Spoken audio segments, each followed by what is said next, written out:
The Book of 1000 Nights and a Night, translated by Richard Burton, Volume 1, Section 13. When it was the 19th Night, she continued, It hath reached me, O auspicious King, that the Caliph commanded this story and those of the sister and the Kalandars to be recorded in the archives and be set in the royal muniment chambers. Then he asked the eldest lady, the mistress of the house, Knowest thou the whereabouts of the Ifritah who spelled thy sisters? And she answered, O Commander of the Faithful, she gave me a ringlet of her hair, saying, Whenas thou wouldest see me, burn a couple of these hairs and I will be with thee forthright, even though I were beyond Caucasus mountain.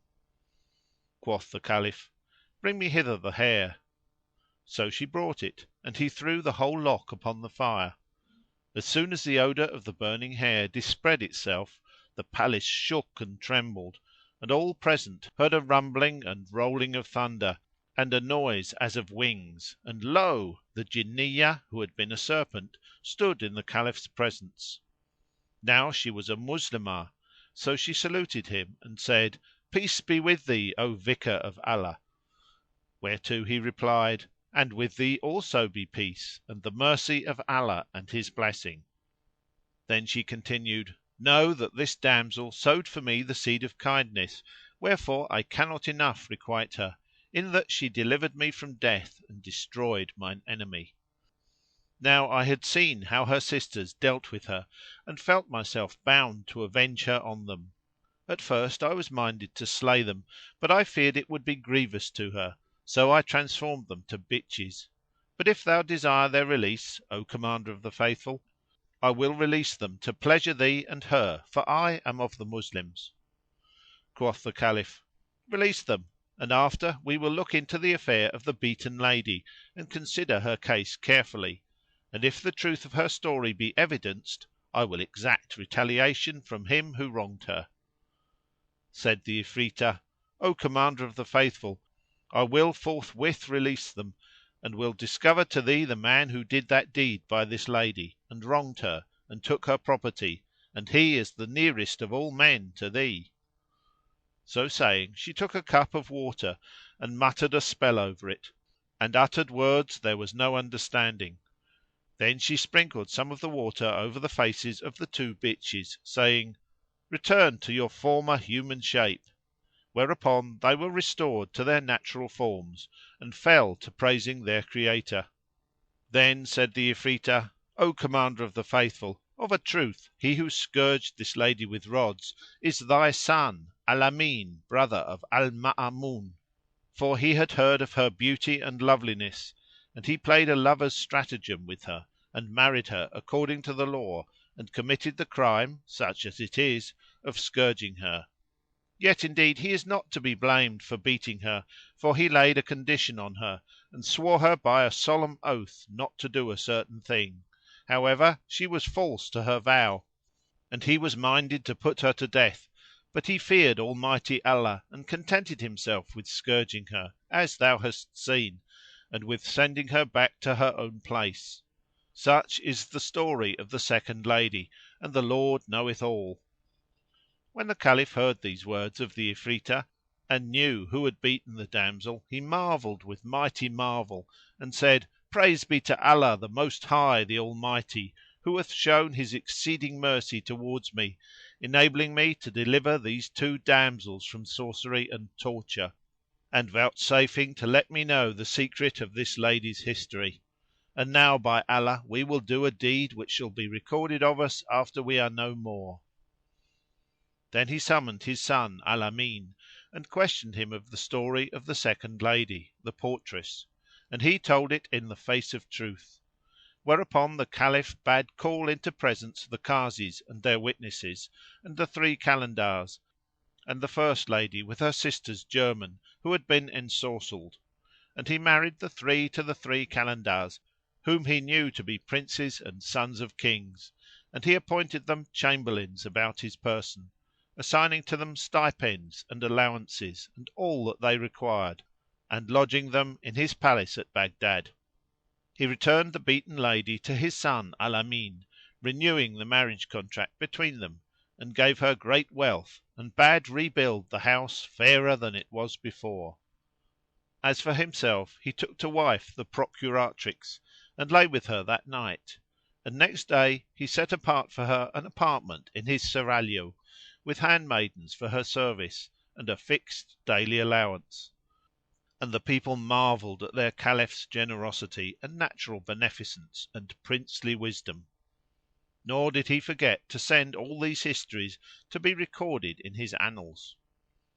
When Shahrazad ceased speaking, Dunyazad exclaimed, "O my own sister, by Allah, in very sooth this is a right pleasant tale and a delectable; never was heard the like of it. But prithee tell me now another story to while away what yet remaineth of the waking hours of this our night." She replied, "With love and gladness, if the King give me leave." And he said, "Tell thy tale and tell it quickly." So she began in these words: The Tale of the Three Apples. They relate, O King of the age and Lord of the time and of these days, that the Caliph Harun al Rashid summoned his Wazir Ja'afar one night and said to him, "I desire to go down into the city and question the common folk concerning the conduct of those charged with its governance; and those of whom they complain we will depose from office, and those whom they commend we will promote." Quoth Ja'afar, "Hearkening and obedience." So the Caliph went down with Ja'afar and the eunuch Masrur to the town and walked about the streets and markets; and as they were threading a narrow alley, they came upon a very old man, with a fishing net and crate to carry small fish, on his head, and in his hand a staff; and as he walked at a leisurely pace he repeated these lines: They say me, thou shinest a light to mankind, with thy lore as the night which the moon doth uplight. I answer, a truce to your jests and your gibes; without luck what is learning? A poor devil wight. If they take me to pawn with my lore in my pouch, with my volumes to read and my ink case to write, for one day's provision they never could pledge me, as likely on doomsday to draw bill at sight. How poorly indeed doth it fare with the poor, with his pauper existence and beggarly plight! In summer he faileth provision to find, in winter the fire pot's his only delight. The street dogs with bite and with bark to him rise, and each losel receives him with bark and with bite. If he lift up his voice and complain of his wrong, none pities or heeds him, however he's right. And when sorrows and evils like these he must brave, his happiest homestead were down in the grave. When the Caliph heard his verses he said to Ja'afar, "See this poor man and note his verses, for surely they point to his necessities." Then he accosted him and asked, "O Shaykh, what be thine occupation?" And the poor man answered, "O my lord, I am a fisherman with a family to keep, and I have been out between midday and this time, and not a thing hath Allah made my portion wherewithal to feed my family. I cannot even pawn myself to buy them a supper, and I hate and disgust my life and I hanker after death." Quoth the Caliph, "Say me, wilt thou return with us to Tigris bank and cast thy net on my luck, and whatsoever turneth up I will buy of thee for 100 gold pieces." The man rejoiced when he heard these words and said, "On my head be it! I will go back with you;" and returning with them riverwards made a cast and waited awhile. Then he hauled in the rope and dragged the net ashore and there appeared in it a chest padlocked and heavy. The Caliph examined it and lifted it, finding it weighty; so he gave the fisherman 200 dinars and sent him about his business, whilst Masrur, aided by the Caliph, carried the chest to the palace and set it down and lighted the candles. Ja'afar and Masrur then broke it open and found therein a basket of palm leaves corded with red worsted. This they cut open and saw within it a piece of carpet which they lifted out, and under it was a woman's mantilla folded in four which they pulled out. and at the bottom of the chest they came upon a young lady, fair as a silver ingot, slain and cut into 19 pieces. When the Caliph looked upon her he cried, "Alas!" and tears ran down his cheeks; and turning to Ja'afar he said, "O dog of Wazirs, shall folk be murdered in our reign and be cast into the river to be a burden and a responsibility for us on the Day of Doom? By Allah, we must avenge this woman on her murderer, and he shall be made die the worst of deaths." And presently he added, "Now as surely as we are descended from the sons of Abbas, if thou bring us not him who slew her, that we do her justice on him, I will hang thee at the gate of my palace, thee and 40 of thy kith and kin by thy side." And the Caliph was wroth with exceeding rage. Quoth Ja'afar, "Grant me 3 days' delay;" and quoth the Caliph, "We grant thee this." So Ja'afar went from before him and returned to his own house, full of sorrow and saying to himself, "How shall I find him who murdered this damsel, that I may bring him before the Caliph? If I bring other than the murderer, it will be laid to my charge by the Lord. In very sooth I wot not what to do." He kept his house 3 days, and on the 4th day the Caliph sent one of the Chamberlains for him and, as he came into the presence, asked him, "Where is the murderer of the damsel?" To which answered Ja'afar, "O Commander of the Faithful, am I inspector of murdered folk, that I should ken who killed her?"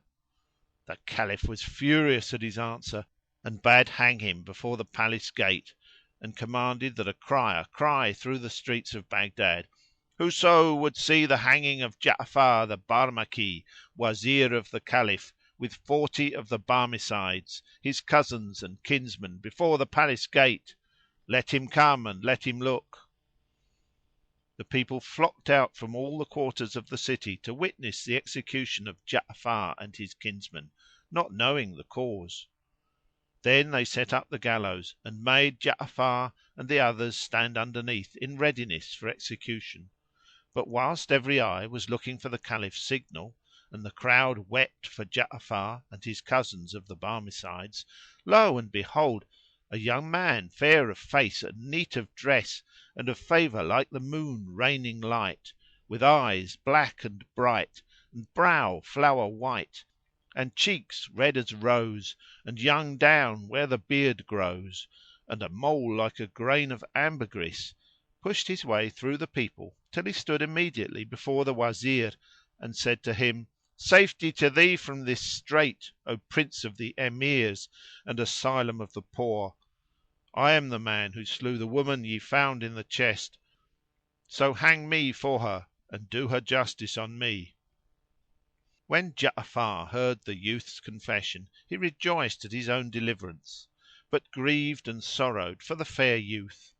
And whilst they were yet talking, behold, another man well stricken in years pressed forward through the people and thrust his way amid the populace till he came to Ja'afar and the youth, whom he saluted, saying, "Ho thou the Wazir and Prince sans peer, believe not the words of this youth. Of a surety none murdered the damsel but I. Take her wreak on me this moment; for, an thou do not thus, I will require it of thee before Almighty Allah." Then quoth the young man, "O Wazir, this is an old man in his dotage who wotteth not whatso he saith ever, and I am he who murdered her; so do thou avenge her on me." Quoth the old man, "O my son, thou art young and desirest the joys of the world, and I am old and weary and surfeited with the world. I will offer my life as a ransom for thee and for the Wazir and his cousins. No one murdered the damsel but I; so Allah upon thee, make haste to hang me, for no life is left in me now that hers is gone." The Wazir marvelled much at all this strangeness and, taking the young man and the old man, carried them before the Caliph, where, after kissing the ground 7 times between his hands, he said, "O Commander of the Faithful, I bring thee the murderer of the damsel." "Where is he?" asked the Caliph, and Ja'afar answered, "This young man saith, I am the murderer; and this old man, giving him the lie, saith, I am the murderer; and behold, here are the twain standing before thee." The Caliph looked at the old man and the young man and asked, "Which of you killed the girl?" The young man replied, "No one slew her save I;" and the old man answered, "Indeed none killed her but myself." Then said the Caliph to Ja'afar, "Take the twain and hang them both." But Ja'afar rejoined, "Since one of them was the murderer, to hang the other were mere injustice." "By him who raised the firmament and dispread the earth like a carpet," cried the youth, "I am he who slew the damsel." And he went on to describe the manner of her murder and the basket, the mantilla and the bit of carpet, in fact all that the Caliph had found upon her. So the Caliph was certified that the young man was the murderer, whereat he wondered and asked him, "What was the cause of thy wrongfully doing this damsel to die, and what made thee confess the murder without the bastinado, and what brought thee here to yield up thy life, and what made thee say, 'Do her wreak upon me'?" The youth answered, "Know, O Commander of the Faithful, that this woman was my wife and the mother of my children, also my first cousin and the daughter of my paternal uncle, this old man who is my father's own brother. When I married her she was a maid, and Allah blessed me with 3 male children by her. She loved me and served me, and I saw no evil in her, for I also loved her with fondest love. Now on the 1st day of this month she fell ill with grievous sickness, and I fetched in physicians to her; but recovery came to her little by little, and when I wished her to go to the Hammam bath, she said, 'There is something I long for before I go to the bath, and I long for it with an exceeding longing.' 'To hear is to comply,' said I, 'and what is it?' Quoth she, 'I have a queasy craving for an apple, to smell it and bite a bit of it.' I replied, 'Hadst thou 1,000 longings I would try to satisfy them.' So I went on the instant into the city and sought for apples, but could find none. Yet had they cost a gold piece each would I have bought them. I was vexed at this and went home and said, 'O daughter of my uncle, by Allah I can find none.' She was distressed, being yet very weakly, and her weakness increased greatly on her that night, and I felt anxious and alarmed on her account. As soon as morning dawned I went out again and made the round of the gardens one by one, but found no apples anywhere. At last there met me an old gardener, of whom I asked about them, and he answered, 'O my son, this fruit is a rarity with us and is not now to be found save in the garden of the Commander of the Faithful at Bassorah, where the gardener keepeth it for the Caliph's eating.' I returned to my house troubled by my ill success, and my love for my wife and my affection moved me to undertake the journey. So I gat me ready and set out and travelled 15 days and nights, going and coming, and brought her 3 apples, which I bought from the gardener for 3 dinars. But when I went in to my wife and set them before her, she took no pleasure in them and let them lie by her side; for her weakness and fever had increased on her and her malady lasted without abating 10 days, after which time she began to recover health. So I left my house and betaking me to my shop sat there buying and selling, and about midday behold, a great ugly black slave, long as a lance and broad as a bench, passed by my shop, holding in hand one of the 3 apples wherewith he was playing. Quoth I, 'O my good slave, tell me whence thou tookest that apple, that I may get the like of it.' He laughed and answered, 'I got it from my mistress, for I had been absent and on my return I found her lying ill with 3 apples by her side, and she said to me, 'My horned wittol of a husband made a journey for them to Bassorah and bought them for 3 dinars.' So I ate and drank with her and took this one from her. When I heard such words from the slave, O Commander of the Faithful, the world grew black before my face and I arose and locked up my shop and went home beside myself for excess of rage. I looked for the apples and finding only 2 of the 3, asked my wife, 'O my cousin, where is the 3rd apple?' And raising her head languidly she answered, 'I wot not, O son of my uncle, where 'tis gone.' This convinced me that the slave had spoken the truth, so I took a knife and, coming behind her, got upon her breast without a word said and cut her throat. Then I hewed off her head and her limbs in pieces and, wrapping her in her mantilla and a rag of carpet, hurriedly sewed up the hole which I set in a chest and, locking it tight, loaded it on my he mule and threw it into the Tigris with my own hands. So Allah upon thee, O Commander of the Faithful, make haste to hang me, as I fear lest she appeal for vengeance on Resurrection Day. For when I had thrown her into the river and none knew aught of it, as I went back home I found my eldest son crying, and yet he knew naught of what I had done with his mother. I asked him, "What hath made thee weep, my boy?" And he answered, "I took one of the three apples which were by my mammy and went down into the lane to play with my brethren when behold, a big long black slave snatched it from my hand and said, 'Whence hadst thou this?' Quoth I, 'My father travelled far for it and brought it from Bassorah for my mother who was ill, and two other apples, for which he paid 3 ducats.' He took no heed of my words and I asked for the apple a second and a third time, but he cuffed me and kicked me and went off with it. I was afraid lest my mother should swinge me on account of the apple, so for fear of her I went with my brother outside the city and stayed there till evening closed in upon us. And indeed I am in fear of her. And now by Allah, O my father, say nothing to her of this, or it may add to her ailment." When I heard what my child said I knew that the slave was he who had foully slandered my wife, the daughter of my uncle, and was certified that I had slain her wrongfully. So I wept with exceeding weeping, and presently this old man, my paternal uncle and her father, came in, and I told him what had happened and he sat down by my side and wept, and we ceased not weeping till midnight. We have kept up mourning for her these last 5 days, and we lamented her in the deepest sorrow for that she was unjustly done to die. This came from the gratuitous lying of the slave, the blackamoor, and this was the manner of my killing her. So I conjure thee by the honour of thine ancestors make haste to kill me and do her justice upon me, as there is no living for me after her."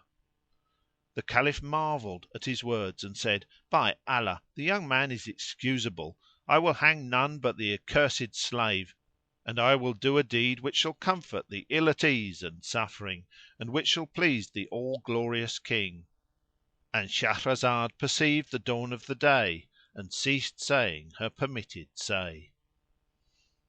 When it was the 20th Night, She said, It hath reached me, O auspicious King, that the Caliph swore he would hang none but the slave, for the youth was excusable. Then he turned to Ja'afar and said to him, "Bring before me this accursed slave who was the sole cause of this calamity; and if thou bring him not before me within 3 days, thou shalt be slain in his stead."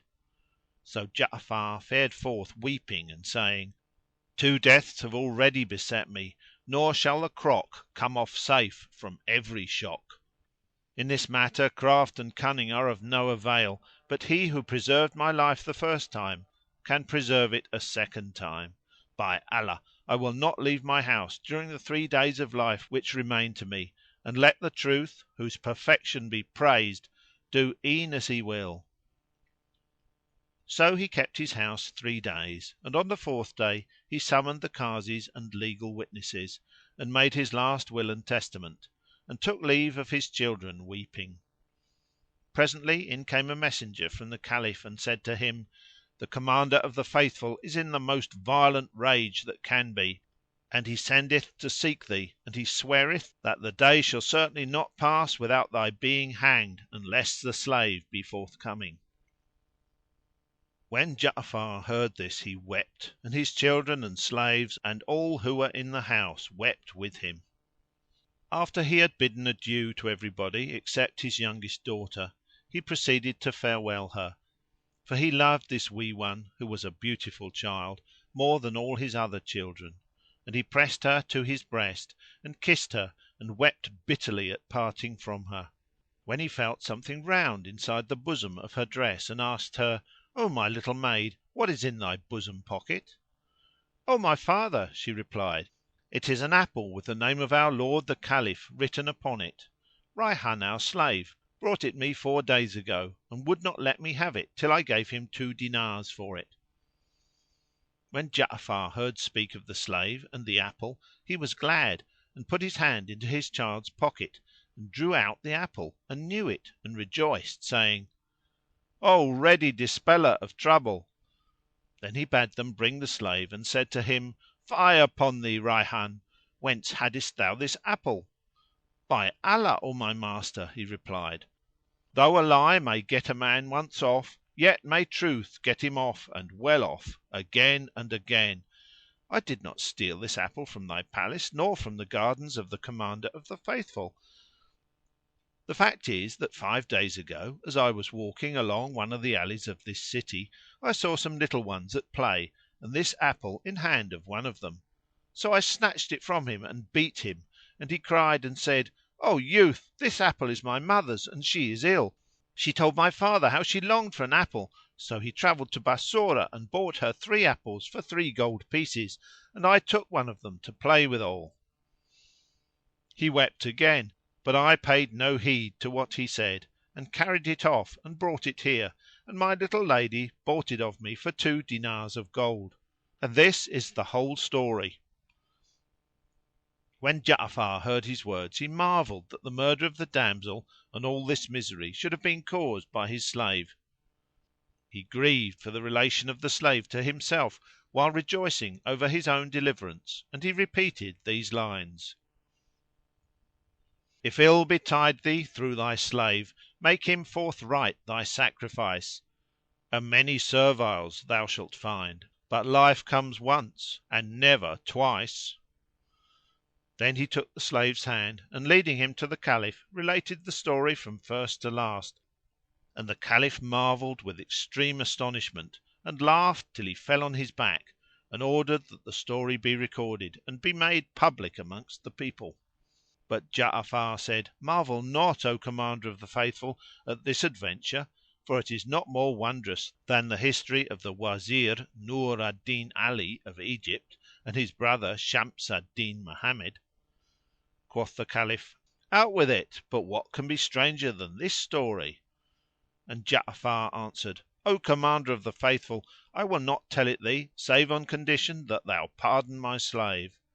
And the Caliph rejoined, "If it be indeed more wondrous than that of the 3 apples, I grant thee his blood; and if not, I will surely slay thy slave."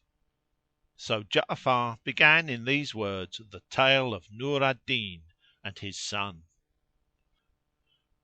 Know, O Commander of the Faithful, that in times of yore the land of Egypt was ruled by a Sultan endowed with justice and generosity, one who loved the pious poor and companied with the Olema and learned men; and he had a Wazir, a wise and an experienced, well versed in affairs and in the art of government. This minister, who was a very old man, had 2 sons as they were 2 moons; never man saw the like of them for beauty and grace. The elder called Shams al Din Mohammed and the younger Nur al Din Ali; but the younger excelled the elder in seemliness and pleasing semblance, so that folk heard his fame in far countries and men flocked to Egypt for the purpose of seeing him.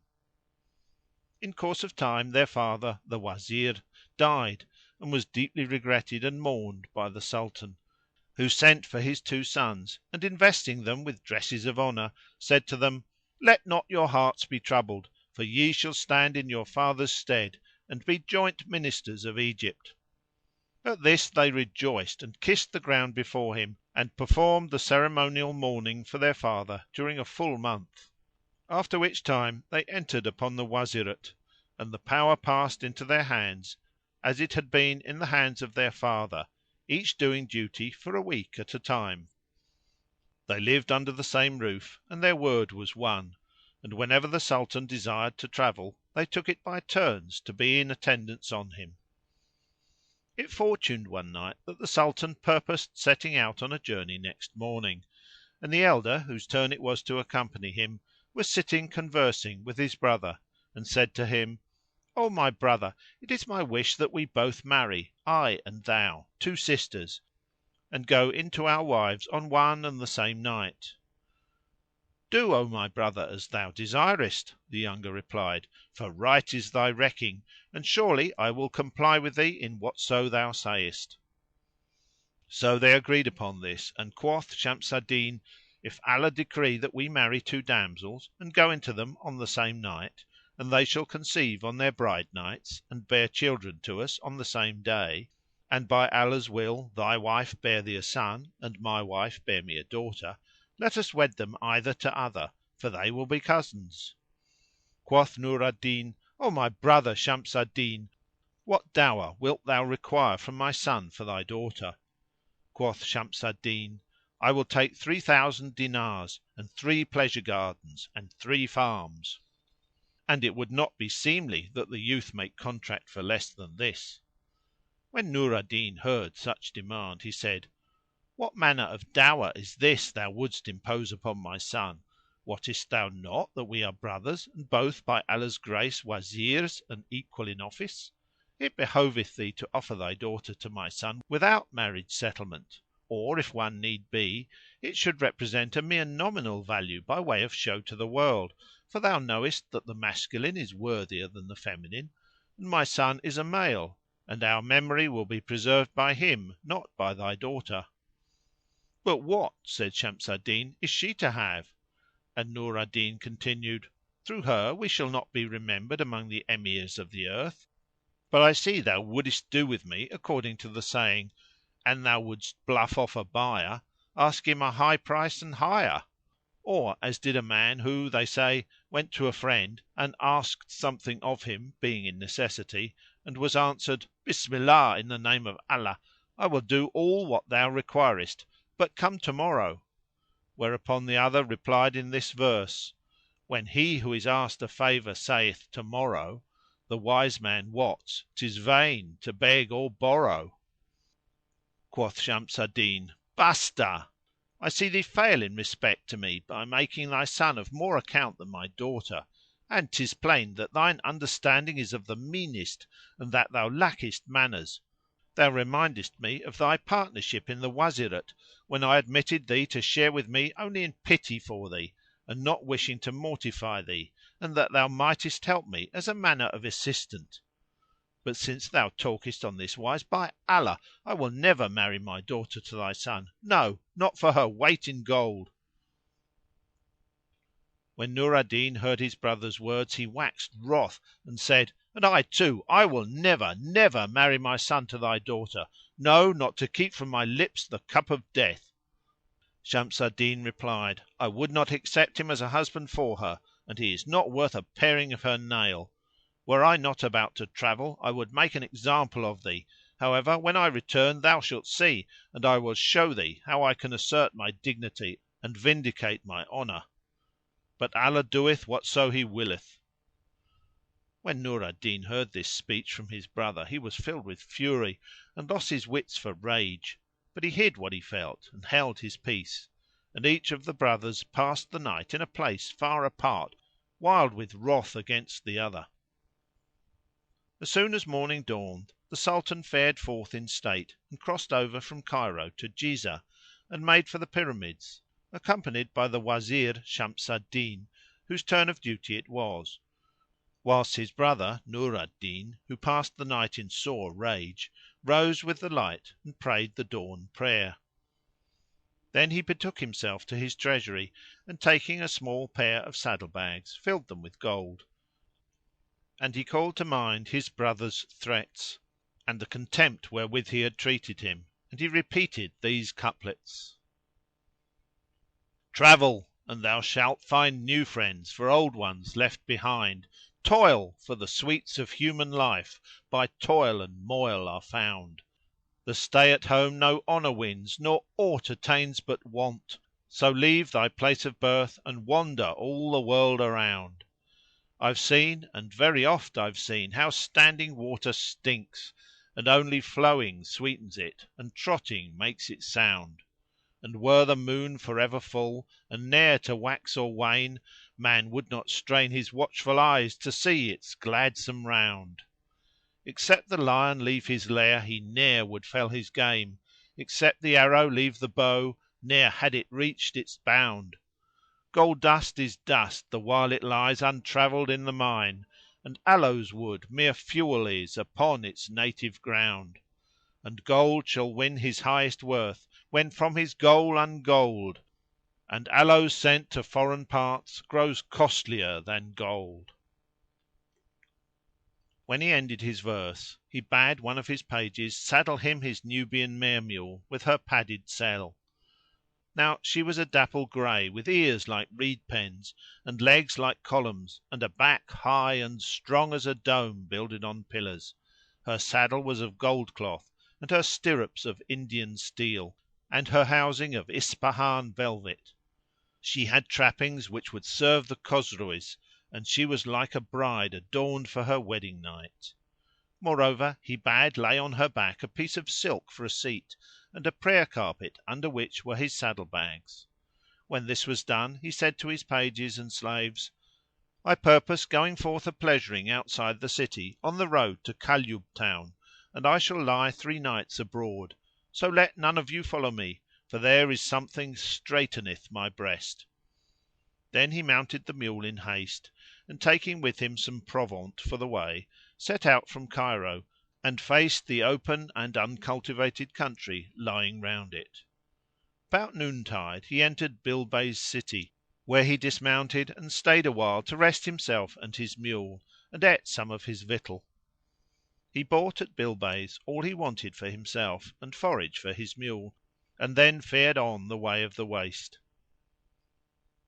Towards nightfall he entered a town called Sa'adiyah, where he alighted and took out somewhat of his viaticum and ate. Then he spread his strip of silk on the sand, and set the saddle bags under his head, and slept in the open air, for he was still overcome with anger. End of Section 13 of the Book of 1000 Nights and a Night, Volume 1. The Book of 1000 Nights and a Night, Section 14. When the morning dawned, he mounted and rode onwards till he reached the holy city Jerusalem, and thence he made Aleppo, where he dismounted at one of the caravansaries, and abode 3 days to rest himself and the mule, and to smell the air. Then, being determined to travel afar, and Allah having written safety in his fate, he set out again, wending without wotting whither he was going, and having fallen in with certain couriers, he stinted not travelling till he had reached Bassorah city, albeit he knew not what the place was. It was dark night when he alighted at the Khan, so he spread out his prayer carpet, and took down the saddle bags from the back of his mule, and gave her with her furniture in charge of the doorkeeper, that he might walk her about. The man took her and did as he was bid. Now it so happened that the Wazir of Bassorah, a man short in years, was sitting at the lattice window of his palace opposite the Khan, and he saw the porter walking the mule up and down. He was struck by her trappings of price, and thought her a nice beast fit for the ridings of Wazirs or even the royalties, and the more he looked the more he was perplexed, till at last he said to one of his pages, Bring hither yon doorkeeper. The page went and returned to the Wazir with the porter, who kissed the ground between his hands, and the minister asked him, Who is the owner of yonder mule, and what manner of man is he?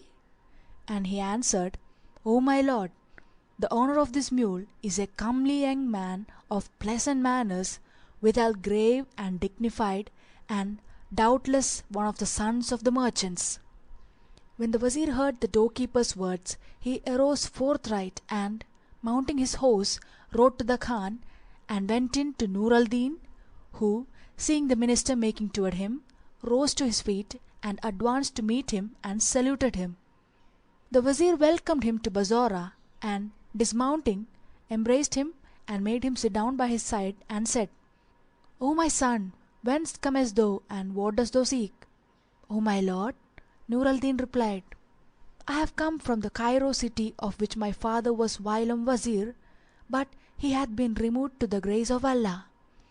And he informed him of all that had befallen him from beginning to end, adding, "I am resolved never to return home before I have seen all the cities and countries of the world." When the Wazir heard this, he said to him, "O my son, hearken not to the voice of passion, lest it cast thee into the pit. For indeed many regions be waste places, and I fear for thee the turns of time."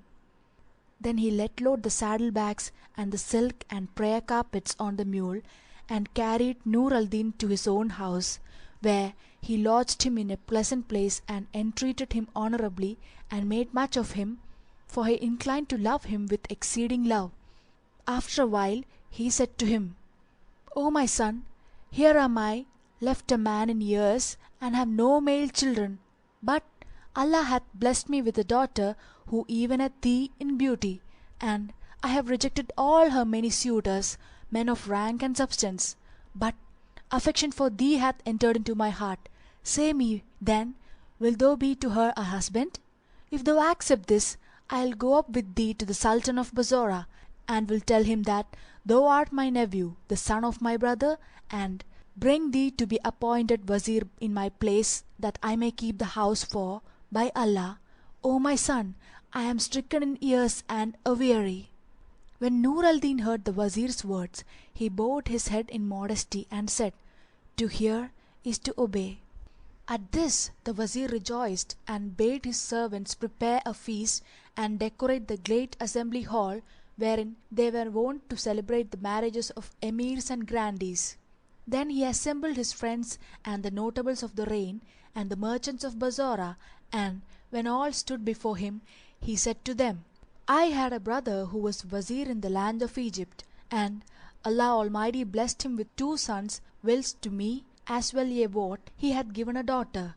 My brother charged me to marry my daughter to one of his sons, whereto I assented, and when my daughter was of age to marry, he sent me one of his sons, the young man now present, to whom I purpose marrying her, drawing up the contract and celebrating the night of unveiling with due ceremony, for he is nearer and dearer to me than a stranger, and after the wedding, if he please, he shall abide with me, or if he desire to travel, I will forward him and his wife to his father's home." Hereat one and all replied, "Right is thy recking." And they all looked at the bridegroom and were pleased with him. So the Wazir sent for the Qazi and legal witnesses, and they wrote out the marriage contract, after which the slaves perfumed the guests with incense, and served them with sharbat of sugar, and sprinkled rose water on them, and all went their ways. Then the Wazir bade his servants take Nur al-Din to the Hammam bath, and send him a suit of the best of his own especial raiment, and napkins and towelry and bowls and perfume burners, and all else that was required. After the bath, when he came out and donned the dress, he was even as the full moon on the 14th night, and he mounted his mule and stayed not till he reached the Wazir's palace. There he dismounted and went to the minister and kissed his hands, and the Wazir bade him welcome. And Shahrazad perceived the dawn of the day and ceased to say her permitted say.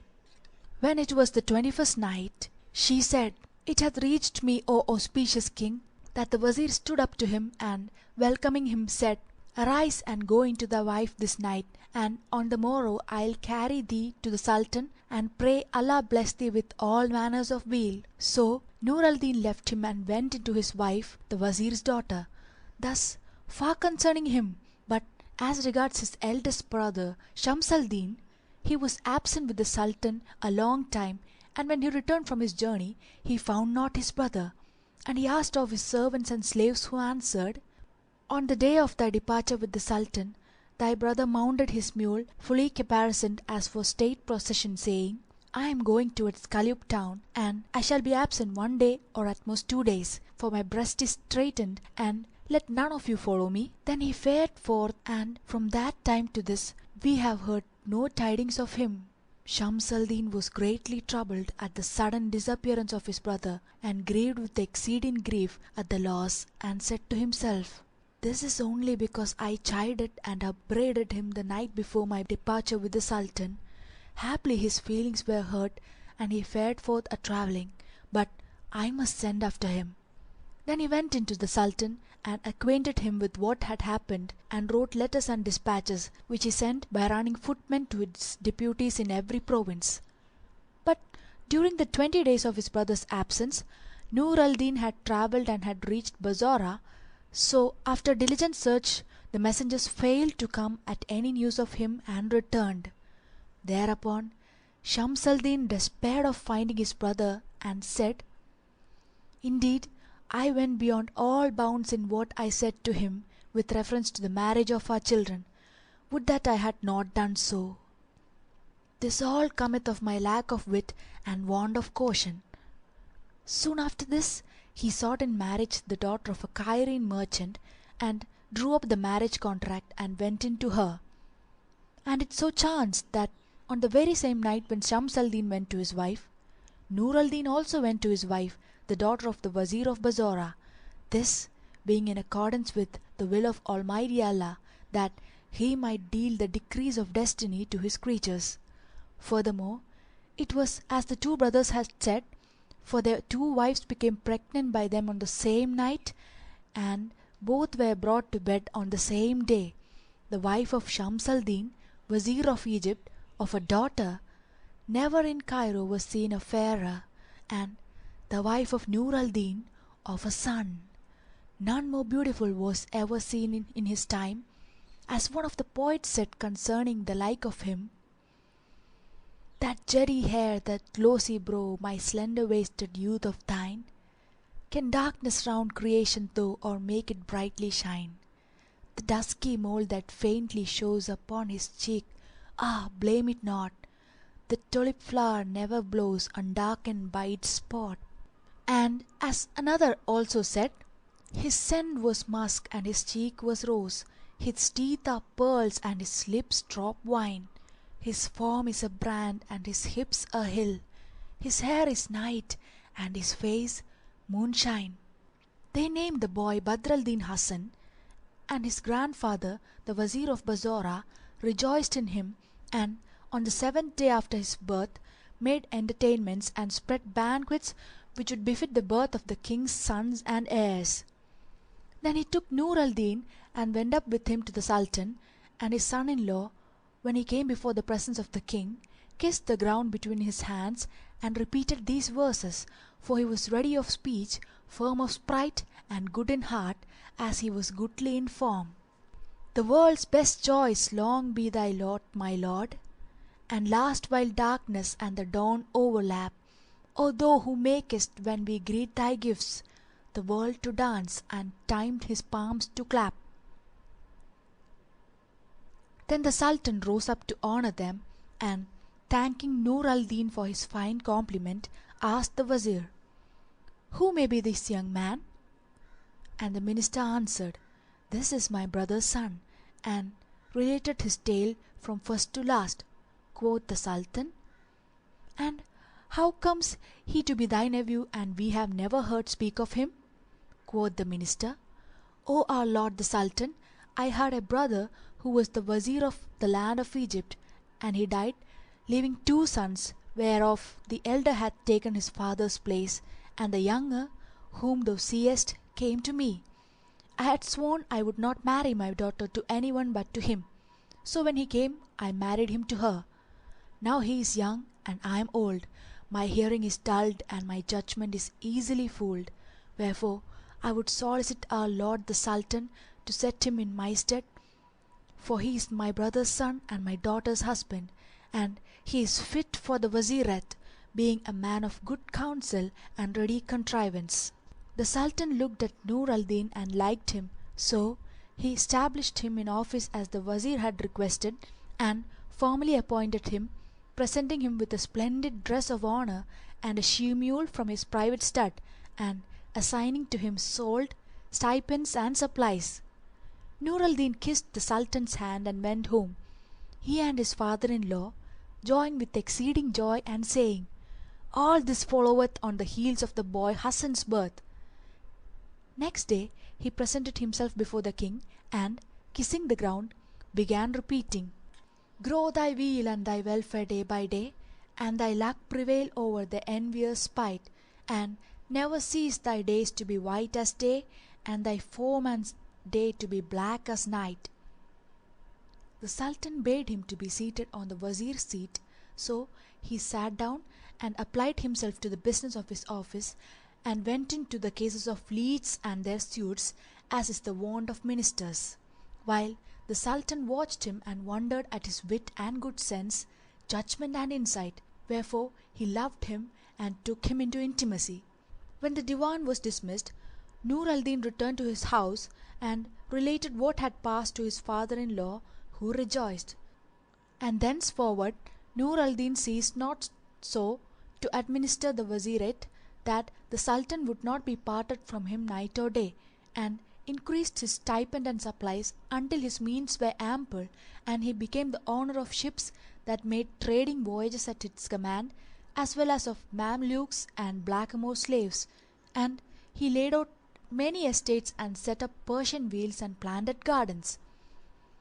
When his son Hasan was 4 years of age, the old Wazir deceased, and he made for his father-in-law a sumptuous funeral ceremony ere he was laid in the dust. Then he occupied himself with the education of this son, and when the boy waxed strong and came to the age of 7, he brought him a fakir, a doctor of law and religion, to teach him in his own house, and charged him to give him a good education and instruct him in politeness and manners. So the tutor made the boy read and retain all varieties of useful knowledge, after he had spent some years in learning the Koran by heart. And he ceased not to grow in beauty and stature and symmetry, even as saith the poet, "In his face sky shines the fullest moon, in his cheeks anemone glows the sun. He so conquered beauty that he hath won all charms of humanity one by one." The professor brought him up in his father's palace, teaching him reading, writing and ciphering, theology and belles letters. His grandfather, the old Wazir, had bequeathed to him the whole of his property when he was but 4 years of age. Now, during all the time of his earliest youth, he had never left the house, till on a certain day his father, the Wazir Nur al-Din, clad him in his best clothes, and mounting him on a she-mule of the finest, went up with him to the Sultan. The king gazed at Badr al-Din Hasan and marvelled at his comeliness and loved him.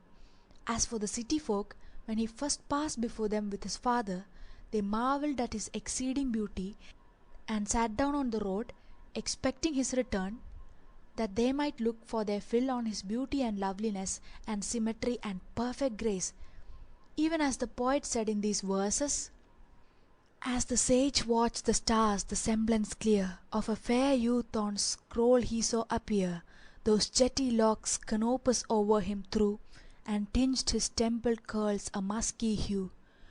Mars dyed his ruddy cheek, and from his eyes the archer star his glittering arrow flies. His wit from Hermes came, and Soha's care, the half-seen star that dimly haunts the bear, kept off all evil eyes that threaten and ensnare. The sage stood mazed to see such fortunes meet, and Luna kissed the earth beneath his feet." And they blessed him aloud as he passed, and called upon Almighty Allah to bless him. The Sultan entreated the lad with especial favour, and said to his father, "O Wazir, thou must needs bring him daily to my presence." Whereupon he replied, "I hear and I obey." Then the Wazir returned home with his son, and ceased not to carry him to court till he reached the age of 20. At that time the minister sickened, and sending for Badr al-Din Hasan, said to him, "Know, my son, that the world of the present is but a house of mortality, while that of the future is a house of eternity. I wish, before I die, to bequeath thee certain charges, and do thou take heed of what I say, and incline thy heart to my words."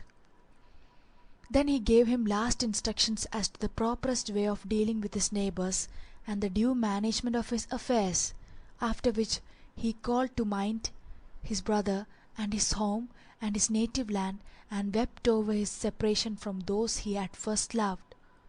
Then he wiped away his tears, and turning to his son, said to him, "Before I proceed, O my son, to my last charges and injunctions, know that I have a brother, and thou hast an uncle, Shams al-Din hight, the Wazir of Cairo, with whom I parted, leaving him against his will. Now take thee a sheet of paper, and write upon it whatso I say to thee." Badr al-Din took a fair leaf, and set about doing his father's bidding, and he wrote thereon a full account of what had happened to his sire first and last, the dates of his arrival at Bassorah, and of his foregathering with the Wazir, of his marriage, of his going into the minister's daughter, and of the birth of his son.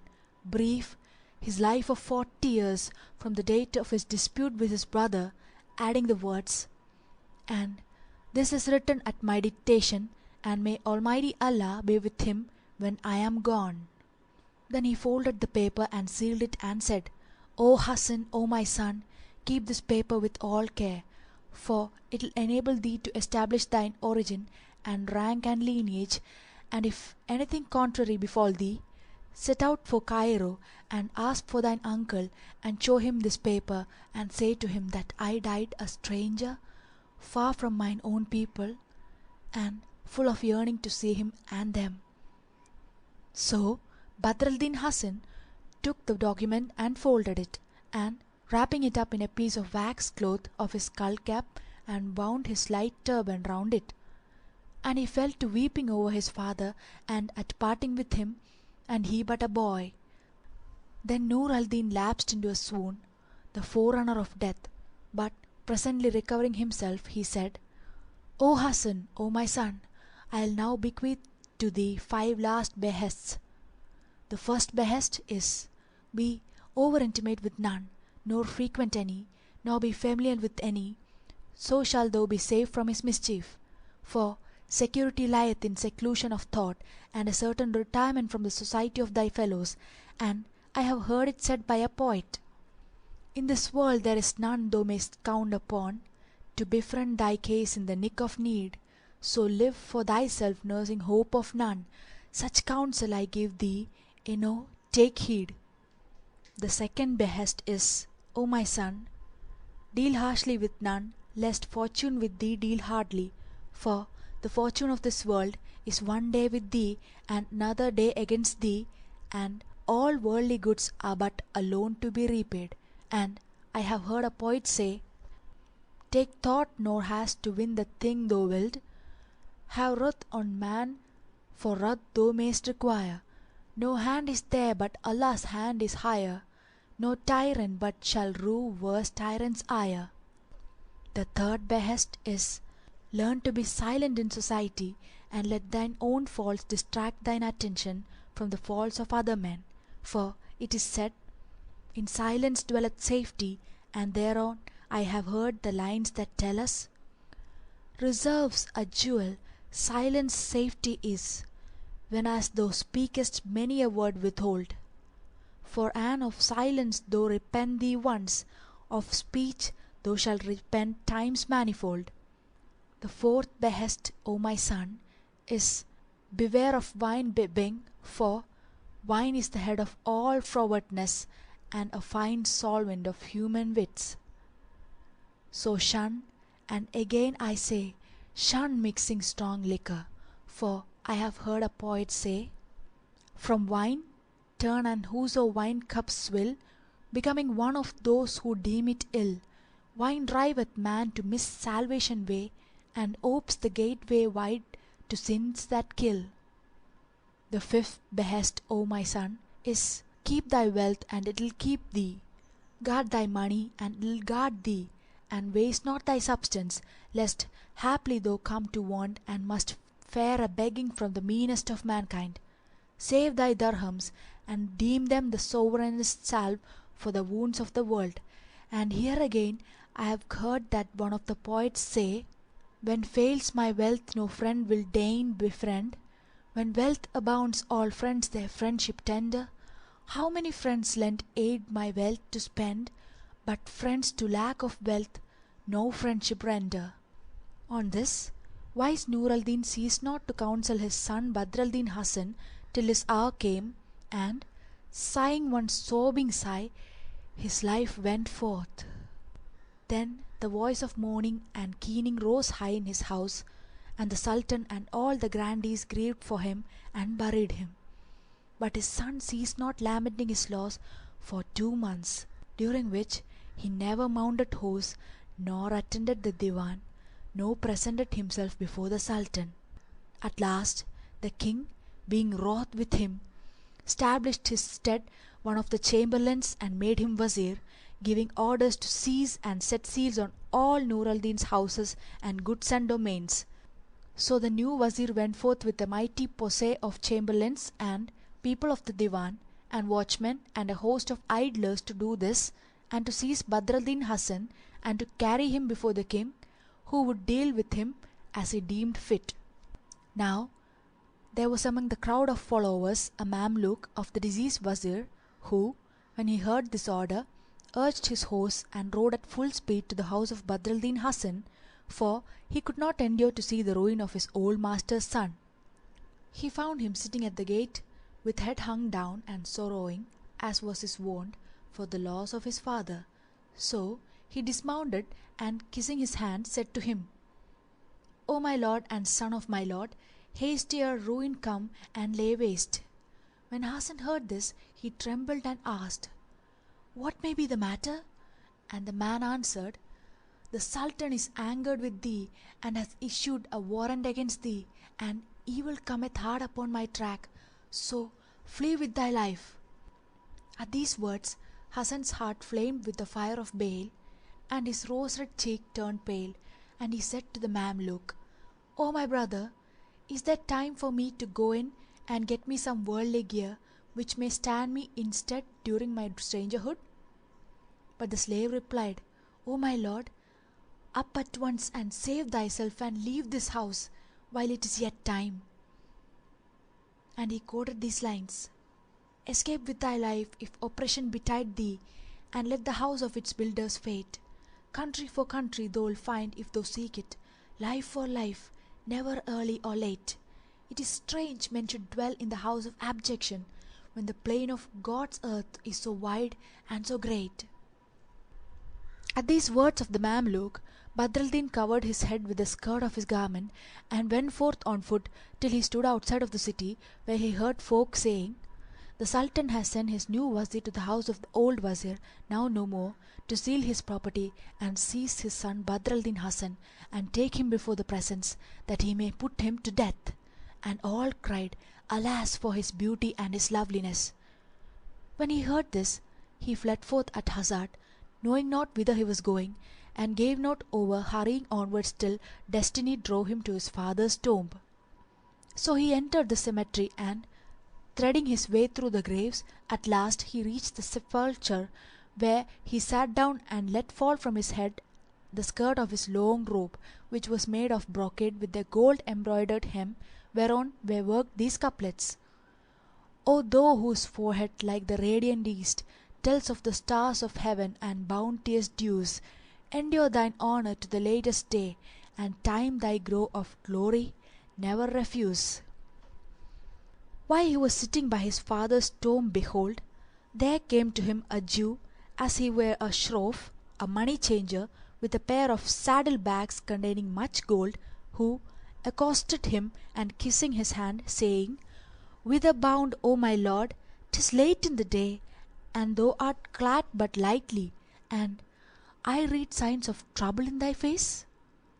"I was sleeping within this very hour," answered Hasan, "when my father appeared to me and chid me for not having visited his tomb. So I awoke trembling and came hither forthright, lest the day should go by without my visiting him, which would have been grievous to me." "O my lord," rejoined the Jew, "thy father had many merchantmen at sea, and some of them are now due. It is my wish to buy of thee the cargo of the first ship that cometh into port, with this 1,000 dinars of gold." "I consent," quoth Hasan.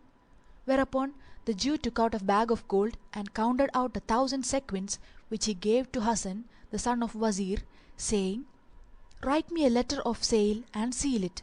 So Hasan took a pen and paper and wrote these words in duplicate. The writer, Hasan Badr al-Din, son of Wazir Nur al-Din, hath to Isaac the Jew all the cargo of the first of his father's ships which cometh into port for 1,000 dinars, and he hath received the price in advance. And after he had taken one copy, the Jew put it into his pouch and went away. But Hasan fell a weeping as he thought of the dignity and prosperity which had erst been his, and he began reciting: This house, my lady, since you left, is now a home no more. For me, not neighbours, since you left, prove kind and neighbourly. The friend's whilere I took to heart, alas, no more to me is friend, and even Luna's self displayeth lunacy. You left, and by your going left the world a waste, a wolf, and lies a gloomy murk upon the face of hill and lea. O may the raven bird whose cry our hapless parting croaked, find never a nesty home, and eke shed all his plumery. At length my patience fails me, and this absence wastes my flesh. How many a veil by severance rent our eyes are doomed see. Ah, shall I ever sight again our fair past nights of yore, and shall a single house become a home for me once more? Then he wept with exceeding weeping, and night came upon him. So he leaned his head against his father's grave, and sleep overcame him. Glory to him who sleepeth not. He ceased not slumbering till the moon rose, when his head slipped from off the tomb, and he lay on his back with limbs outstretched, his face shining bright in the moonlight. Now the cemetery was haunted day and night by jinns who were of the true believers, and presently came out a jinniyah who, seeing Hasan asleep, marvelled at his beauty and loveliness, and cried, Glory to God! This youth can be none other than one of the Walden of Paradise. Then she flew firmament-wards to circle it, as was her custom, and met an Ifrit on the wing, who saluted her, and she said to him, Whence comest thou? From Cairo, he replied. Wilt thou come to me and look upon the beauty of a youth who sleepeth in yonder burial place? She asked, and he answered, I will. So they flew till they lighted at the tomb, and she showed him the youth and said, Now didst thou ever in thy born days see aught like this? The Ifrit looked upon him and exclaimed, Praise be to him that hath no equal. But, O my sister, shall I tell thee what I have seen this day? Asked she. What is that? And he answered, I have seen the counterpart of this youth in the land of Egypt. She is the daughter of the Wazir Shams al-Din, and she is a model of beauty and loveliness, of fairest favour and formest form, and dight with symmetry and perfect grace. When she had reached the age of 19, the Sultan of Egypt heard of her, and sending for the Wazir her father, said to him, Hear me, O Wazir. It hath reached mine ear that thou hast a daughter, and I wish to demand her of thee in marriage. The Wazir replied, O our lord the Sultan, deign accept my excuses and take compassion on my sorrows, for thou knowest that my brother, who was partner with me in the Wazirat, disappeared from amongst us many years ago, and we wot not where he is. Now the cause of his departure was that one night, as we were sitting together and talking of wives and children to come, we had words on the matter, and he went off in high dudgeon. But I swore that I would marry my daughter to none save to the son of my brother on the day her mother gave her birth, which was nigh upon 19 years ago. I have lately heard that my brother died at Bassorah, where he married the daughter of the Wazir, and that she bare him a son, and I will not marry my daughter but to him in honour of my brother's memory. I recorded the date of my marriage, and the conception of my wife, and the birth of my daughter, and from her horoscope I find that her name is conjoined with that of her cousin, and there are damsels in foison for our lord the Sultan. The king, hearing his minister's answer and refusal, waxed wroth with exceeding wrath, and cried, When the like of me asketh a girl in marriage of the like of thee, he conferreth an honour, and thou rejectest me and putteth me off with cold excuses. Now, by the life of my head, I will marry her to the meanest of my men, in spite of the nose of thee. There was in the palace a horse groom, which was a gobbo, with a bunch to his breast and a hunch to his back, and the Sultan sent for him and married him to the daughter of the Wazir, lief for loth, and hath ordered a pompous marriage procession for him, and that he go in to his bride this very night. I have now just flown hither from Cairo, where I left the hunchback at the door of the Hammam bath amidst the Sultan's white slaves, who were waving lighted flambeaux about him. As for the minister's daughter, she sitteth among her nurses and tirewomen, weeping and wailing, for they have forbidden her father to come near her. Never have I seen, O my sister, more hideous being than this hunchback, whilst the young lady is the likest of all folk to this young man, albeit even fairer than he. And Shahrazad perceived the dawn of the day and ceased her permitted say. End of section 14 of the Book of 1000 Nights and a Night. The Book of 1000 Nights and a Night, Section 15. When it was the 22nd night, she said, It hath reached me, O auspicious King, that when the Jinni narrated to the Jinniyah how the King had caused the wedding contract to be drawn up between the hunchbacked groom and the lovely young lady who was heartbroken for sorrow, and how she was the fairest of created things, and even more beautiful than this youth, the Jinniyah cried at him, Thou liest, this youth is handsomer than any one of his day. The Ifrit gave her the lie again, adding, By Allah, O my sister, the damsel I speak of is fairer than this, yet none but he deserveth her, for they resemble each other like brother and sister, or at least cousins. And well away, how she is wasted upon that hunchback. Then said she, O my brother, let us get under him and lift him up and carry him to Cairo, that we may compare him with the damsel of whom thou speakest, and so determine whether of the twain is the fairer. To hear is to obey, replied he. Thou speakest to the point, nor is there a righter recking than this of thine, and I myself will carry him.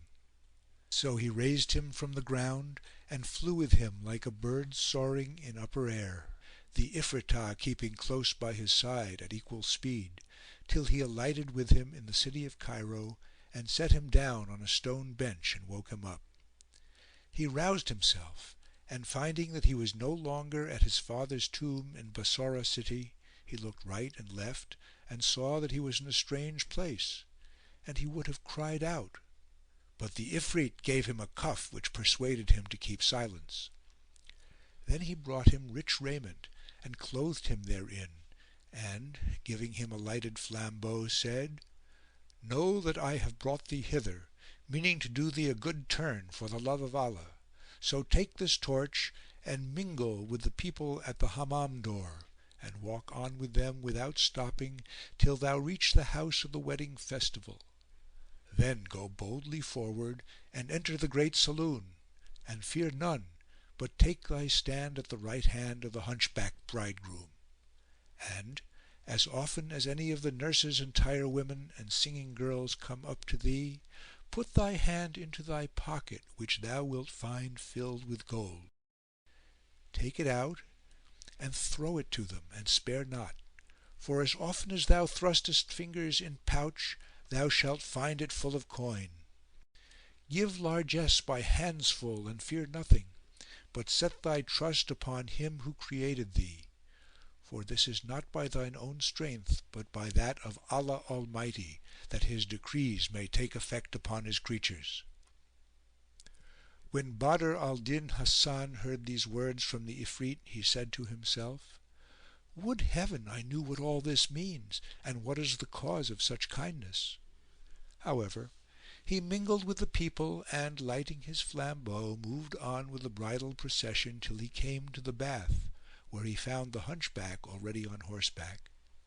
Then he pushed his way in among the crowd, a veritable beauty of a man in the finest apparel, wearing tarbush and turban and a long-sleeved robe purfled with gold.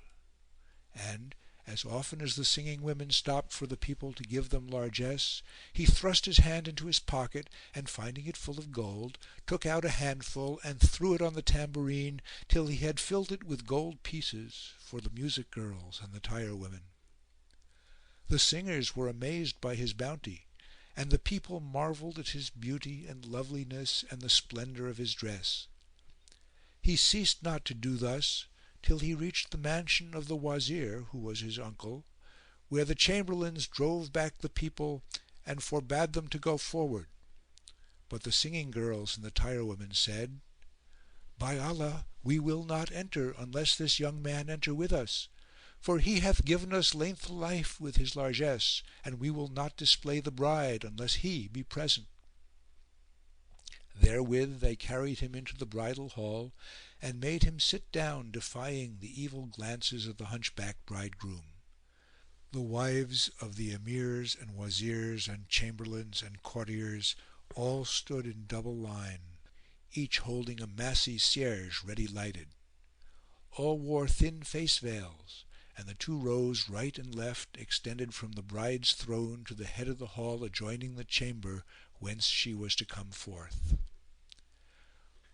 When the ladies saw Badr al-Din Hasan and noted his beauty and loveliness and his face that shone like the new moon, their hearts inclined to him, and the singing girls said to all that were present, "Know that this beauty crossed our hands with naught but red gold, so be not chary to do him womanly service and comply with all he says, no matter what he ask."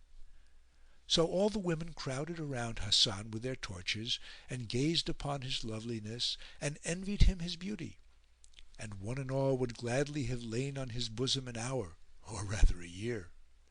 Their hearts were so troubled that they let fall their veils from before their faces and said, "Happy she who belongeth to this youth or to whom he belongeth."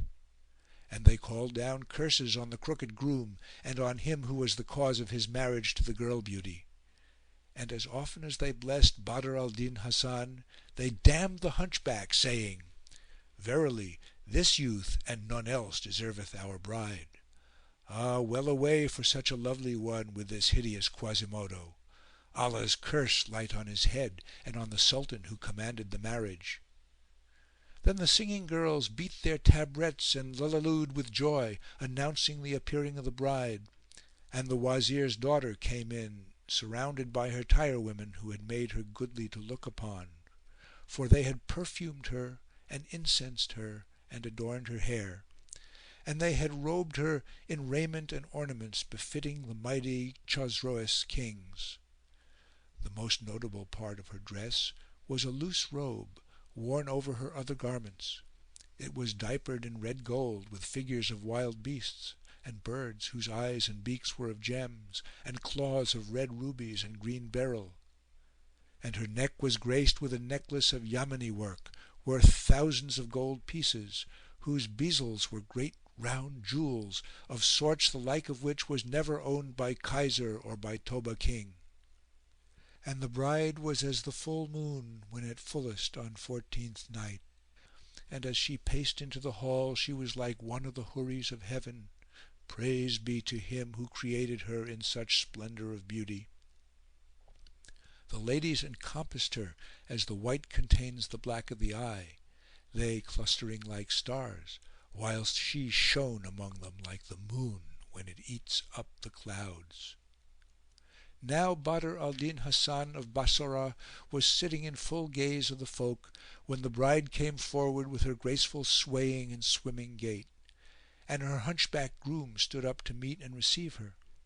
She, however, turned away from the white and walked forward till she stood before her cousin Hasan, the son of her uncle; whereat the people laughed. But when the wedding guests saw her thus attracted towards Badr al-Din, they made a mighty clamour, and the singing women shouted their loudest. Whereupon he put his hand into his pocket and, pulling out a handful of gold, cast it into their tambourines, and the girls rejoiced and said, "Could we win our wish this bride were thine?" At this he smiled, and the folk came round him flambeau in hand, like the eyeball round the pupil, while the Gobbo bridegroom was left sitting alone, much like a tailless baboon.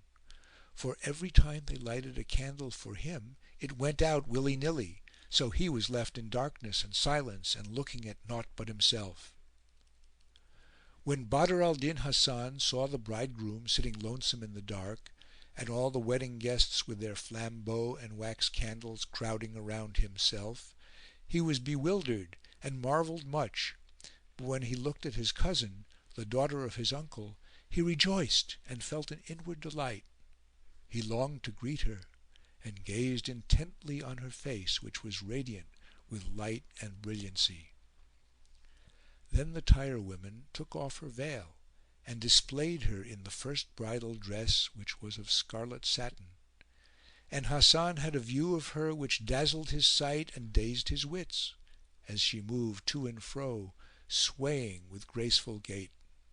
And she turned the heads of all the guests, women as well as men; for she was even as saith the surpassing poet, "A sun on wand in knoll of sand she showed, clad in her cramoisy hued chemisette. Of her lips honey dew she gave me drink, and with her rosy cheeks quenched fire she set."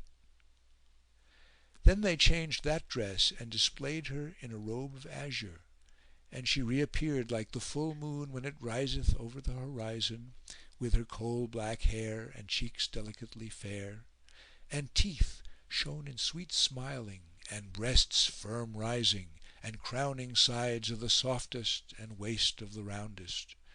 And in this second suit she was as a certain master of high conceits saith of the like of her, "She came apparelled in an azure vest, ultramarine as skies are decked and dight. I viewed the unparalleled sight which showed my eyes a moon of summer on a winter night." Then they changed that suit for another, and veiling her face in the luxuriance of her hair, loosed her love locks, so dark, so long, that their darkness and length outvied the darkest nights; and she shot through all hearts with the magical shaft of her eye babes. They displayed her in the third dress, and she was as said of her the sayer, "Veiling her cheeks with hair a morn she comes, and I her mischiefs with the cloud compare, saying, 'Thou veilest morn with night.' 'Ah no,' quoth she, 'I shroud full moon with darkling air.'" Then they displayed her in the fourth bridal dress, and she came forward shining like the rising sun, and swaying to and fro with lovesome grace and supple ease like a gazelle fawn. And she clave all hearts with the arrows of her eyelashes, even as saith one who described a charmer like her, "The sun of beauty she to sight appears, and, lovely coy, she mocks all loveliness. And when he fronts her favour and her smile a morn, the sun of day in clouds must dress." Then she came forth in the fifth dress, a very light of loveliness, like a wand of waving willow or a gazelle of the thirsty wold. Those locks which stung like scorpions along her cheeks were bent, and her neck was bowed in blandishment, and her hips quivered as she went, as saith one of the poets describing her in verse, "She comes like fullest moon on happy night, taper of waist with shape of magic might. She hath an eye whose glances quell mankind, and ruby on her cheeks reflects his light. And veils her hips the blackness of her hair, beware of curls that bite with viper bite. Her sides are silken soft, the while the heart mere rock behind that surface lurks from sight. From the fringed curtains of her eyne she shoots shafts, which at farthest range on mark alight. When round her neck or waist I throw my arms, her breasts repel me with their hardened height. Ah, how her beauty all excels! Ah, how that shape transcends the graceful waving bough!" Then they adorned her with the sixth toilette, a dress which was green; And now she shamed her slender straightness, the nut brown spear; her radiant face dimmed the brightest beams of full moon, and she outdid the bending branches in gentle movement and flexible grace. Her loveliness exalted the beauties of earth's four quarters, and she broke men's hearts by the significance of her semblance, for she was even as saith one of the poets in these lines: a damsel 'twas the tirer's art had decked with snares and sleight, and robed in rays as though the sun from her had borrowed light. She came before us wondrous clad in chemisette of green, as veiled by its leafy screen pomegranate hides from sight. And when he said, how callest thou the manner of thy dress? She answered us in pleasant way with double meaning dight: we call this garment creve coeur, and rightly is it hight, for many a heart with this we broke, and conquered many a sprite. Then they displayed her in the seventh dress, coloured between safflower and saffron, even as one of the poets saith: in vest of saffron pale and safflower red, musked, sandalled, ambergreased, she came to front. Rise, cried her youth, go forth and show thyself. Sit, said her hips, we cannot bear the brunt. And when I craved about, her beauty said, do, do, and said her pretty shame, don't, don't. Thus they displayed the bride in all her 7 toilettes before Hasan al Basri, wholly neglecting the Gobbo, who sat moping alone. And when she opened her eyes she said, O Allah, make this man my good man, and deliver me from the evil of this hunchbacked groom. As soon as they had made an end of this part of the ceremony, they dismissed the wedding guests, who went forth, women, children, and all, and none remained save Hasan and the hunchback, whilst the tirewomen led the bride into an inner room to change her garb and gear and get her ready for the bridegroom. Thereupon Quasimodo came up to Badr al-Din Hasan and said, O my lord, thou hast cheered us this night with thy good company and overwhelmed us with thy kindness and courtesy; but now why not get thee up and go? Bismallah, he answered, in Allah's name so be it. And rising he went forth by the door, where the Ifrit met him and said, stay in thy stead, O Badr al-Din, and when the hunchback goes out to the closet of ease, go in without losing time and seat thyself in the alcove. And when the bride comes, say to her, 'tis I am thy husband, for the king devised this trick only fearing for thee the evil eye, and he whom thou sawest is but a syce, a groom, one of our stablemen.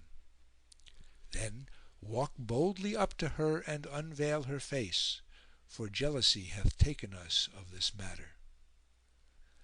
While Hasan was still talking with the Ifrit, behold, the groom fared forth from the hall and entering the closet of ease sat down on the stool. Hardly had he done this when the Ifrit came out of the tank, wherein the water was, in semblance of a mouse, and squeaked out, Zik! Quoth the hunchback, what ails thee? And the mouse grew and grew till it became a coal black cat, and caterwauled, Meow! Meow! Then it grew still more and more till it became a dog, and barked out, Ow! Ow! When the bridegroom saw this he was frightened and exclaimed, out with thee, O unlucky one! But the dog grew and swelled till it became an ass colt that brayed and snorted in his face, Howk! Howk! Whereupon the hunchback quaked and cried, come to my aid, O people of the house! But behold, the ass colt grew and became big as a buffalo, and walled the way before him, and spake with the voice of the sons of Adam, saying, woe to thee, O thou bunchback, thou stinkard, O thou filthiest of grooms! Hearing this, the groom was seized with a colic, and he sat down on the jakes in his clothes, with teeth chattering and knocking together. Quoth the Ifrit, is the world so strait to thee thou findest none to marry save my lady love? But as he was silent the Ifrit continued, Answer me, or I will do thee dwell in the dust." "By Allah," replied the Gobbo, "O King of the Buffaloes, this is no fault of mine, for they forced me to wed her; and verily I wot not that she had a lover among the buffaloes. But now I repent, first before Allah and then before thee." Said the Ifrit to him, "I swear to thee that if thou fare forth from this place, or thou utter a word before sunrise, I assuredly will wring thy neck. When the sun rises, wend thy went and never more return to this house." So saying, the Ifrit took up the Gobbo bridegroom and set him head downwards and feet upwards in the slit of the privy, and said to him, "I will leave thee here, but I shall be on the look out for thee till sunrise; and if thou stir before then, I will seize thee by the feet and dash out thy brains against the wall. So look out for thy life." Thus far concerning the Hunchback; but as regards Badr al-Din Hasan of Bassorah, he left the Gobbo and the Ifrit jangling and wrangling, and going into the house sat him down in the very middle of the alcove. And behold, in came the bride attended by an old woman who stood at the door and said, "O father of uprightness, arise and take what God giveth thee." Then the old woman went away, and the bride, Sitt al-Husn, or the Lady of Beauty hight, entered the inner part of the alcove broken hearted, and saying in herself, "By Allah, I will never yield my person to him, no, not even were he to take my life." But as she came to the further end she saw Badr al-Din Hasan, and she said, "Dearling, art thou still sitting here? By Allah, I was wishing that thou wert my bridegroom, or at least that thou and the hunchbacked horse groom were partners in me." He replied, "O beautiful lady, how should the Syce have access to thee, and how should he share in thee with me?" Then quoth she, "Who is my husband, thou or he?" "Sitt al-Husn," rejoined Hasan, "we have not done this for mere fun, but only as a device to ward off the evil eye from thee. For when the tire women and singers and wedding guests saw thy beauty being displayed to me, they feared fascination, and thy father hired the horse groom for 10 dinars and a porringer of meat to take the evil eye off us; and now he hath received his hire and gone his gait."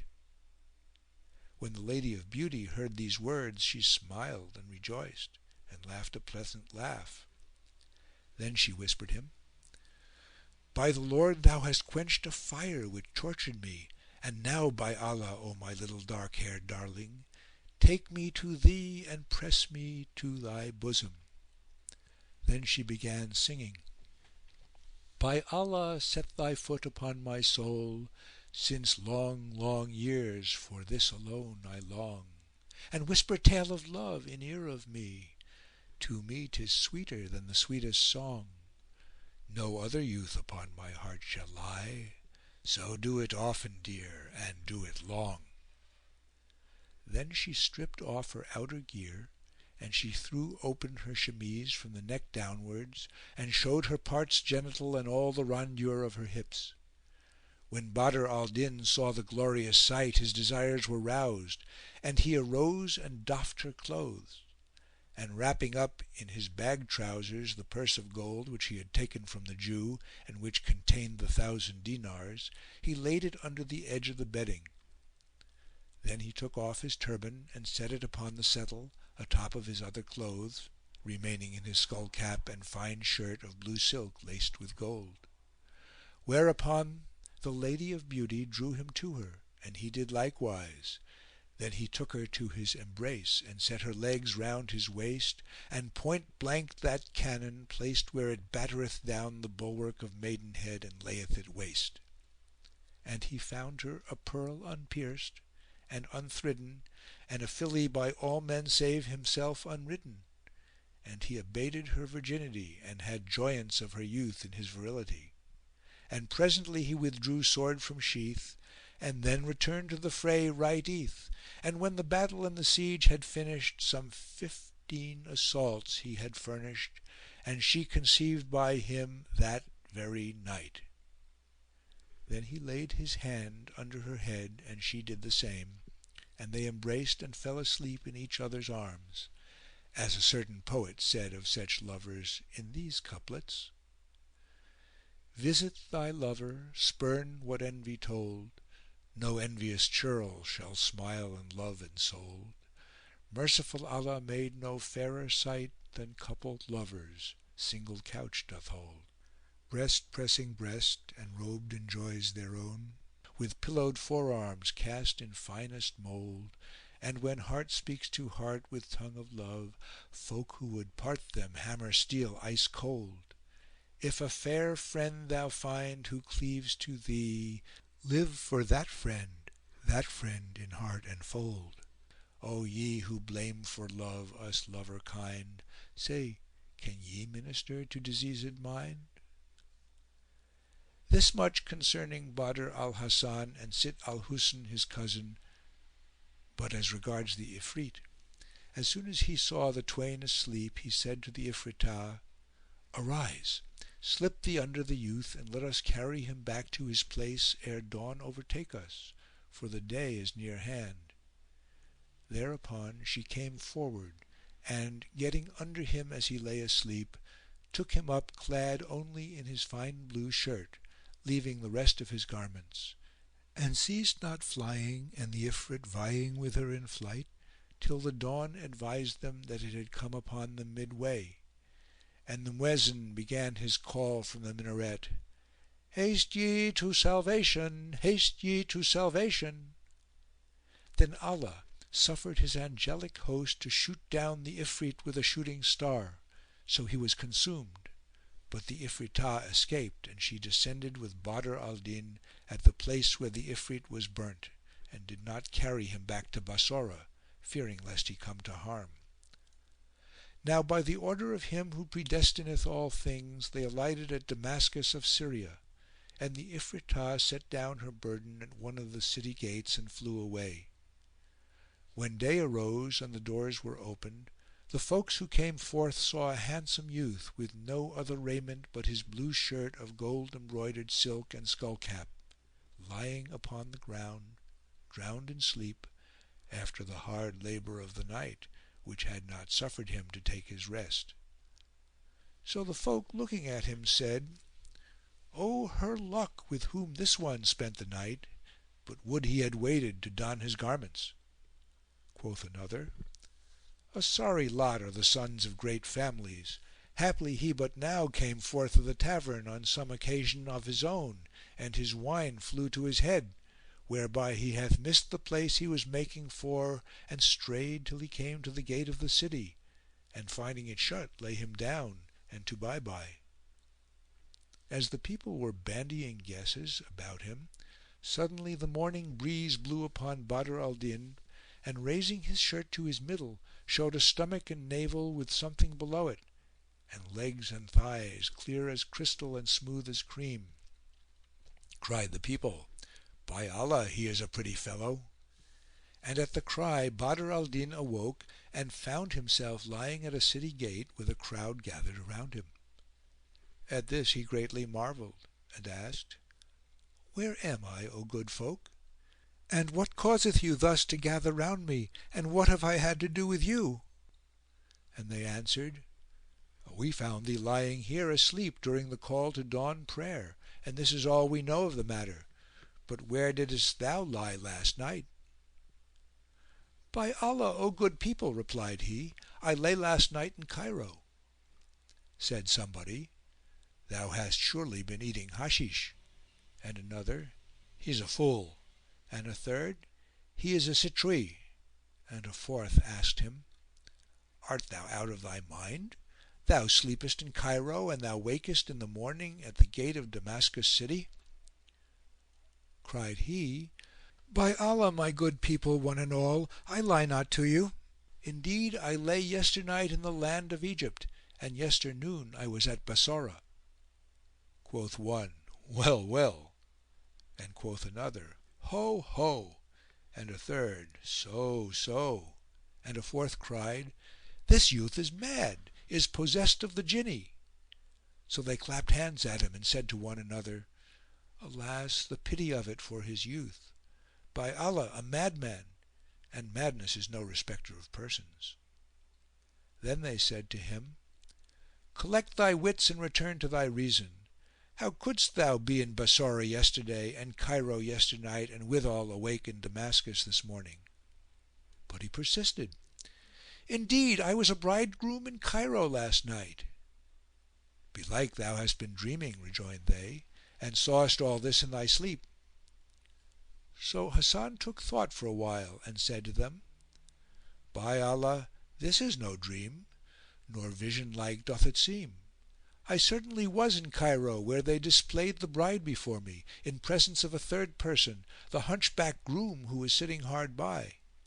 By Allah, O my brother, this be no dream, and if it were a dream, where is the bag of gold I bore with me, and where are my turban and my robe and my trousers?" Then he rose and entered the city, threading its highways and byways and bazar streets; and the people pressed upon him and jeered at him, crying out, "Madman! Madman!"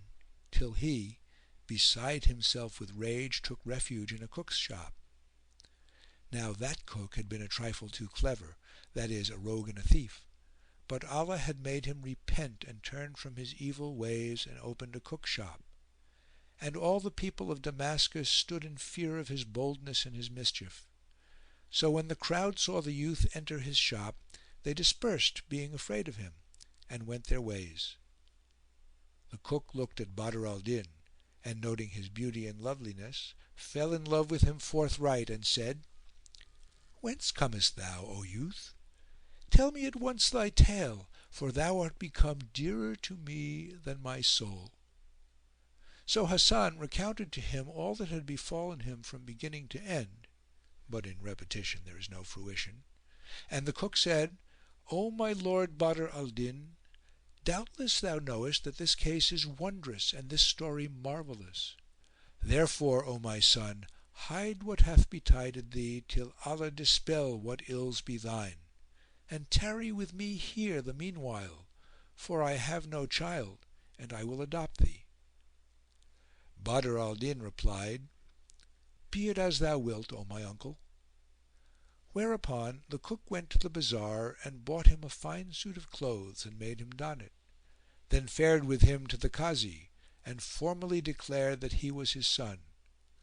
So Badr al-Din Hasan became known in Damascus city as the cook's son, and he sat with him in the shop to take the silver, and on this wise he sojourned there for a time.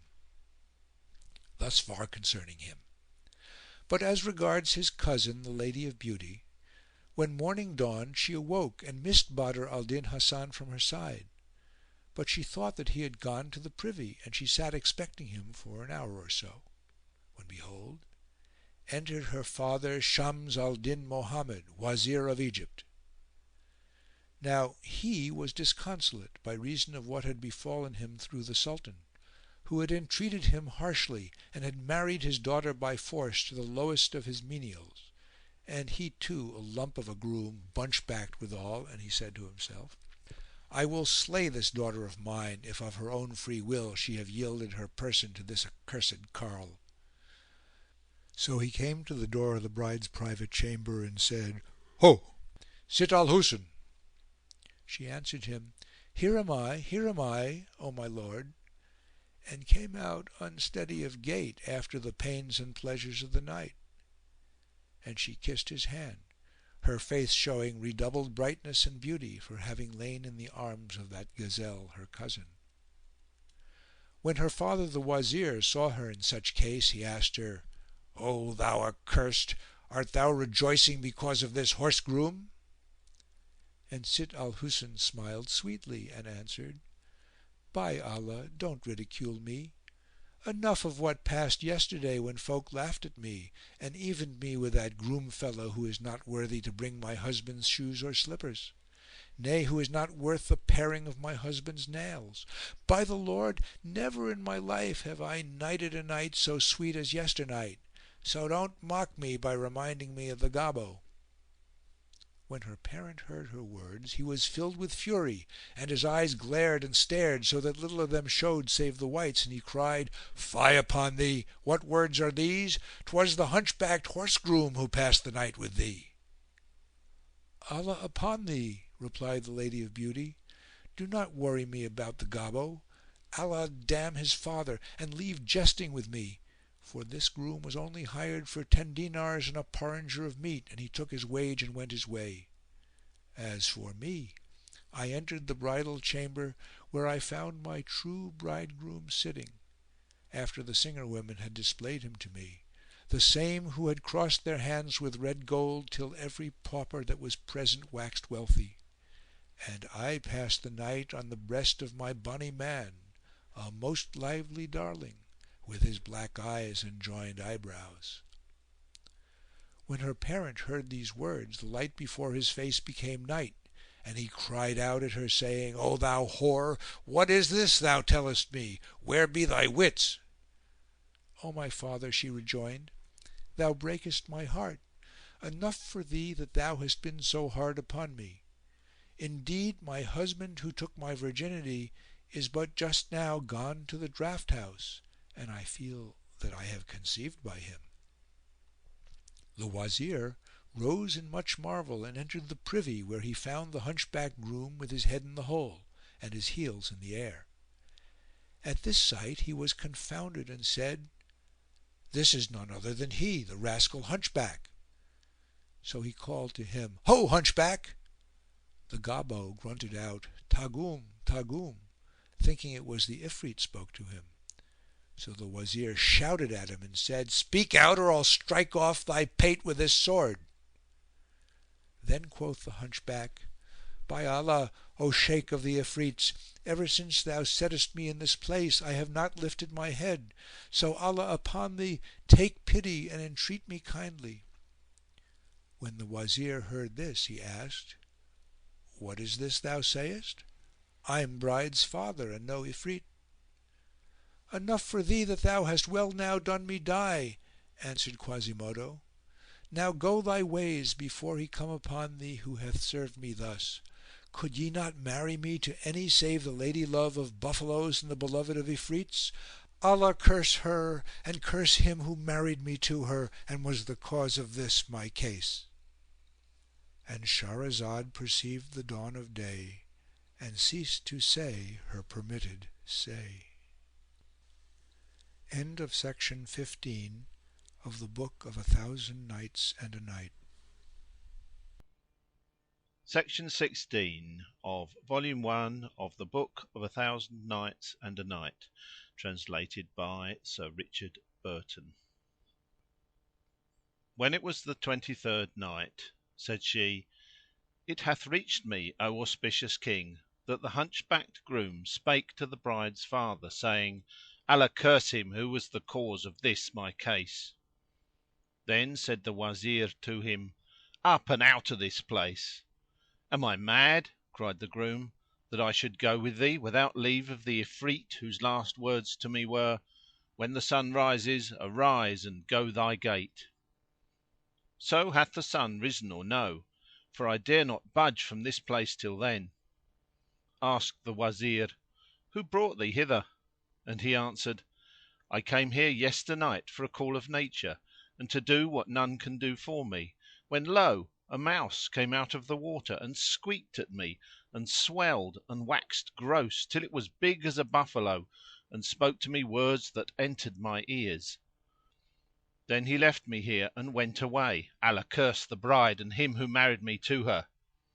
The Wazir walked up to him and lifted his head out of the cesspool hole, and he fared forth running for dear life and hardly crediting that the sun had risen, and repaired to the Sultan, to whom he told all that had befallen him with the Ifrit.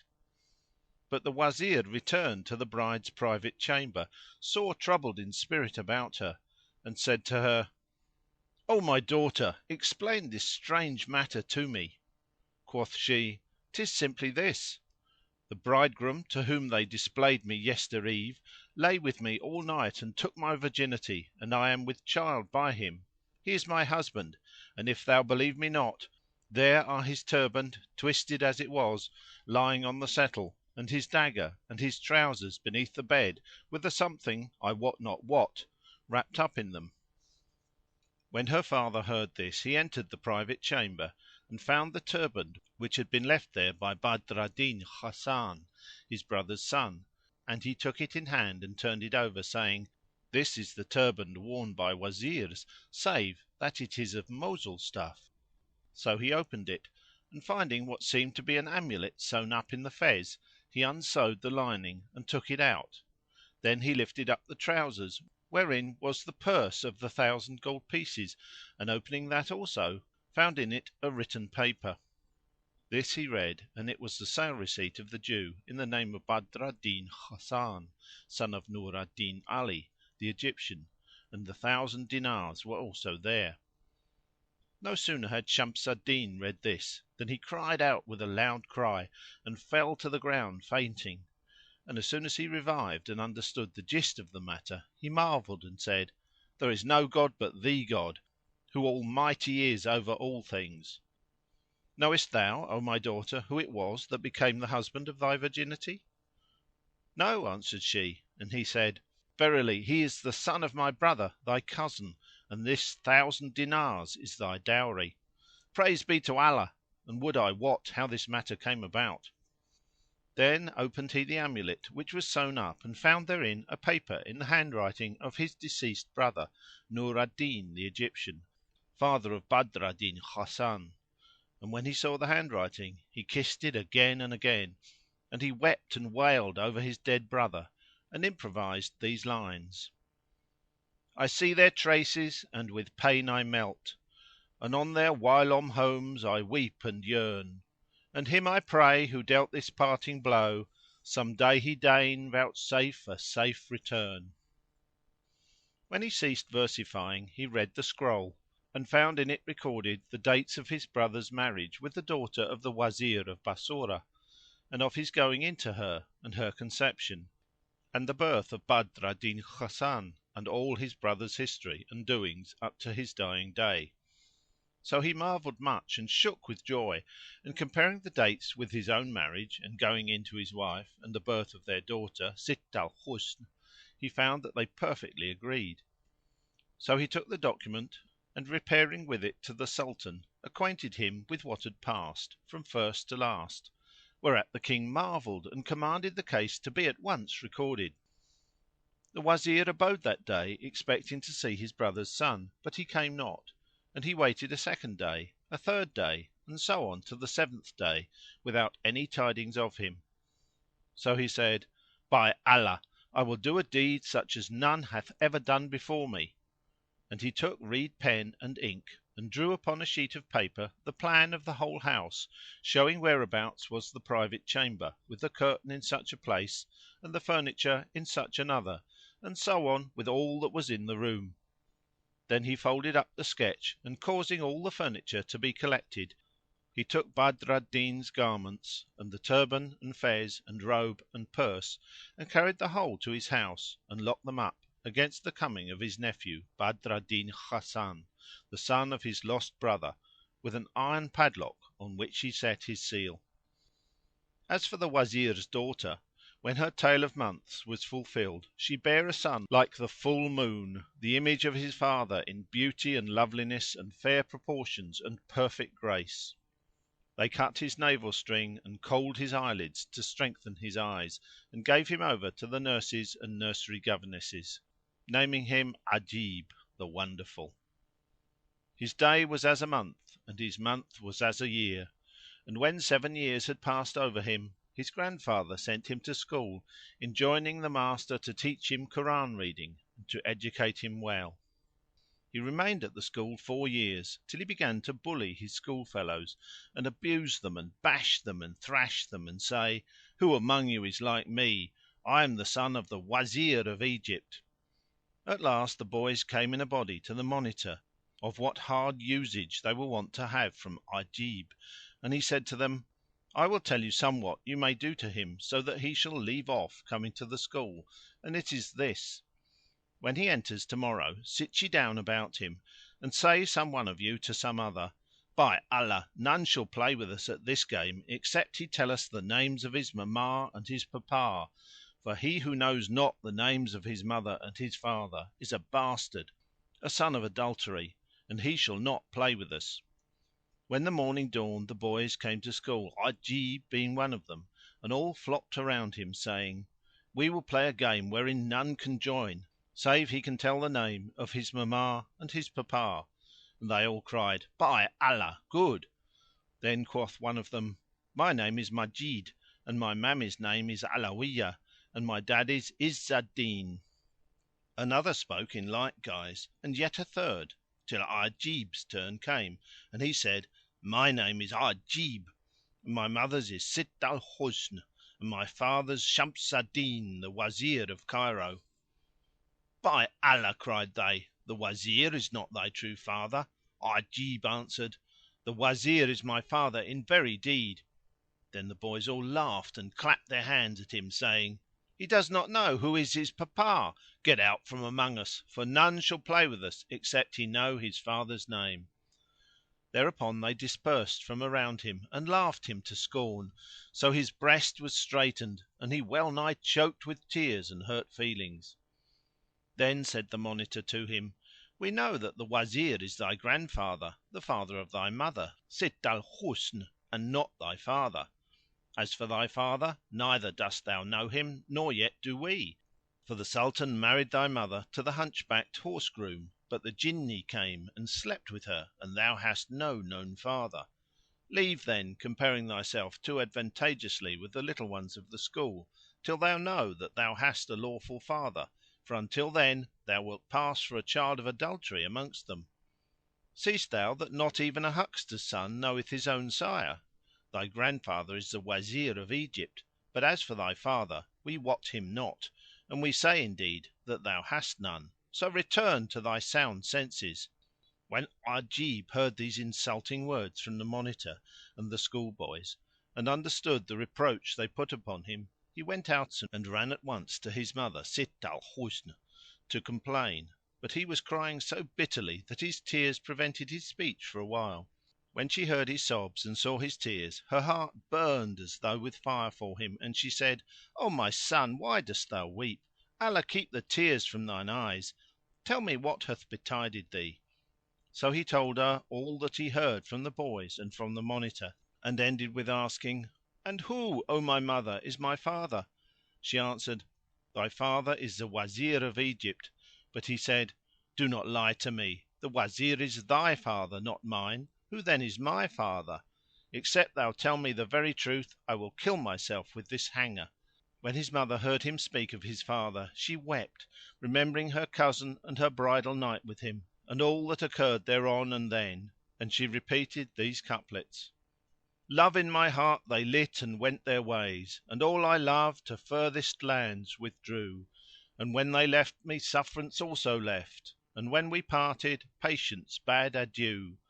They fled, and flying with my joys they fled. In very consistency my spirit flew. They made my eyelids flow with severance tears, and to the parting pang these drops are due. And when I long to see reunion day, my groans prolonging sore for ruth I sue. Then in my heart of hearts their shapes I trace, and love and longing, care and cark renew. O ye whose names cling round me like a cloak, whose love yet closer than a shirt I drew, beloved ones, how long this hard despite? How long this severance and this coy shy flight? Then she wailed and shrieked aloud and her son did the like; and behold, in came the Wazir whose heart burnt within him at the sight of their lamentations, and he said, "What makes you weep?" So the Lady of Beauty acquainted him with what had happened between her son and the schoolboys, and he also wept, calling to mind his brother and what had passed between them and what had betided his daughter, and how he had failed to find out what mystery there was in the matter. Then he rose at once and repairing to the audience hall went straight to the King and told his tale and craved his permission to travel eastward to the city of Bassorah and ask after his brother's son. Furthermore he besought the Sultan to write for him letters patent authorising him to seize upon Badr al-Din, his nephew and son-in-law, wheresoever he might find him.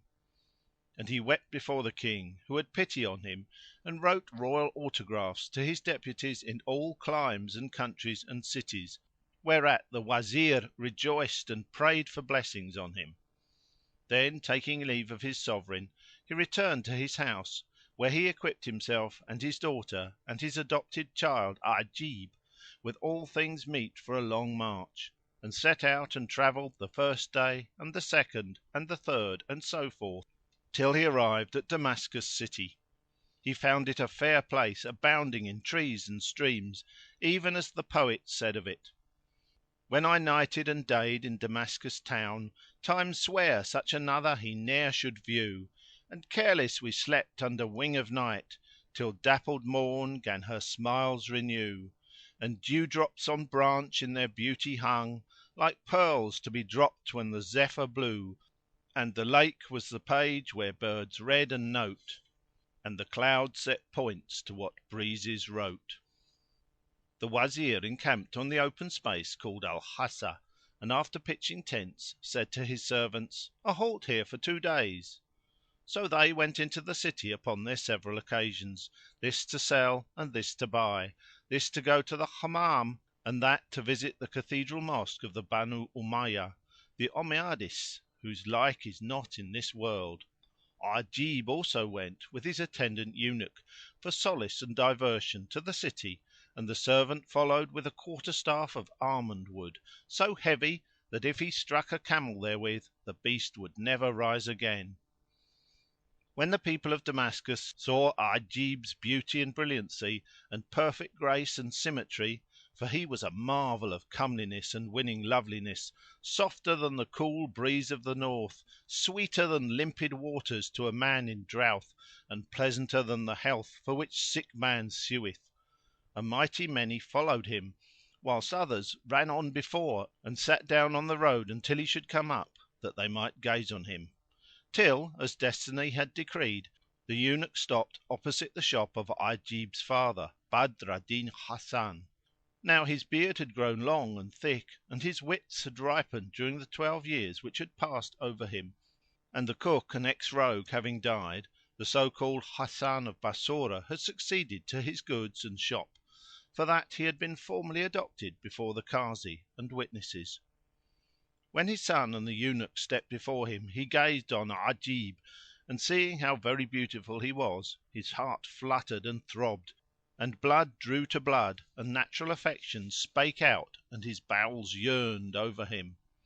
He had just dressed a conserve of pomegranate grains with sugar, and heaven implanted love wrought within him; so he called to his son Ajib and said, "O my lord, O thou who hast gotten the mastery of my heart and my very vitals, and to whom my bowels yearn, say me, wilt thou enter my house and solace my soul by eating of my meat?" Then his eyes streamed with tears which he could not stay, for he bethought him of what he had been and what he had become. When Ajib heard his father's words his heart also yearned himwards, and he looked at the eunuch and said to him, "Of a truth, O my good guard, my heart yearns to this cook; he is as one that hath a son far away from him: so let us enter and gladden his heart by tasting of his hospitality. Perchance for our so doing Allah may reunite me with my father." When the eunuch heard these words he cried, "A fine thing this, by Allah! Shall the sons of Wazirs be seen eating in a common cook shop? Indeed I keep off the folk from thee with this quarterstaff, lest they even look upon thee, and I dare not suffer thee to enter this shop at all." When Hasan of Bassorah heard this speech he marvelled and turned to the eunuch with tears pouring down his cheeks, and Ajib said, "Verily my heart loves him." But he answered, "Leave this talk, thou shalt not go in."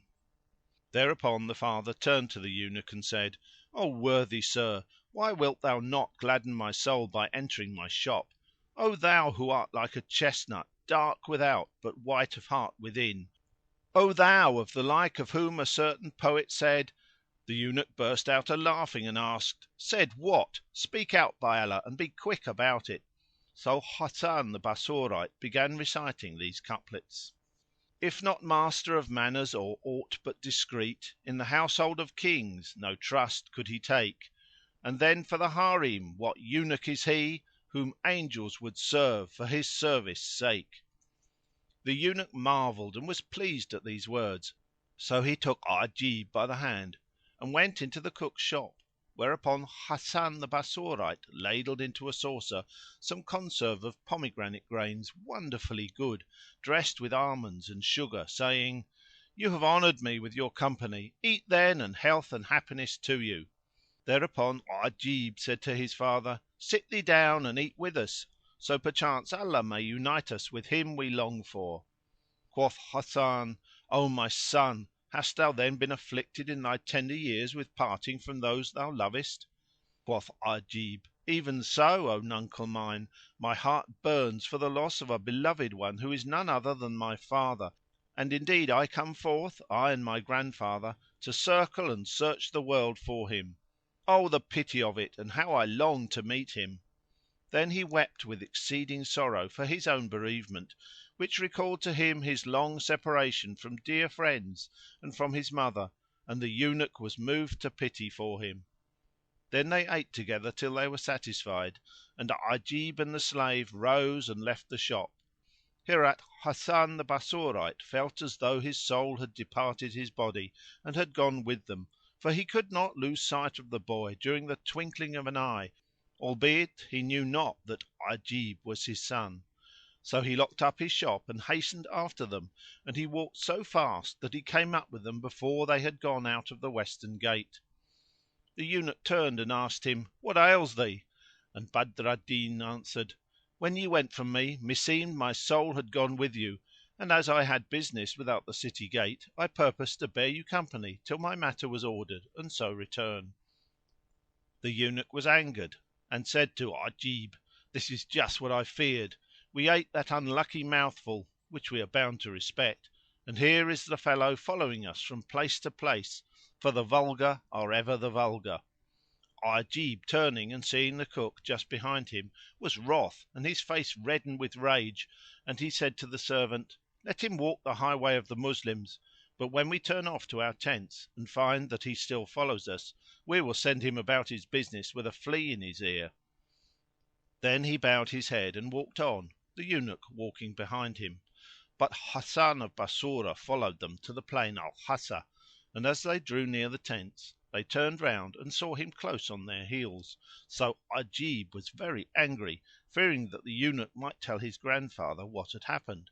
His indignation was the hotter for apprehension lest any say that after he had entered a cook shop the cook had followed him. So he turned and looked at Hasan of Bassorah and found his eyes fixed on his own, for the father had become a body without a soul, and it seemed to Ajib that his eye was a treacherous eye, or that he was some lewd fellow. So his rage redoubled and stooping down he took up a stone weighing half a pound and threw it at his father. It struck him on the forehead, cutting it open from eyebrow to eyebrow and causing the blood to stream down, and Hasan fell to the ground in a swoon, whilst Ajib and the eunuch made for the tents. When the father came to himself he wiped away the blood and tore off a strip from his turband and bound up his head, blaming himself the while and saying, "I wronged the lad by shutting up my shop and following, so that he thought I was some evil minded fellow." Then he returned into his place, where he busied himself with the sale of his sweetmeats, and he yearned after his mother at Bassorah and wept over her and broke out repeating, "Unjust it were to bid the world be just, and blame her not, she ne'er was made for justice. Take what she gives thee, leave all grief aside, for now to fair and then to foul her lust is." So Hasan of Bassorah set himself steadily to sell his sweetmeats, but the Wazir his uncle halted in Damascus 3 days and then marched upon Emesa, and passing through that town he made enquiry there and at every place where he rested.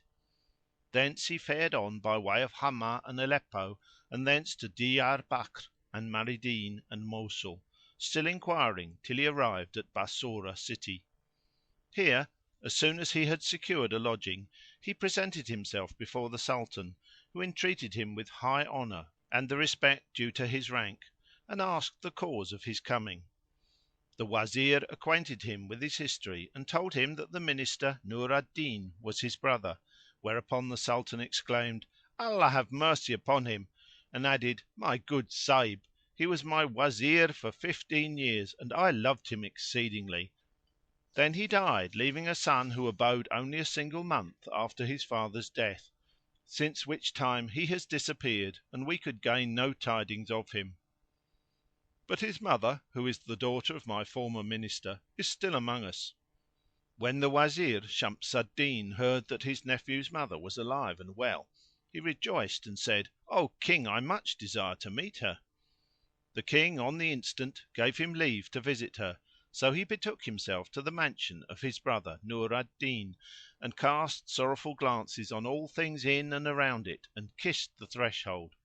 Then he bethought him of his brother Nur al Din Ali and how he had died in a strange land far from kith and kin and friends, and he wept and repeated these lines: I wander mid these walls, my Laylah's walls, and kissing this and other wall I roam. 'Tis not the walls or roof my heart so loves, but those who in this house had made their home. Then he passed through the gate into a courtyard and found a vaulted doorway builded of hardest syenite, inlaid with sundry kinds of multi coloured marble. Into this he walked and wandered about the house and, throwing many a glance around, saw the name of his brother Nur al Din written in gold wash upon the walls. So he went up to the inscription and kissed it and wept and thought of how he had been separated from his brother and had now lost him for ever, and he recited these couplets: I ask of you from every rising sun, and eke I ask when flasheth leven light, when I pass my nights in passion pain, yet ne'er I 'plain me of my painful plight. My love, if longer last this parting throe, little by little shall it waste my sprite. An thou wouldst bless these eyne with sight of thee, one day on earth I crave none other sight. Think not another could possess my mind, nor length nor breadth for other love I find. Then he walked on till he came to the apartment of his brother's widow, the mother of Badr al Din Hasan the Egyptian.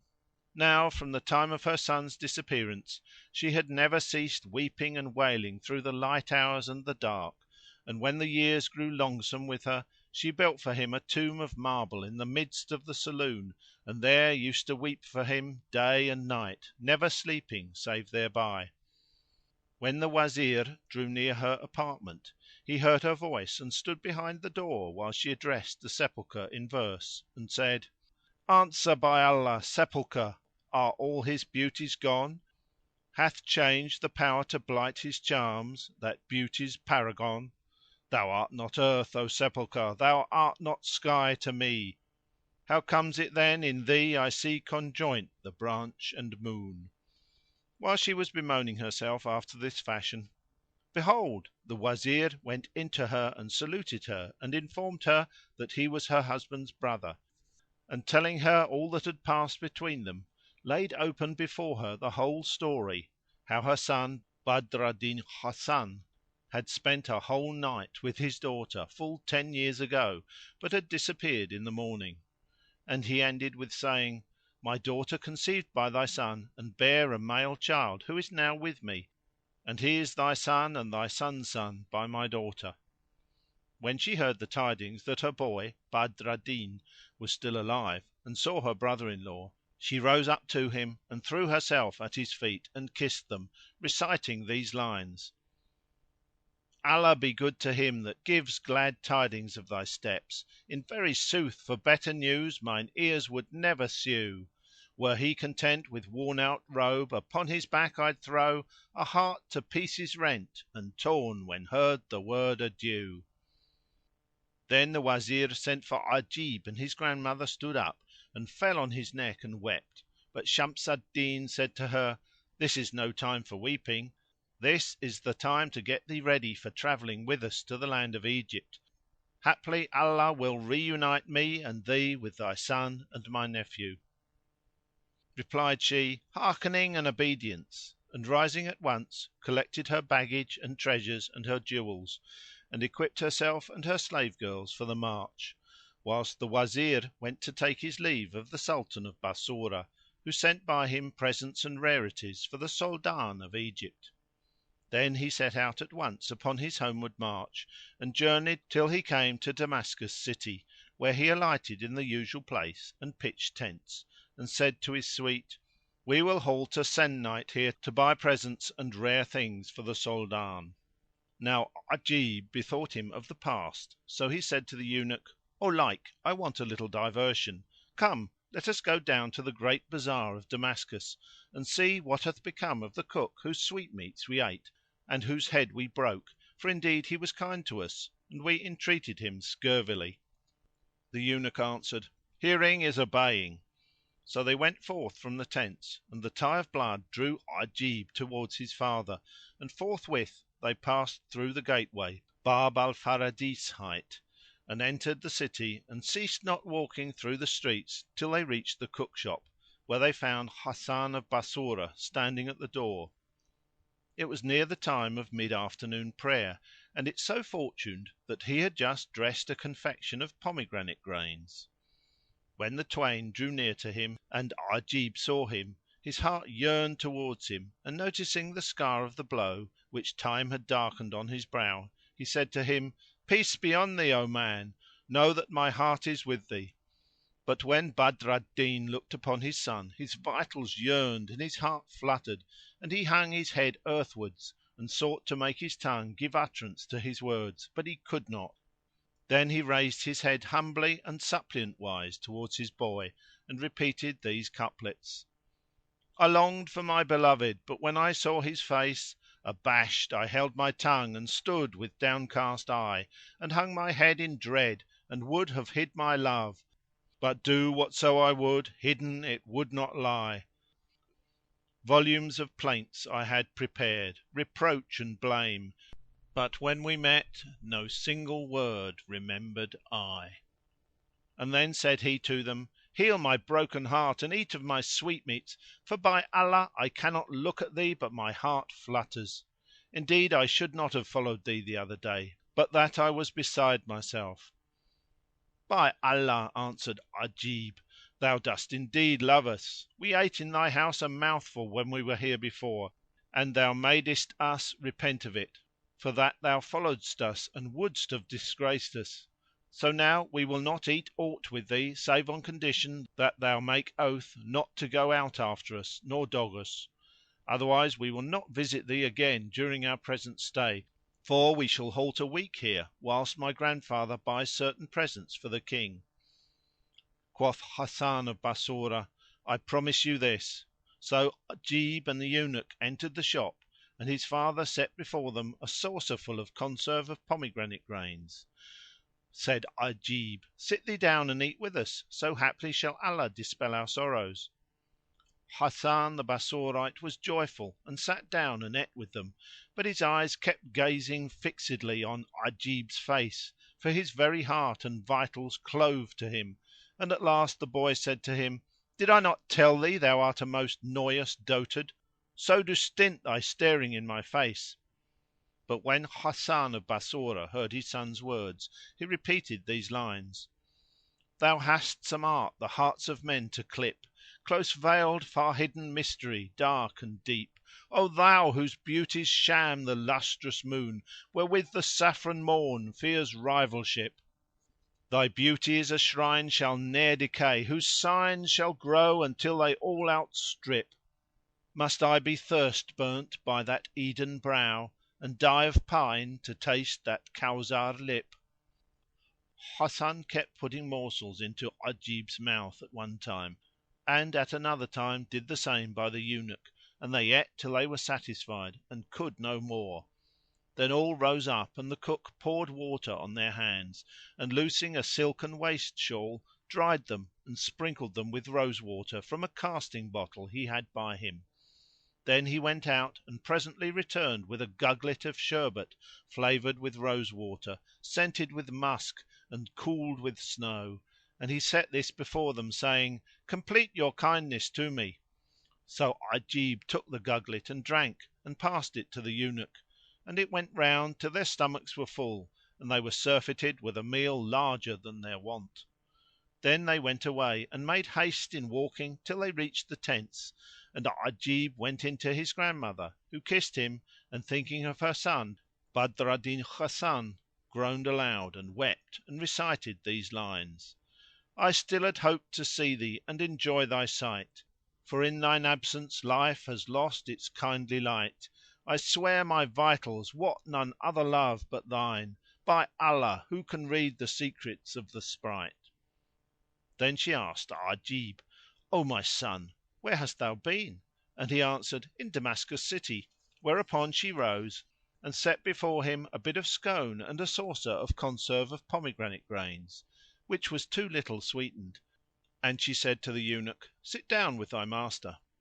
Said the servant to himself, "By Allah, we have no mind to eat; I cannot bear the smell of bread." But he sat down and so did Ajib, though his stomach was full of what he had eaten already and drunken.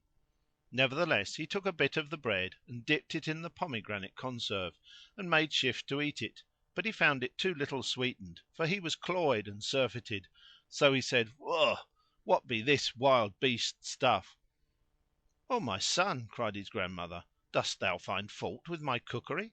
I cooked this myself and none can cook it as nicely as I can, save thy father Badr al Din Hasan."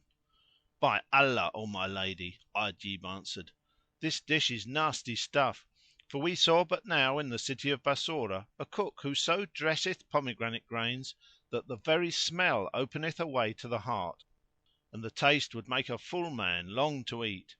And as for this mess compared with his, 'tis not worth either much or little." When his grandmother heard his words she waxed wroth with exceeding wrath and looked at the servant.—And Shahrazad perceived the dawn of the day and ceased to say her permitted say. Section 16. The Book of 1000 Nights and a Night. Translated by Richard Burton. Volume 1, Section 17. When it was the 24th Night, she said, It hath reached me, O auspicious King, that when Ajib's grandmother heard his words she waxed wroth and looked at the servant and said, "Woe to thee! Dost thou spoil my son and dost take him into common cookshops?" The eunuch was frightened and denied, saying, "We did not go into the shop; we only passed by it." "By Allah," cried Ajib, "but we did go in, and we ate till it came out of our nostrils, and the dish was better than thy dish." Then his grandmother rose and went and told her brother in law, who was incensed against the eunuch, and sending for him asked him, "Why didst thou take my son into a cookshop?" And the eunuch, being frightened, answered, "We did not go in." But Ajib said, "We did go inside and ate conserve of pomegranate grains till we were full, and the cook gave us to drink of iced and sugared sherbet." At this the Wazir's indignation redoubled and he questioned the castrato; but, as he still denied, the Wazir said to him, "If thou speak sooth, sit down and eat before us." So he came forward and tried to eat but could not eat and threw away the mouthful, crying, "O my lord, I am surfeited since yesterday." By this the Wazir was certified that he had eaten at the cook's and bade the slaves throw him, which they did. Then they came down on him with a rib basting which burnt him till he cried for mercy and help from Allah, saying, "O my master, beat me no more and I will tell thee the truth." Whereupon the Wazir stopped the bastinado and said, "Now speak thou sooth." Quoth the eunuch, "Know then that we did enter the shop of a cook while he was dressing conserve of pomegranate grains, and he set some of it before us. By Allah, I never ate in my life its like nor tasted aught nastier than this stuff which is now before us." Badr al Din Hasan's mother was angry at this and said, "Needs thou must go back to the cook and bring me a saucer of conserved pomegranate grains from that which is in his shop and show it to thy master, that he may say which be the better and the nicer, mine or his." Said the unsexed, "I will." So on the instant she gave him a saucer and a half dinar, and he returned to the shop and said to the cook, "O Shaykh of all cooks, we have laid a wager concerning thy cookery in my lord's house, for they have conserve of pomegranate grains there also: so give me this half dinar's worth and look to it, for I have eaten a full meal of stick on account of thy cookery, and so do not let me eat aught more thereof." Hasan of Bassorah laughed and answered, "By Allah, none can dress this dish as it should be dressed save myself and my mother, and she at this time is in a far country." Then he ladled out a saucerful and, finishing it off with musk and rose water, put it in a cloth which he sealed and gave it to the eunuch who hastened back with it. No sooner had Badr al Din Hasan's mother tasted it and perceived its fine flavour and the excellence of the cookery than she knew who had dressed it, and she screamed and fell down fainting. The Wazir, sorely started, sprinkled rose water upon her, and after a time she recovered and said, "If my son be yet of this world, none dressed this conserve of pomegranate grains but he, and this cook is my very son Badr al Din Hasan. There is no doubt of it, nor can there be any mistake, for only I and he knew how to prepare it, and I taught him." When the Wazir heard her words he joyed with exceeding joy and said, "O the longing of me for a sight of my brother's son! I wonder if the days will ever unite us with him. Yet it is to Almighty Allah alone that we look for bringing about this meeting." Then he rose without stay or delay and, going to his suite, said to them, "Be off, some 50 of you, with sticks and staves to the cook's shop and demolish it; then pinion his arms behind him with his own turband, saying, 'It was thou madest that foul mess of pomegranate grains,' and drag him here perforce, but without doing him any harm." And they replied, "It is well." Then the Wazir rode off without losing an instant to the palace and, foregathering with the Viceroy of Damascus, showed him the Sultan's orders. After careful perusal he kissed the letter and, placing it upon his head, said to his visitor, "Who is this offender of thine?" Quoth the Wazir, "A man who is a cook." So the Viceroy at once sent his apparitors to the shop, which they found demolished and everything in it broken to pieces, for whilst the Wazir was riding to the palace his men had done his bidding. Then they awaited his return from the audience, and Hasan of Bassorah, who was their prisoner, kept saying, "I wonder what they have found in the conserve of pomegranate grains to bring things to this pass." When the Wazir returned to them, after his visit to the Viceroy, who had given him formal permission to take up his debtor and depart with him, on entering the tents he called for the cook. They brought him forward pinioned with his turband, and when Badr al Din Hasan saw his uncle he wept with excessive weeping and said, "O my lord, what is my offence against thee?" "Art thou the man who dressed that conserve of pomegranate grains?" asked the Wazir, and he answered, "Yes. Didst thou find in it aught to call for the cutting off of my head?" Quoth the Wazir, "That were the least of thy deserts." Quoth the cook, "O my lord, wilt thou not tell me my crime and what aileth the conserve of pomegranate grains?" "Presently," replied the Wazir and called aloud to his men, "Bring hither the camels." So they struck the tents and, by the Wazir's orders, the servants took Badr al Din Hasan and set him in a chest which they padlocked and put on a camel. Then they departed and stinted not journeying till nightfall, when they halted and ate some victual, and took Badr al Din Hasan out of his chest and gave him a meal and locked him up again. They set out once more and travelled till they reached Kimrah, where they took him out of the box and brought him before the Wazir, who asked him, "Art thou he who dressed that conserve of pomegranate grains?" He answered, "Yes, O my lord." And the Wazir said, "Fetter him." So they fettered him and returned him to the chest and fared on again till they reached Cairo and lighted at the quarter called Al Raydaniyah. Then the Wazir gave order to take Badr al Din Hasan out of the chest and sent for a carpenter and said to him, "Make me a cross of wood for this fellow." Cried Badr al Din Hasan, "And what wilt thou do with it?" And the Wazir replied, "I mean to crucify thee thereon and nail thee thereto and parade thee all about the city. And why wilt thou use me after this fashion? because of thy villainous cookery of conserved pomegranate grains. How durst thou dress it and sell it lacking pepper? And for that it lacked pepper wilt thou do all this to me? Is it not enough that thou hast broken my shop and smashed my gear and boxed me up in a chest and fed me only once a day? Too little pepper! Too little pepper! This is a crime which can be expiated only upon the cross." Then Badr al Din Hasan marvelled and fell a mourning for his life; whereupon the Wazir asked him, "Of what thinkest thou?" And he answered him, "Of maggoty heads like thine; for an thou had 1 ounce of sense thou hadst not treated me thus."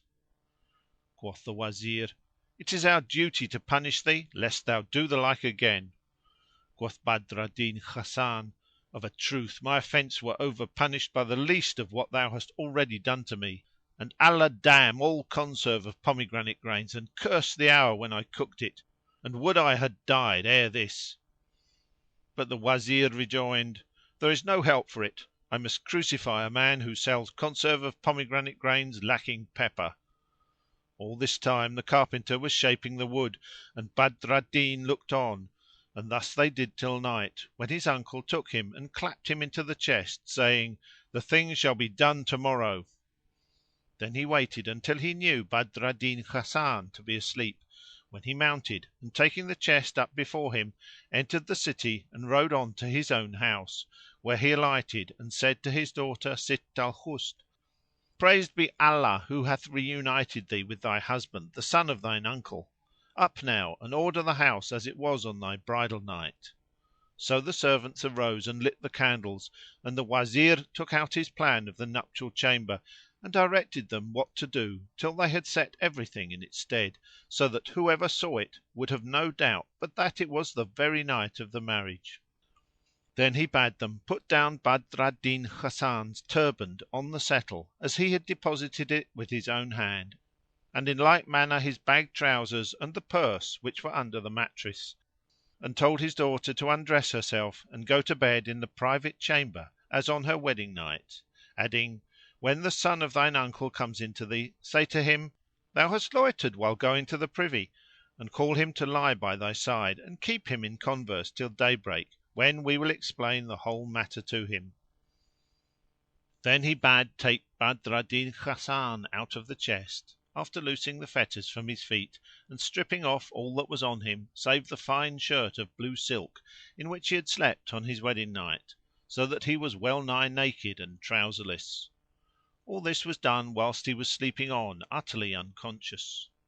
Then, by doom of destiny, Badr al Din Hasan turned over and awoke, and finding himself in a lighted vestibule, said to himself, "Surely I am in the mazes of some dream."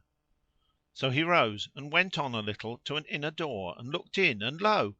he was in the very chamber wherein the bride had been displayed to him, and there he saw the bridal alcove and the settle and his turband and all his clothes. When he saw this he was confounded and kept advancing with one foot and retiring with the other, saying, "Am I sleeping or waking?" And he began rubbing his forehead and saying, for indeed he was thoroughly astounded, "By Allah, verily this is the chamber of the bride who was displayed before me! Where am I then? I was surely but now in a box."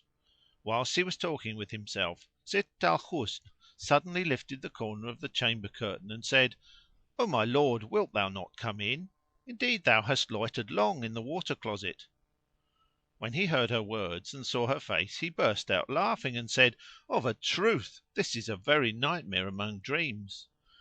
Then he went in sighing and pondered what had come to pass with him and was perplexed about his case; and his affair became yet more obscure to him when he saw his turband and bag trousers, and when, feeling the pocket, he found the purse containing the 1,000 gold pieces. So he stood still and muttered, "Allah is all knowing! Assuredly I am dreaming a wild waking dream." Then said the Lady of Beauty to him, "What ails thee to look puzzled and perplexed?" adding, "Thou wast a very different man during the first of the night." He laughed and asked her, "How long have I been away from thee?" And she answered him, "Allah preserve thee and His holy name be about thee! Thou didst but go out an hour ago for an occasion and return. Are thy wits clean gone?" When Badr al-Din Hasan heard this he laughed and said, "Thou hast spoken truth, but when I went out from thee I forgot myself awhile in the draught house and dreamt that I was a cook at Damascus and abode there 10 years, and there came to me a boy who was of the sons of the great and with him a eunuch."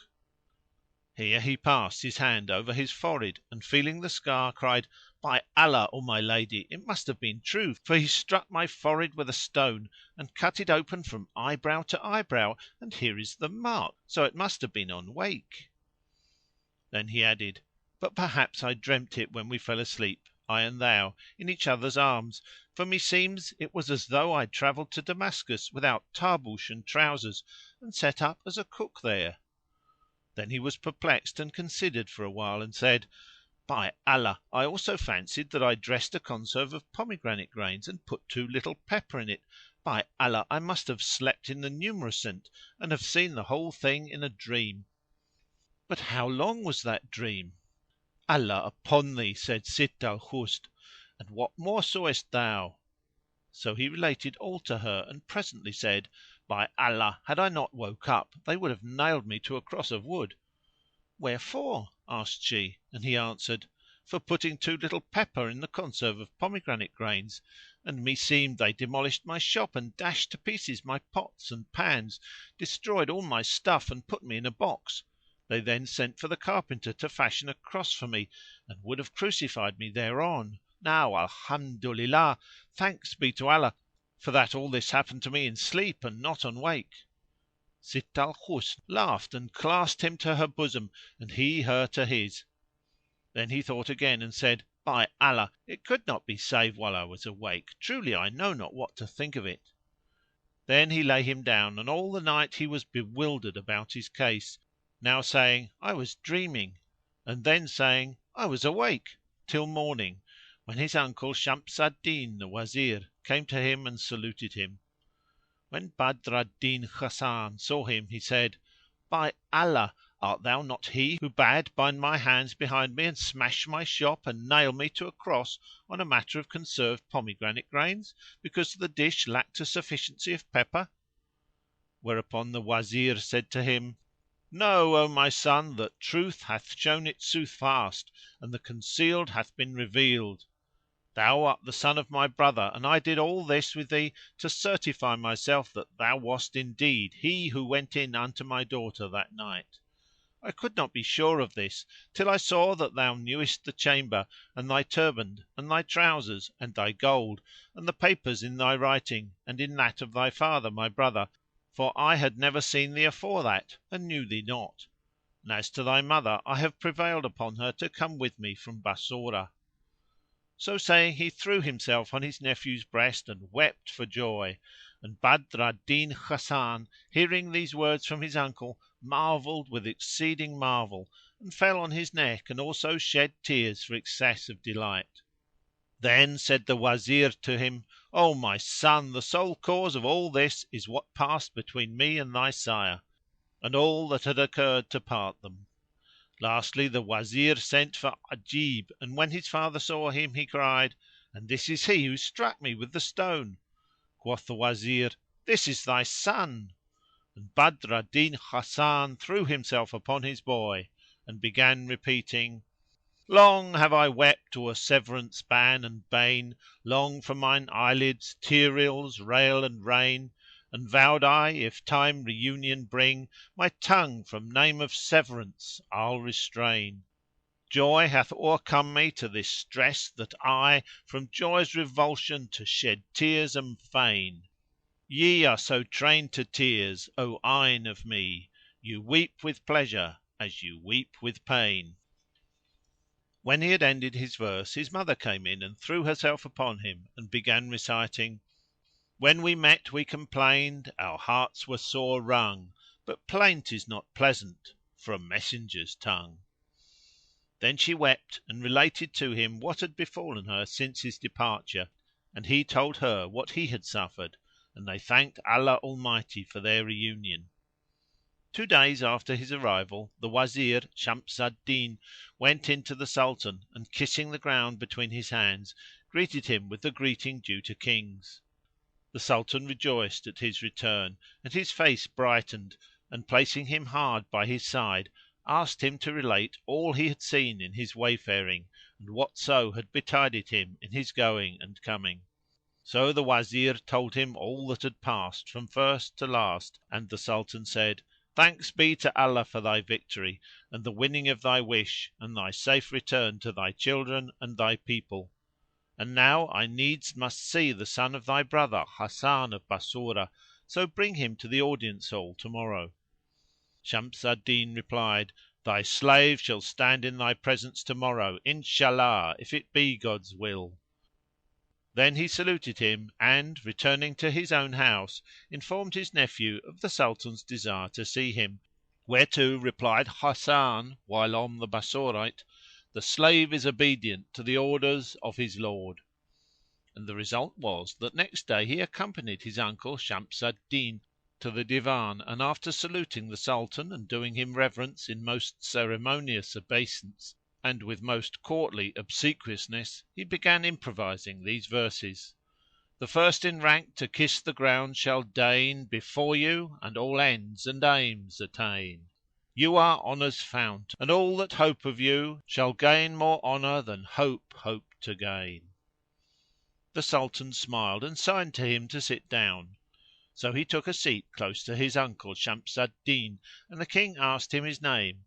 Quoth Badr al Din Hasan, "The meanest of thy slaves is known as Hasan the Bassorite, who is instant in prayer for thee day and night." The Sultan was pleased at his words and, being minded to test his learning and prove his good breeding, asked him, "Dost thou remember any verses in praise of the mole on the cheek?" He answered, "I do," and began reciting: "When I think of my love and our parting smart, my groans go forth and my tears upstart.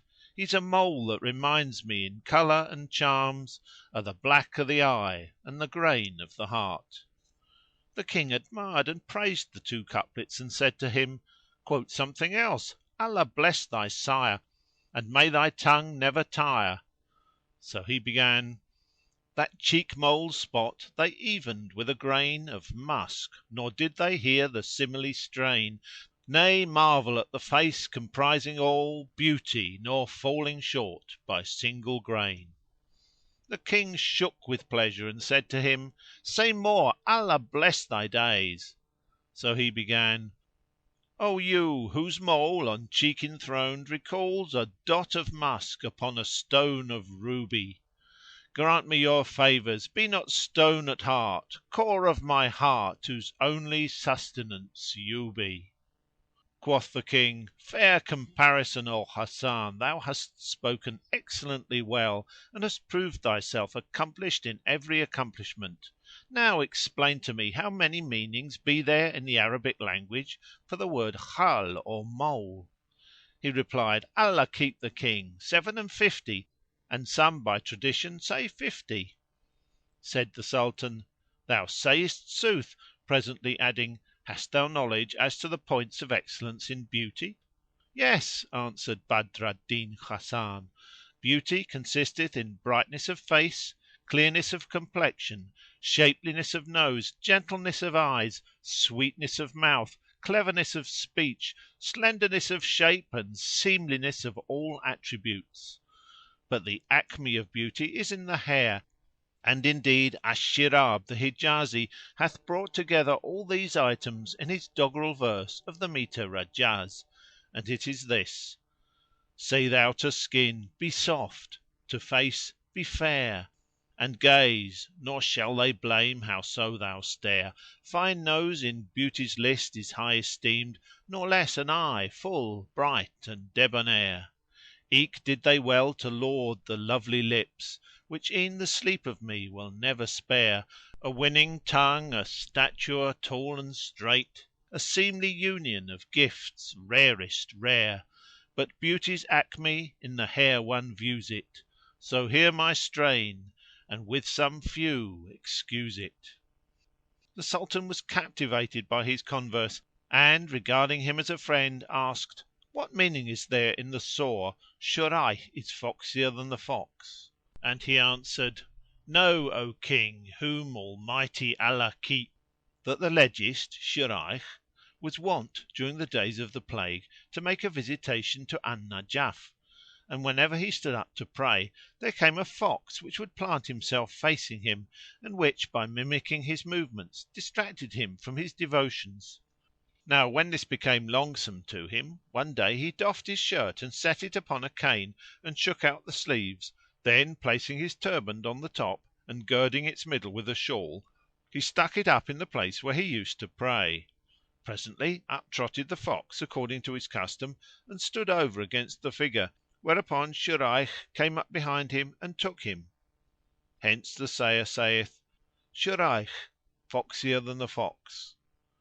When the Sultan heard Badr al Din Hasan's explanation, he said to his uncle Shams al Din, "Truly this the son of thy brother is perfect in courtly breeding, and I do not think that his like can be found in Cairo."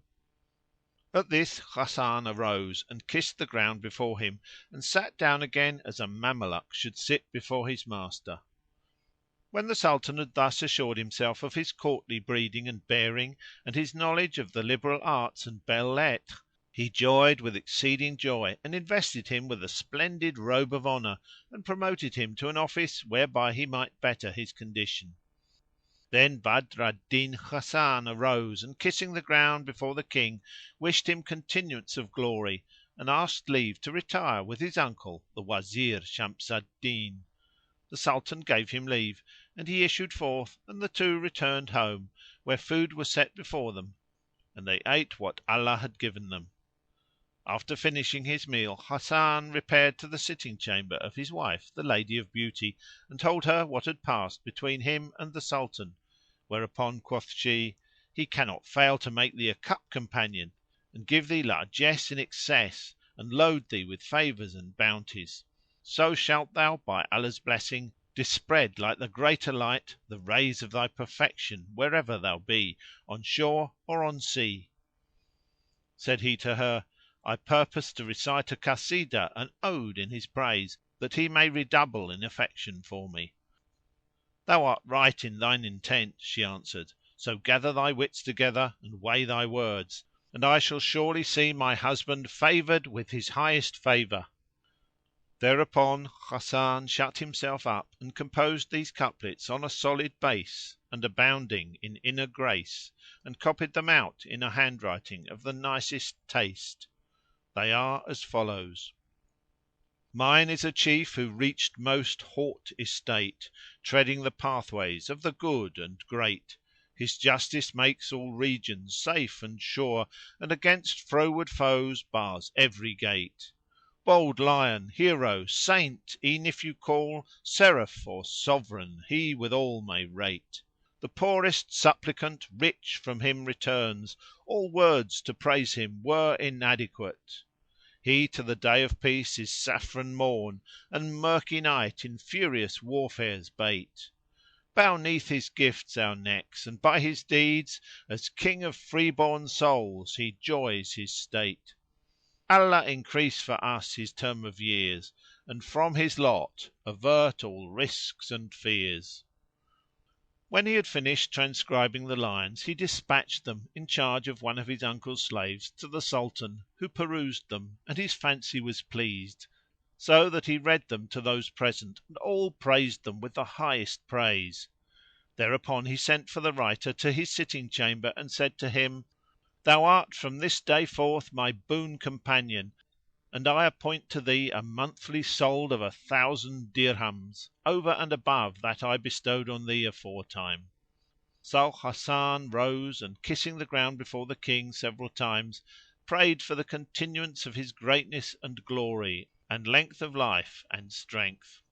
Thus Badr al Din Hasan the Bassorite waxed high in honour and his fame flew forth to many regions, and he abode in all comfort and solace and delight of life with his uncle and his own folk till death overtook him. When the Caliph Harun al Rashid heard this story from the mouth of his Wazir Ja'afar the Barmecide, he marvelled much and said, "It behoves that these stories be written in letters of liquid gold." Then he set the slave at liberty and assigned to the youth who had slain his wife such a monthly stipend as sufficed to make his life easy. He also gave him a concubine from amongst his own slave girls, and the young man became one of his cup companions. Yet this story, continued Shahrazad, is in no wise stranger than the tale of the Tailor and the Hunchback and the Jew and the Reeve and the Nazarene and what betided them. Quoth the King, and what may that be? So Shahrazad began in these words. The Hunchback's Tale. It hath reached me, O auspicious King, that there dwelt during times of yore and years and ages long gone before, in a certain city of China, a tailor who was an open handed man that loved pleasuring and merry making, and who was wont, he and his wife, to solace themselves from time to time with public diversions and amusements. One day they went out with the first of the light and were returning in the evening, when they fell in with a hunchback, whose semblance would draw a laugh from care and dispel the horrors of despair.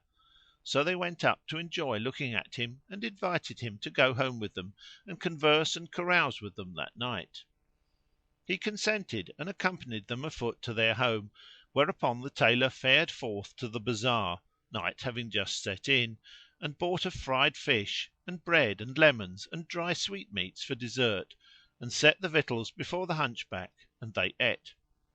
Presently the Tailor's wife took a great fid of fish and gave it in a gobbet to the Gobbo, stopping his mouth with her hand and saying, "By Allah, thou must down with it at a single gulp, and I will not give thee time to chew it." So he bolted it, but therein was a stiff bone which stuck in his gullet, and his hour being come, he died.—And Shahrazad perceived the dawn of the day and ceased saying her permitted say.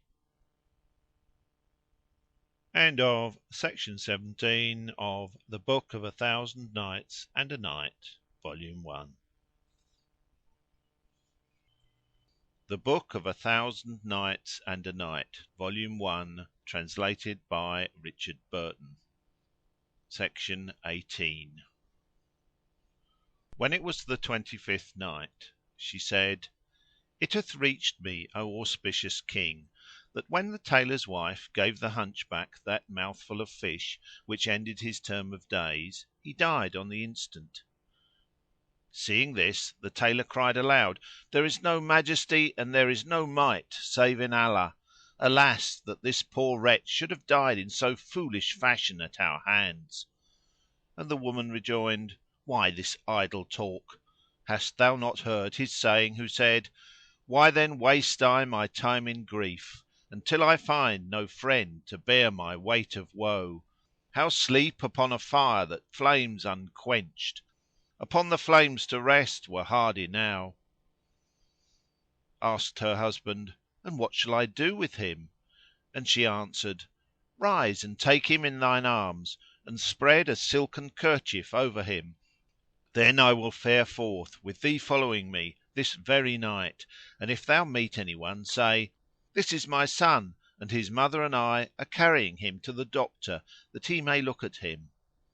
So he rose and, taking the Hunchback in his arms, bore him along the streets, preceded by his wife, who kept crying, O my son, Allah keep thee! What part paineth thee, and where hath this small pox attacked thee? So all who saw them said, "'Tis a child sick of small pox." They went along asking for the physician's house, till folk directed them to that of a leach which was a Jew. They knocked at the door and there came down to them a black slave girl, who opened and, seeing a man bearing a babe and a woman with him, said to them, "What is the matter?" "We have a little one with us," answered the Tailor's wife, "and we wish to show him to the physician: so take this quarter dinar and give it to thy master, and let him come down and see my son who is sore sick." The girl went up to tell her master, whereupon the Tailor's wife walked into the vestibule and said to her husband, "Leave the Hunchback here and let us fly for our lives." So the Tailor carried the dead man to the top of the stairs and propped him upright against the wall and ran away, he and his wife. Meanwhile the girl went in to the Jew and said to him, "At the door are a man and a woman with a sick child, and they have given me a quarter dinar for thee, that thou mayest go down and look at the little one and prescribe for it." As soon as the Jew saw the quarter dinar he rejoiced and rose quickly in his greed of gain and went forth hurriedly in the dark. But hardly had he made a step when he stumbled on the corpse and threw it over, when it rolled to the bottom of the staircase. So he cried out to the girl to hurry up with the light, and she brought it, whereupon he went down and examining the Hunchback found that he was stone dead. So he cried out, "O for Esdras! O for Moses! O for Aaron! O for Joshua son of Nun! O the 10 Commandments! I have stumbled against the sick one and he hath fallen downstairs and he is dead. How shall I get this man I have killed out of my house? O by the hoofs of the ass of Esdras!" Then he took up the body and, carrying it into the house, told his wife what had happened, and she said to him, "Why dost thou sit still?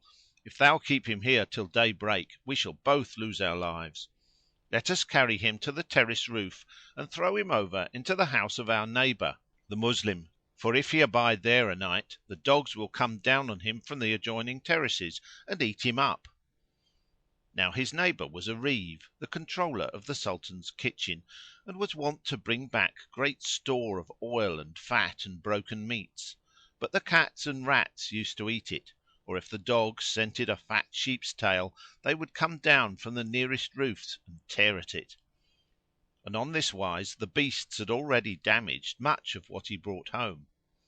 So the Jew and his wife carried the Hunchback up to the roof and, letting him down by his hands and feet through the wind shaft into the Reeve's house, propped him up against the wall and went their ways. Hardly had they done this when the Reeve, who had been passing an evening with his friends hearing a recitation of the Koran, came home and opened the door and, going up with a lighted candle, found a son of Adam standing in the corner under the ventilator.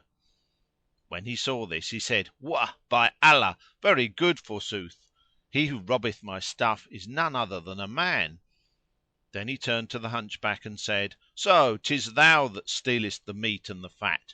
I thought it was the cats and dogs, and I kill the cats and dogs of the quarter and sin against them by killing them; and all the while 'tis thou comest down from the house terrace through the wind shaft. But I will avenge myself upon thee with my own hand." So he snatched up a heavy hammer and set upon him and smote him full on the breast, and he fell down. Then he examined him and, finding that he was dead, cried out in horror, thinking that he had killed him, and said, "There is no majesty and there is no might save in Allah, the Glorious, the Great!" And he feared for his life and added, "Allah curse the oil and the meat and the grease and the sheep's tails to boot! How hath Fate given this man his quietus at my hand?"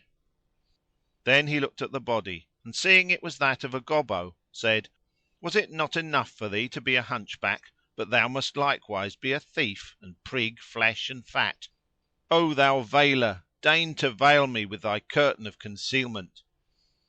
So he took him up on his shoulders and, going forth with him from his house about the latter end of the night, carried him to the nearest end of the bazar, where he set him up on his feet against the wall of a shop at the head of a dark lane, and left him and went away. After a while up came a Nazarene, the Sultan's broker, who, much bemused with liquor, was purposing for the Hammam bath, as his drunkenness whispered in his ear, "Verily the call to matins is nigh." He came plodding along and staggering about till he drew near the Hunchback and squatted down to make water over against him, when he happened to glance around and saw a man standing against the wall. Now some person had snatched off the Christian's turband in the first of the night, so when he saw the Hunchback hard by, he fancied that he also meant to steal his headdress. Thereupon he clenched his fist and struck him on the neck, felling him to the ground, and called aloud to the watchman of the bazar, and came down on the body in his drunken fury and kept on belabouring and throttling the corpse. Presently the Charley came up and, finding a Nazarene kneeling on a Moslem and frapping him, asked, "What harm hath this one done?" And the broker answered, The fellow meant to snatch off my turband." "Get up from him," quoth the watchman. So he arose and the Charley went up to the Hunchback and, finding him dead, exclaimed, "By Allah, good indeed! A Christian killing a Mahometan!" Then he seized the broker and, tying his hands behind his back, carried him to the Governor's house; and all the while the Nazarene kept saying to himself, "O Messiah! O Virgin! how came I to kill this fellow? And in what a hurry he must have been to depart this life when he died of a single blow!" Presently, as his drunkenness fled, came dolour in its stead. So the broker and the body were kept in the Governor's palace till morning morrowed, when the Wali came out and gave order to hang the supposed murderer and commanded the executioner make proclamation of the sentence. Forthwith they set up a gallows under which they made the Nazarene stand, and the torch bearer, who was hangman, threw the rope round his neck and passed one end through the pulley and was about to hoist him up, when lo! the Reeve, who was passing by, saw the broker about to be hanged and, making his way through the people, cried out to the executioner, "Hold! hold! I am he who killed the Hunchback." Asked the Governor, "What made thee kill him?"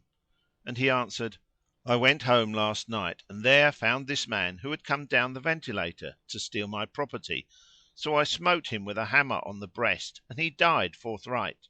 Then I took him up and carried him to the bazar and set him up against the wall in such a place near such a lane," adding, "Is it not enough for me to have killed a Moslem without also killing a Christian?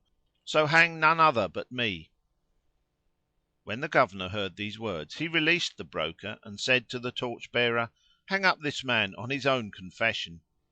So he loosed the cord from the Nazarene's neck and threw it round that of the Reeve and, making him stand under the gallows tree, was about to string him up, when behold, the Jewish physician pushed through the people and shouted to the executioner, "Hold! hold! It was I and none else killed the Hunchback. Last night I was sitting at home when a man and a woman knocked at the door carrying this Gobbo, who was sick, and gave my handmaid a quarter dinar, bidding her hand me the fee and tell me to come down and see him. Whilst she was gone the man and the woman brought him into the house and, setting him on the stairs, went away. And presently I came down and, not seeing him, for I was in the dark, stumbled over him and he fell to the foot of the staircase and died on the moment. Then we took him up, I and my wife, and carried him on to the top terrace; and the house of this Reeve being next door to mine, we let the body down through the ventilator. When he came home and found the Hunchback in his house, he fancied he was a thief and struck him with a hammer, so that he fell to the ground, and our neighbour made certain that he had slain him. Now is it not enough for me to have killed one Moslem unwittingly, without burdening myself with taking the life of another Moslem wittingly?" When the Governor heard this he said to the hangman, "Set free the Reeve and hang the Jew." Thereupon the torch bearer took him and slung the cord round his neck, when behold, the Tailor pushed through the people and shouted to the executioner, "Hold! hold! It was I and none else killed the Hunchback, and this was the fashion thereof. I had been out a pleasuring yesterday and, coming back to supper, fell in with this Gobbo, who was drunk and drumming away and singing lustily to his tambourine. So I accosted him and carried him to my house and bought a fish and we sat down to eat. Presently my wife took a fid of fish and, making a gobbet of it, crammed it into his mouth; but some of it went down the wrong way or stuck in his gullet and he died on the instant. So we lifted him up, I and my wife, and carried him to the Jew's house, where the slave girl came down and opened the door to us, and I said to her, "Tell thy master that there are a man and a woman and a sick person for thee to see." I gave her a quarter dinar and she went up to tell her master, and whilst she was gone I carried the Hunchback to the head of the staircase and propped him up against the wall and went off with my wife. When the Jew came down he stumbled over him and thought that he had killed him. Then he asked the Jew, "Is this the truth?" And the Jew answered, "Yes." Thereupon the Tailor turned to the Governor and said, "Leave go the Jew and hang me." When the Governor heard the Tailor's tale he marvelled at the matter of this Hunchback and exclaimed, "Verily this is an adventure which should be recorded in books." Then he said to the hangman, "Let the Jew go and hang the Tailor on his own confession." The executioner took the Tailor and put the rope around his neck and said, "I am tired of such slow work. We bring out this one and change him for that other, and no one is hanged after all." Now the Hunchback in question was, they relate, jester to the Sultan of China, who could not bear him out of his sight.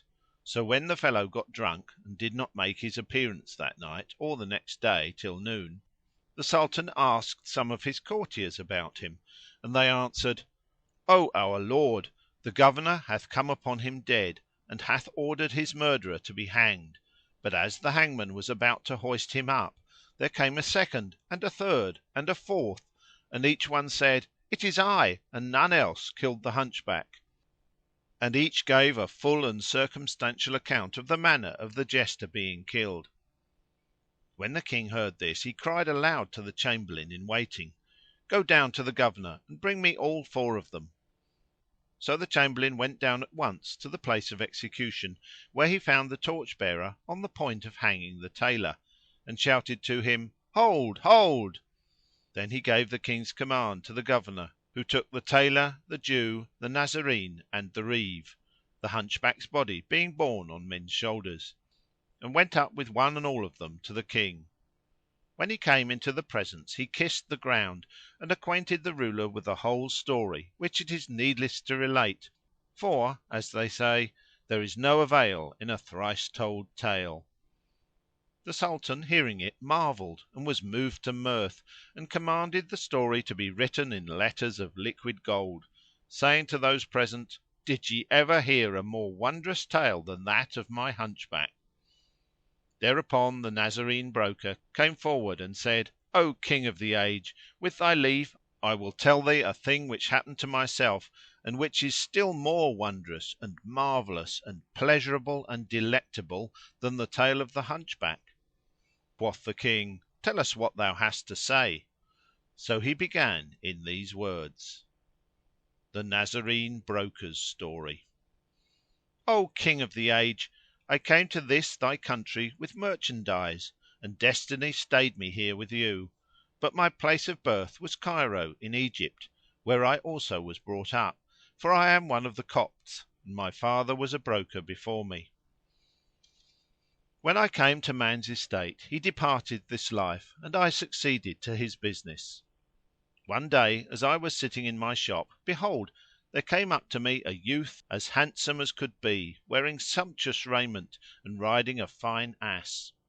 When he saw me he saluted me and I stood up to do him honour. Then he took out a kerchief containing a sample of sesame and asked, "How much is this worth per ardab?" Whereto I answered, 100 dirhams. Quoth he, "Take porters and gaugers and metesmen and come to morrow to the Khan al Jawit by the Gate of Victory quarter, where thou wilt find me." Then he fared forth, leaving me with the sample of sesame in his kerchief, and I went the round of my customers and ascertained that every ardab would fetch 120 dirhams. Next day I took 4 metesmen and walked with them to the Khan, where I found him awaiting me. As soon as he saw me he rose and opened his magazine, when we measured the grain till the store was empty, and we found the contents 50 ardabs, making 5000 pieces of silver. Then said he, "Let 10 dirhams on every ardab be thy brokerage; so take the price and keep in deposit 4500 dirhams for me, and when I have made an end of selling the other wares in my warehouses, I will come to thee and receive the amount." "I will well," replied I, and kissing his hand went away, having made that day a profit of 1000 dirhams. He was absent a month, at the end of which he came to me and asked, "Where be the dirhams?" I rose and saluted him and answered to him, "Wilt thou not eat somewhat in my house?" But he refused with the remark, "Get the monies ready and I will presently return and take them." Then he rode away; so I brought out the dirhams and sat down to await him. But he stayed away for another month, when he came back and said to me, "Where be the dirhams?" I rose and saluting him asked, "Wilt thou not eat something in my house?" But he again refused, adding, "Get me the monies ready and I will presently return and take them." Then he rode off. So I brought out the dirhams and sat down to await his return. But he stayed away from me a third month and I said, "Verily this young man is liberality in incarnate form." At the end of the month he came up, riding a mare mule and wearing a suit of sumptuous raiment. He was as the moon on the night of fullness, and he seemed as if fresh from the baths, with his cheeks rosy bright and his brow flower white, and a mole spot like a grain of ambergris delighting the sight, even as was said of such an one by the poet: Full moon with sun in single mansion, in brightest sheen and fortune rose and shone, with happy splendour changing every sprite. Hail to what guerdons prayer with blissful boon! Their charms and grace have gained perfection's height, all hearts have conquered and all wits have won. Laud to the Lord for works so wonder strange, and what the Almighty wills His hand hath done. When I saw him I rose to him and, invoking blessings on him, asked, "O my lord, wilt thou not take thy monies?" "Whence the hurry?" quoth he. "Wait till I have made an end of my business, and then I will come and take them." Again he rode away and I said to myself, "By Allah, when he comes next time, needs must I make him my guest, for I have traded with his dirhams and have gotten large gains thereby." At the end of the year he came again, habited in a suit of clothes more sumptuous than the former, and when I conjured him by the Evangel to alight at my house and eat of my guest food, he said, "I consent, on condition that what thou expendest on me shall be of my monies still in thy hand." I answered, "So be it," and made him sit down whilst I got ready what was needful of meat and drink and else besides, and set the tray before him with the invitation "Bismillah!" Then he drew near the tray and put out his left hand and ate with me, and I marvelled at his not using the right hand. When we had done eating I poured water on his hand and gave him wherewith to wipe it. Upon this we sat down to converse after I had set before him some sweetmeats, and I said to him, "O my master, prithee relieve me by telling me why thou eatest with thy left hand. Perchance something aileth thy other hand." When he heard my words he repeated these verses: "Dear friend, ask not what burneth in my breast, lest thou see fiery pangs eye never saw. Wills not my heart to harbour Salma instead of Laylah's love, but need hath ne'er a law." And he put out his right arm from his sleeve and behold, the hand was cut off, a wrist without a fist. I was astounded at this, but he said, "Marvel not and think not that I ate with my left hand for conceit and insolence, but from necessity, and the cutting off my right hand was caused by an adventure of the strangest." Asked I, "And what caused it?" And he answered, "Know that I am of the sons of Baghdad and my father was of notables of that city. When I came to man's estate I heard the pilgrims and wayfarers, travellers and merchants talk of the land of Egypt, and their words sank deep into my mind till my parent died, when I took a large sum of money and furnished myself for trade with stuffs of Baghdad and Mosul, and packing them up in bales set out on my wanderings; and Allah decreed me safety till I entered this your city." Then he wept and began repeating, "The blear eyed 'scapes the pit wherein the lynx eyed fall; a word the wise man slays and saves the natural. The Moslem fails of food, the Kafir feasts in hall. What art or act is man's? God's will obligeth all." Now when he had ended his verse he said, "So I entered Cairo and took off my loads and stored my stuffs in the Khan al Masr. Then I gave the servant a few silvers wherewith to buy me some food and lay down to sleep awhile. When I awoke I went to the street called Bayn al Kasrayn, between the two palaces, and presently returned and rested my night in the Khan. When it was morning I opened a bale and took out some stuff, saying to myself, I will be off and go through some of the bazars and see the state of the market. So I loaded the stuff on some of my slaves and fared forth till I reached the Kaysariyah, or exchange of Jaharkas, where the brokers who knew of my coming came to meet me. They took the stuffs and cried them for sale, but could not get the prime cost of them. I was vexed at this. However, the Shaykh of the brokers said to me, O my lord, I will tell thee how thou mayest make a profit of thy goods. Thou shouldest do as the merchants do, and sell thy merchandise at credit for a fixed period, on a contract drawn up by a notary and duly witnessed, and employ a shroff to take thy dues every Monday and Thursday. So shalt thou gain 2 dirhams and more for every one, and thou shalt solace and divert thyself by seeing Cairo and the Nile. Quoth I, This is sound advice, and carried the brokers to the Khan. They took my stuffs and went with them on 'change, where I sold them well, taking bonds for the value. These bonds I deposited with a shroff, a banker, who gave me a receipt with which I returned to the Khan. Here I stayed a whole month, every morning breaking my fast with a cup of wine and making my meals on pigeon's meat, mutton and sweetmeats, till the time came when my receipts began to fall due.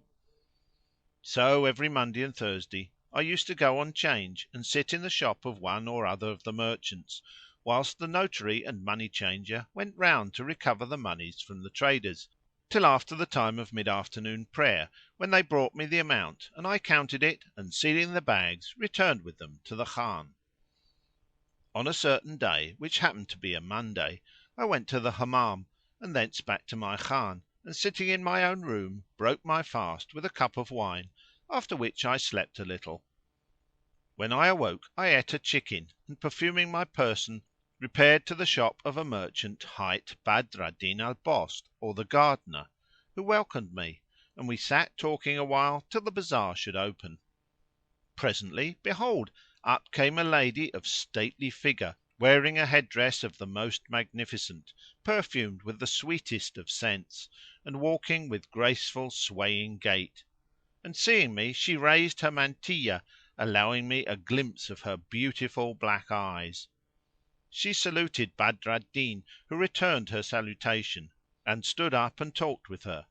And the moment I heard her speak, the love of her got hold of my heart. Presently she said to Badr al-Din, Hast thou by thee a cut piece of stuff woven with thread of pure gold? So he brought out to her a piece from those he had bought of me and sold it to her for 1,200 dirhams, when she said, I will take the piece home with me and send thee its price. That is impossible, O my lady, the merchant replied, for here is the owner of the stuff and I owe him a share of profit. Fie upon thee, she cried. Do I not use to take from thee entire rolls of costly stuff and give thee a greater profit than thou expectest, and send thee the money? Yes, rejoined he, but I stand in pressing need of the price this very day. Hereupon she took up the piece and threw it back upon his lap, saying, Out on thee! Allah confound the tribe of you which estimates nothing at the right value. And she turned to go. I felt my very soul going with her, so I stood up and stayed her, saying, I conjure thee by the Lord, O my lady, favour me by retracing thy gracious steps. She turned back with a smile and said, For thy sake I return, and took a seat opposite me in the shop. Then quoth I to Badr al-Din, What is the price they asked thee for this piece? And quoth he, 1,100 dirhams. I rejoined, The odd hundred shall be thy profit. Bring me a sheet of paper and I will write thee a discharge for it.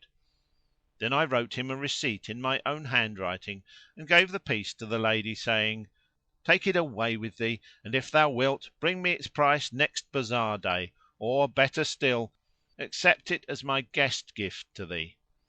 Allah requite thee with good, answered she, and make thee my husband and lord and master of all I have. And Allah favoured her prayer. I saw the gates of Paradise swing open before me and said, "O my lady, let this piece of stuff be now thine, and another like it is ready for thee: only let me have one look at thy face." So she raised her veil and I saw a face the sight of which bequeathed to me 1,000 sighs, and my heart was so captivated by her love that I was no longer ruler of my reason.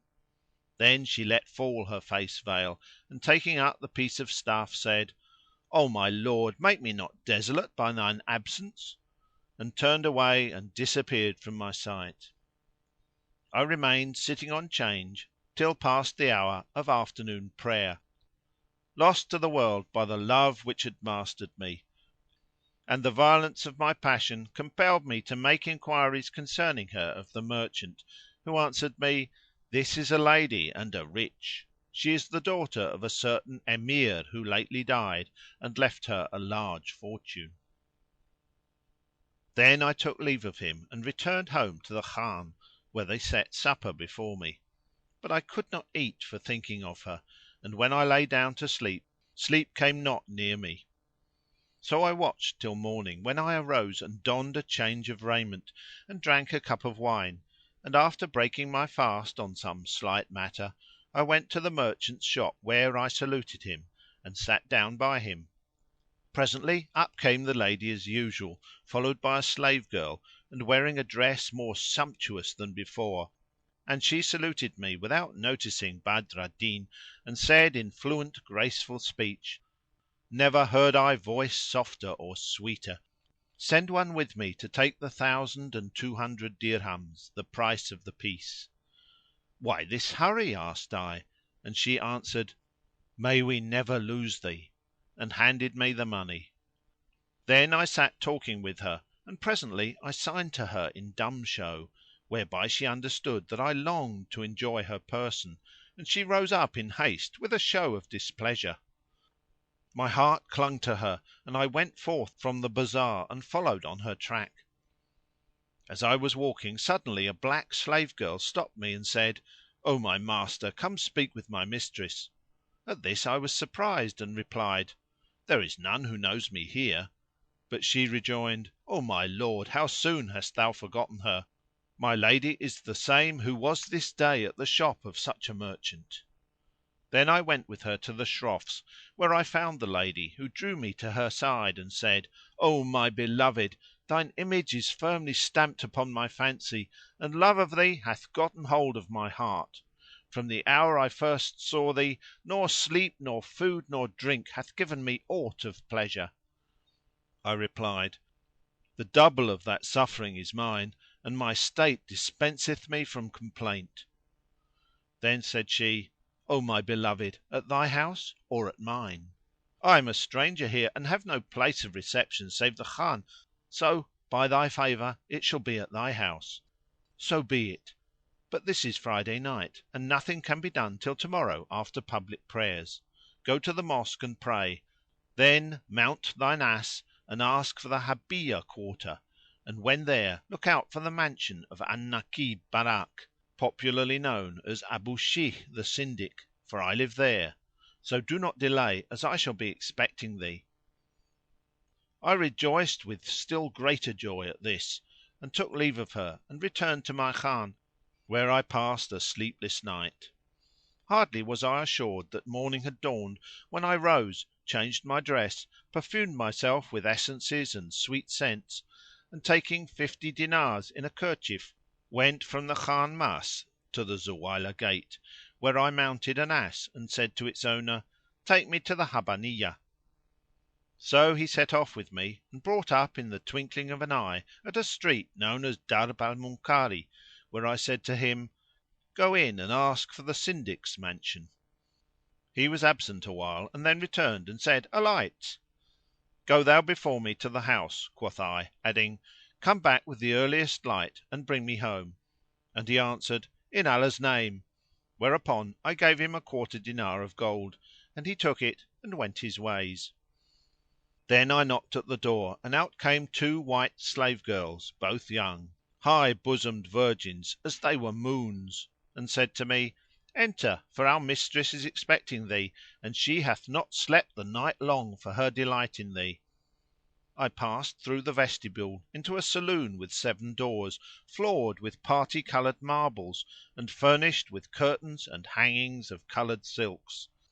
The ceiling was cloisonné with gold and corniced with inscriptions, emblazoned in lapis lazuli, and the walls were stuccoed with Sulti gypsum, which mirrored the beholder's face. Around the saloon were latticed windows overlooking a garden full of all manner of fruits, whose streams were railing and riffling, and whose birds were trilling and shrilling. And in the heart of the hall was a jetting fountain, at whose corners stood birds fashioned in red gold crusted with pearls and gems, and spouting water crystal clear. When I entered and took a seat,—And Shahrazad perceived the dawn of the day and ceased saying her permitted say. End of Section 18 of the Book of 1000 Nights and a Night, Volume 1. Section 19, Volume 1 of the Book of 1000 Nights and a Night, translated by Sir Richard Burton. When it was the 26th night, she said, It hath reached me, O auspicious King, that the young merchant continued.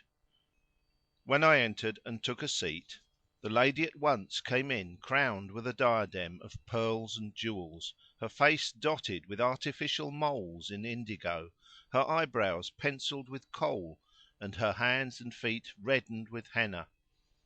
When she saw me she smiled in my face and took me to her embrace and clasped me to her breast.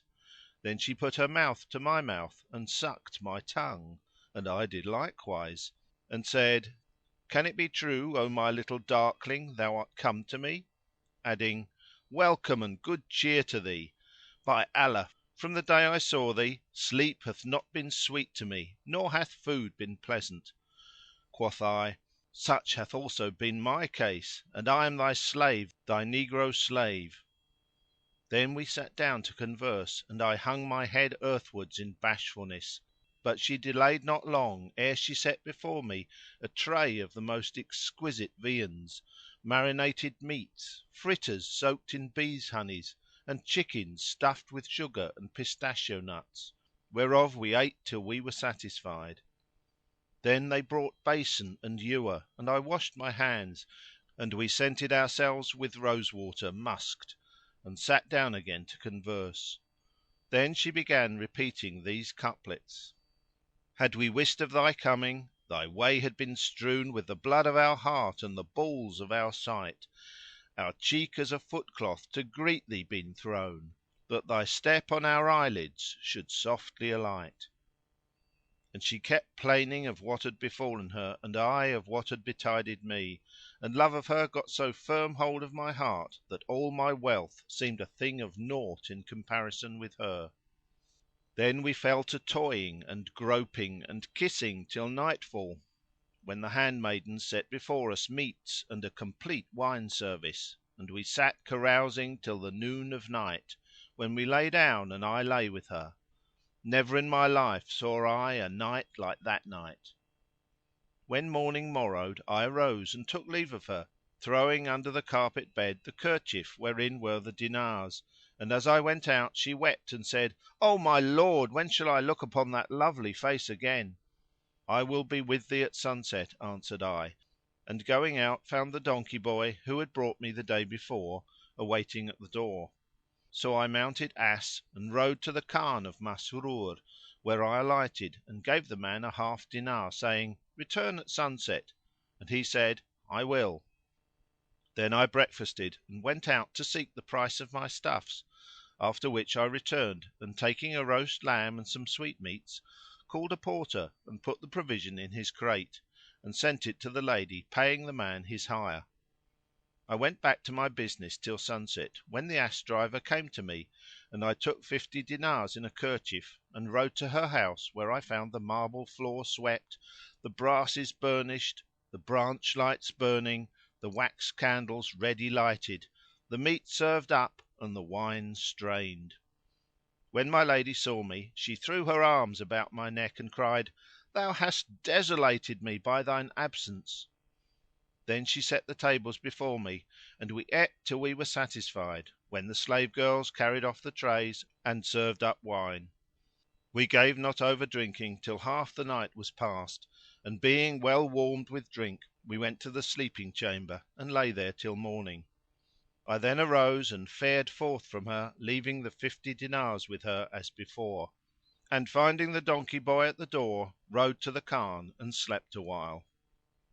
After that I went out to make ready the evening meal and took a brace of geese with gravy on 2 platters of dressed and peppered rice, and got ready colocasia roots fried and soaked in honey, and wax candles and fruits and conserves and nuts and almonds and sweet scented cowers, and I sent them all to her. As soon as it was night I again tied up 50 dinars in a kerchief and, mounting the ass as usual, rode to the mansion, where we ate and drank and lay together till morning, when I threw the kerchief and dinars to her and rode back to the Khan. I ceased not doing after that fashion till, after a sweet night, I woke one fine morning and found myself beggared, dinarless and dirhamless. So I said to myself, "All this be Satan's work," and began to recite these couplets. Poverty dims the sheen of man, whate'er his wealth has been, e'en as the sun about to set shines with a yellowing light. Absent he falls from memory, forgotten by his friends, present he shareth not their joys, for none in him delight. He walks the market shunned of all, too glad to hide his head, in desert places tears he sheds and moans his bitter plight. By Allah, mid his kith and kin a man, however good, waylaid by want and penury, is but a stranger wight. I fared forth from the Khan and walked down "Between the Palaces" street till I came to the Zuwaylah port, where I found the people crowding and the gateway blocked for the much folk. And by the decree of destiny I saw there a trooper, against whom I pressed unintentionally, so that my hand came upon his bosom pocket and I felt a purse inside it. I looked and, seeing a string of green silk hanging from the pocket, knew it for a purse, and the crush grew greater every minute, and just then a camel laden with a load of fuel happened to jostle the trooper on the opposite side, and he turned round to fend it off from him, lest it tear his clothes, and Satan tempted me, so I pulled the string and drew out a little bag of blue silk containing something which chinked like coin. But the soldier, feeling his pocket suddenly lightened, put his hand to it and found it empty, whereupon he turned to me and, snatching up his mace from his saddle bow, struck me with it on the head. I fell to the ground, whilst the people came round us and, seizing the trooper's mare by the bridle, said to him, "Strikest thou this youth such a blow as this for a mere push?" But the trooper cried out at them, "This fellow is an accursed thief." Whereupon I came to myself and stood up, and the people looked at me and said, "Nay, he is a comely youth, he would not steal anything." And some of them took my part and others were against me, and question and answer waxed loud and warm. The people pulled at me and would have rescued me from his clutches, but, as fate decreed, behold, the Governor, the Chief of Police and the watch entered the Zuwaylah gate at this moment, and seeing the people gathered together around me and the soldier, the Governor asked, "What is the matter?" "By Allah, O Emir," answered the trooper, "this is a thief. I had in my pocket a purse of blue silk lined with 20 good gold pieces, and he took it whilst I was in the crush." Quoth the Governor, "Was any one by thee at the time?" And quoth the soldier, "No." Thereupon the Governor cried out to the Chief of Police, who seized me, and on this wise the curtain of the Lord's protection was withdrawn from me. Then he said, "Strip him." And when they stripped me they found the purse in my clothes. The Wali took it, opened it and counted it, and finding in it 20 dinars as the soldier had said, waxed exceeding wroth and bade his guard bring me before him. Then said he to me, "Now, O youth, speak truly, didst thou steal this purse?" At this I hung my head to the ground and said to myself, "If I deny having stolen it, I shall get myself into terrible trouble." So I raised my head and said, "Yes, I took it." When the Governor heard these words he wondered and summoned witnesses who came forward and attested my confession. All this happened at the Zuwaylah Gate. Then the Governor ordered the link bearer to cut off my right hand, and he did so, after which he would have struck off my left foot also, but the heart of the soldier softened and he took pity on me and interceded for me with the Governor that I should not be slain. Thereupon the Wali left me and went away, and the folk remained round me and gave me a cup of wine to drink. As for the trooper, he pressed the purse upon me and said, "Thou art a comely youth and it befitteth not thou be a thief."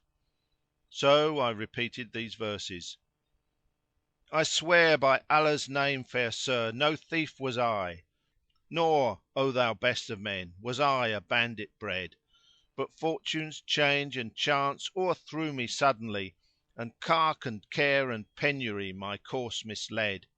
I shot it not, indeed 'twas Allah shot the shaft that rolled in dust the kingly diadem from my head. The soldier turned away after giving me the purse, and I also went my ways, having wrapped my hand in a piece of rag and thrust it into my bosom. My whole semblance had changed and my colour had waxed yellow from the shame and pain which had befallen me. Yet I went on to my mistress's house where, in extreme perturbation of spirit, I threw myself down on the carpet bed. She saw me in this state and asked me, "What aileth thee and why do I see thee so changed in looks?" And I answered, "My head paineth me and I am far from well." Whereupon she was vexed and was concerned on my account and said, "Burn not my heart, O my lord, but sit up and raise thy head and recount to me what hath happened to thee to day, for thy face tells me a tale." "Leave this talk," replied I; but she wept and said, "Meseems thou art tired of me, for I see thee contrary to thy wont." But I was silent and she kept on talking to me albeit I gave her no answer, till the night came on. Then she set food before me, but I refused it, fearing lest she see me eating with my left hand, and said to her, "I have no stomach to eat at present." Quoth she, "Tell me what hath befallen thee to day and why art thou so sorrowful and broken in spirit and heart?" Quoth I, "Wait awhile, I will tell thee all at my leisure." Then she brought me wine, saying, "Down with it; this will dispel thy grief. Thou must indeed drink and tell me of thy tidings." I asked her, "Perforce must I tell thee?" and she answered, "Yes." Then said I, "If it needs must be so, then give me to drink with thine own hand." She filled and drank and filled again and gave me the cup, which I took from her with my left hand and wiped the tears from my eyelids and began repeating, "When Allah willeth aught befall a man, who hath of ears and eyes and wits full share, his ears he deafens and his eyes he blinds, and draws his wits e'en as we draw a hair, till, having wrought his purpose, he restores man's wits that warned more circumspect he fare." When I ended my verses I wept, and she cried out with an exceeding loud cry, "What is the cause of thy tears? Thou burnest my heart. What makes thee take the cup with thy left hand?" Quoth I, "Truly I have on my right hand a boil;" and quoth she, "Put it out and I will open it for thee." "It is not yet time to open it," I replied, "so worry me not with thy words, for I will not take it out of the bandage at this hour." Then I drank off the cup and she gave not over plying me with drink until drunkenness overcame me and I fell asleep in the place where I was sitting. Whereupon she looked at my right hand and saw a wrist without a fist. So she searched me closely and found with me the purse of gold and my severed hand wrapped up in the bit of rag. With this such sorrow came upon her as never overcame any, and she ceased not lamenting on my account till the morning.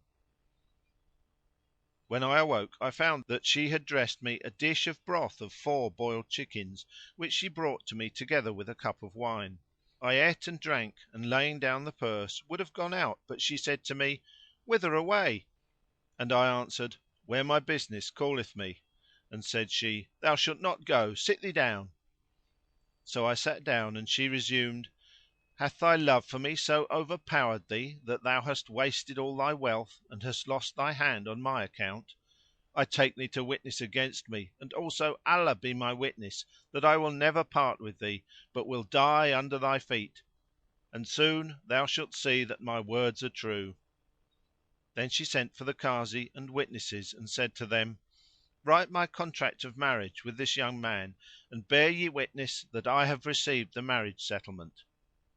When they had drawn up the document she said, "Be witness that all my monies which are in this chest, and all I have in slaves and handmaidens and other property, is given in free gift to this young man."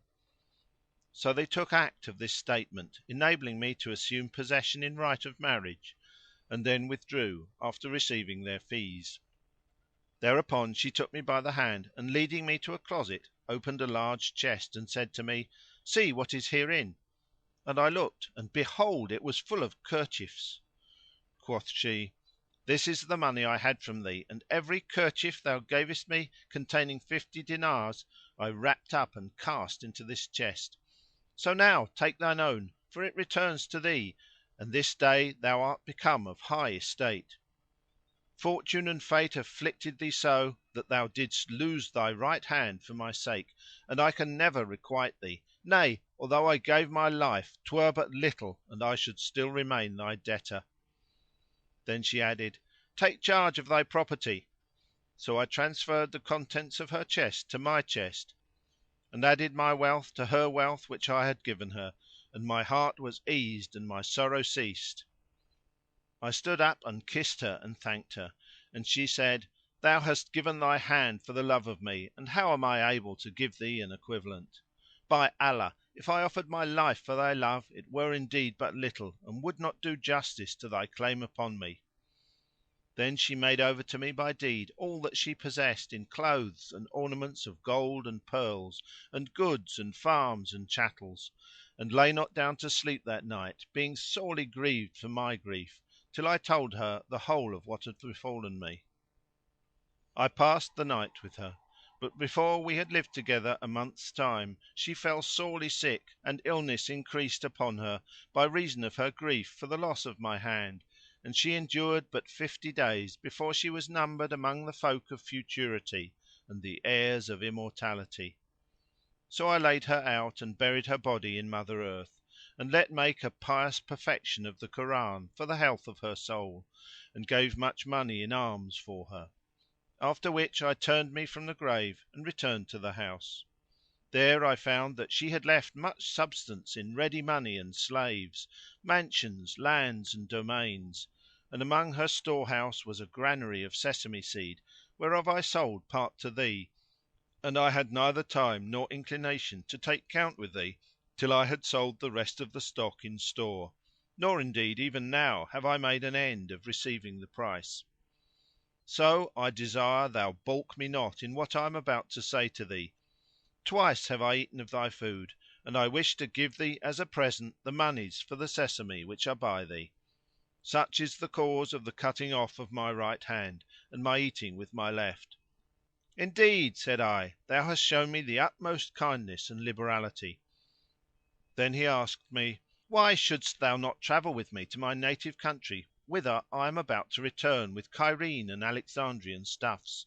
Say me, wilt thou accompany me?" And I answered, "I will." So I agreed to go with him at the head of the month, and I sold all I had and bought other merchandise. Then we set out and travelled, I and the young man, to this country of yours, where he sold his venture and bought other investment of country stuffs and continued his journey to Egypt. But it was my lot to abide here, so that these things befell me in my strangerhood which befell last night. And is not this tale, O King of the Age, more wondrous and marvellous than the story of the Hunchback?" "Not so," quoth the King, "I cannot accept it. There is no help for it but you be hanged, every one of you." And Shahrazad perceived the dawn of the day and ceased saying her permitted say.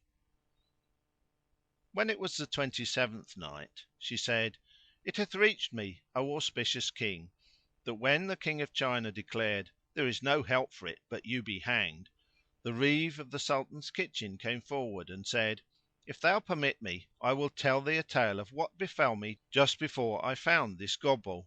And if it be more wondrous than his story, do thou grant us our lives." And when the King answered, "Yes," he began to recount the Reeve's Tale.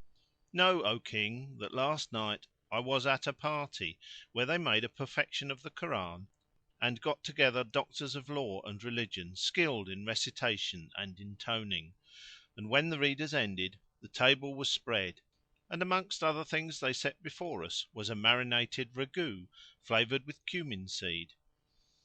So we sat down, but one of our number held back and refused to touch it. We conjured him to eat of it, but he swore he would not; and when we again pressed him he said, "Be not instant with me; sufficeth me that which hath already befallen me through eating it." And he began reciting, "Shoulder thy tray and go straight to thy goal; and if suit thee this coal, why, use this coal." When he ended his verse we said to him, "Allah upon thee, tell us thy reason for refusing to eat of the cumin ragout." "If so it be," he replied, "and needs must I eat of it, I will not do so except I wash my hand 40 times with soap, 40 times with potash, and 40 times with galangale, the total being 120 washings." Thereupon the hospitable host bade his slaves bring water and whatso he required, and the young man washed his hand as aforementioned. Then he sat down as if disgusted and frightened withal, and dipping his hand in the ragout began eating and at the same time showing signs of anger.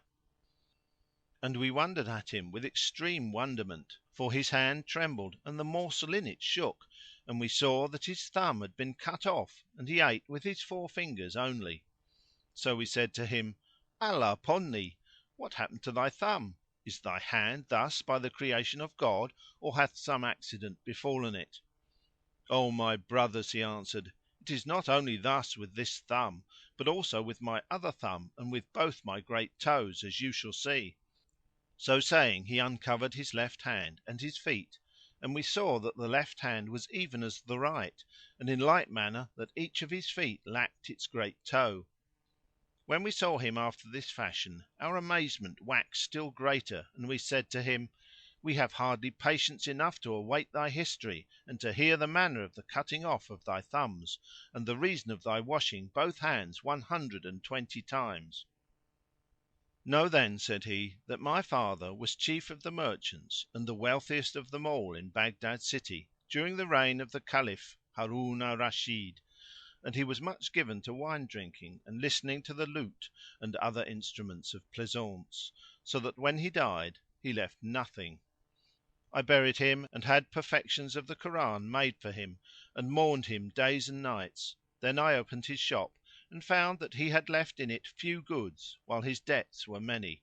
However, I compounded with his creditors for time to settle their demands, and betook myself to buying and selling, paying them something from week to week on account; and I gave not over doing this till I had cleared off his obligations in full and began adding to my principal. One day as I sat in my shop, suddenly and unexpectedly there appeared before me a young lady, than whom I never saw a fairer, wearing the richest raiment and ornaments and riding a she mule, with one negro slave walking before her and another behind her. She drew rein at the head of the Exchange Bazaar and entered followed by an eunuch, who said to her, "O my lady, come out and away without telling any one, lest thou light a fire which will burn us all up."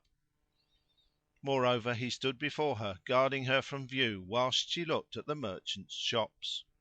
She found none open but mine, so she came up with the eunuch behind her and sitting down in my shop saluted me. Never heard I aught fairer than her speech or sweeter than her voice. Then she unveiled her face and I saw that she was like the moon, and I stole a glance at her whose sight caused me 1,000 sighs, and my heart was captivated with love of her, and I kept looking again and again upon her face, repeating these verses:— Say to the charmer in the dove hued veil, Death would be welcome to abate thy bale. Favour me with thy favours that I live; See, I stretch forth my palm to take thy veil. When she heard my verse she answered me saying, "I've lost all patience by despite of you.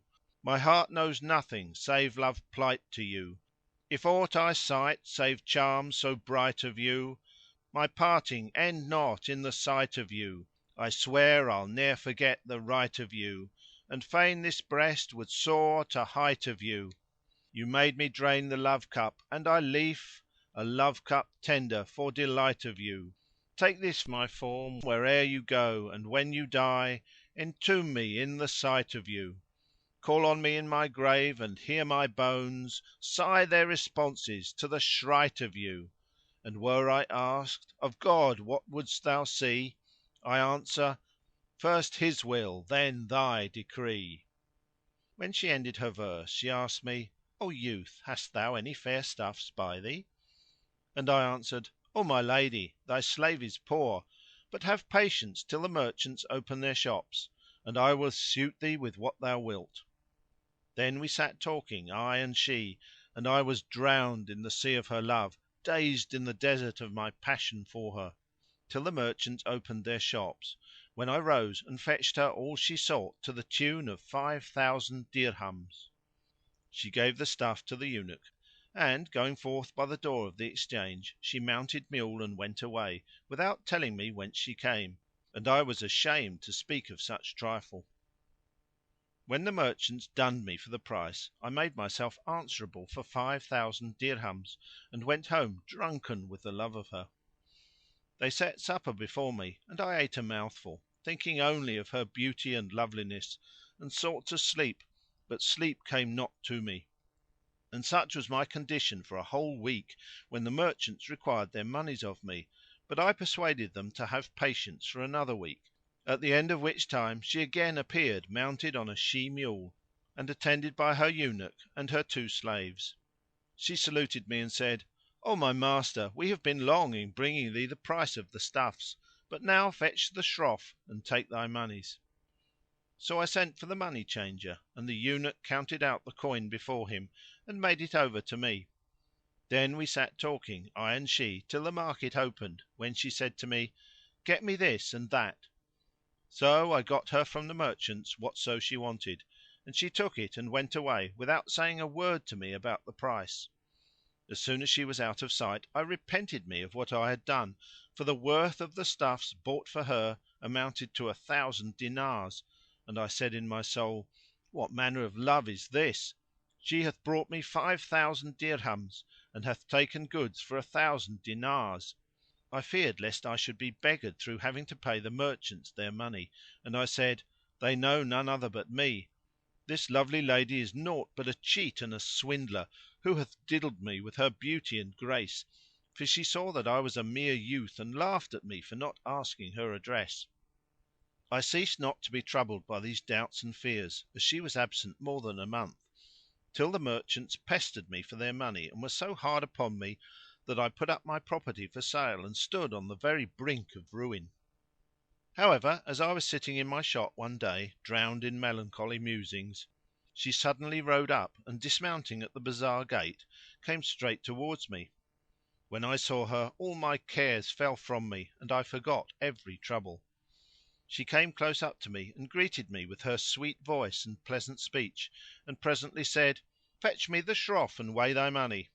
So she gave me the price of what goods I had gotten for her and more, and fell to talking freely with me, till I was like to die of joy and delight. Presently she asked me, Hast thou a wife? And I answered, No, indeed, I have never known woman, and began to shed tears.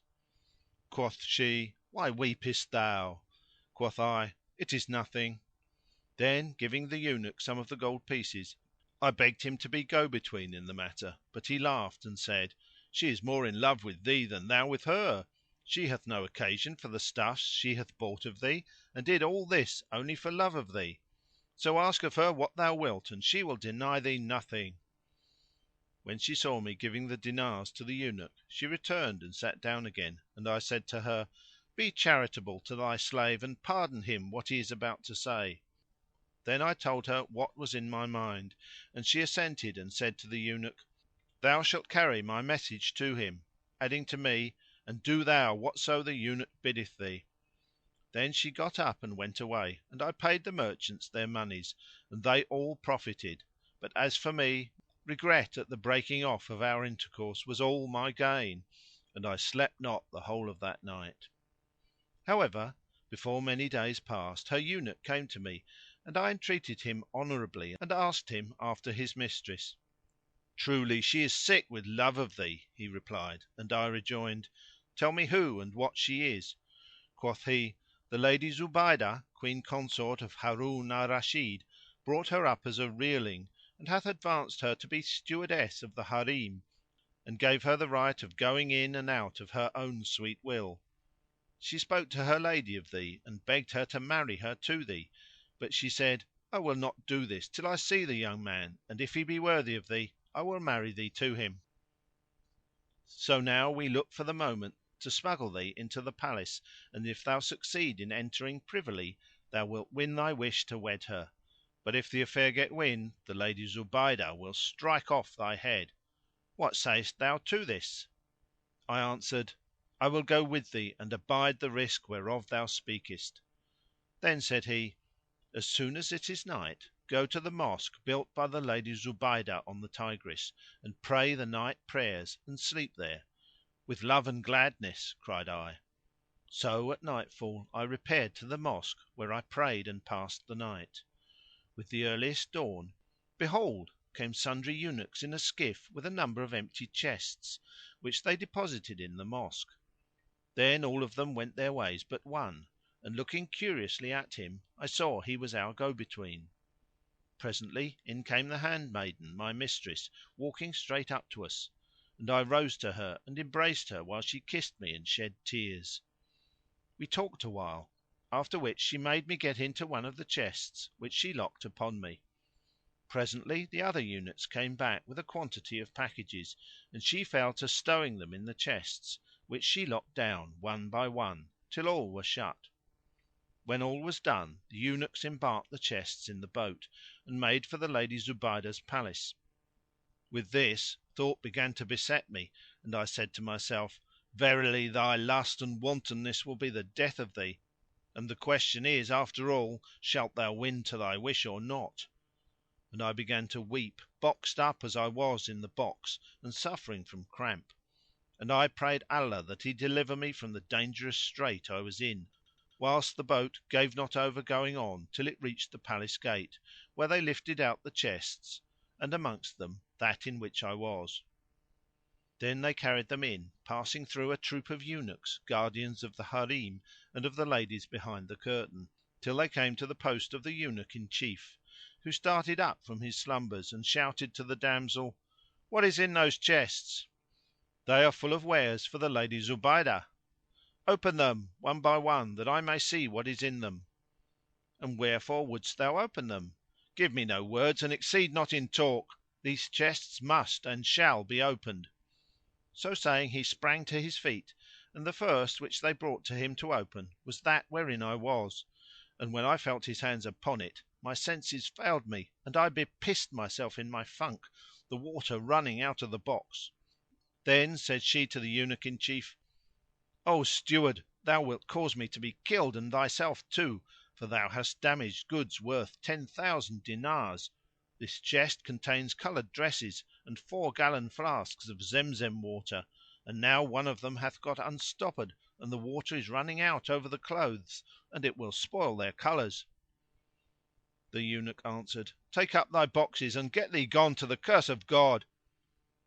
So the slaves carried off all the chests including mine, and hastened on with them till suddenly I heard the voice of one say, "Alack and alack, the Caliph! the Caliph!" When that cry struck mine ears I died in my skin and said a saying which never yet shamed the sayer, "There is no Majesty and there is no Might save in Allah, the Glorious, the Great! I, and only I, have brought this calamity upon myself." Presently I heard the Caliph say to my mistress, "A plague on thee! what is in those boxes?" And she answered, "Dresses for the Lady Zubaydah." Whereupon he, "Open them before me." When I heard this I died my death outright and said to myself, "By Allah, to day is the very last of my days in this world! If I come safe out of this I am to marry her, and no more words; but detection stares me in the face and my head is as good as stricken off." Then I repeated the profession of Faith, saying, "There is no god but the God, and Mohammed is the Apostle of God."—And Shahrazad perceived the dawn of day and ceased to say her permitted say.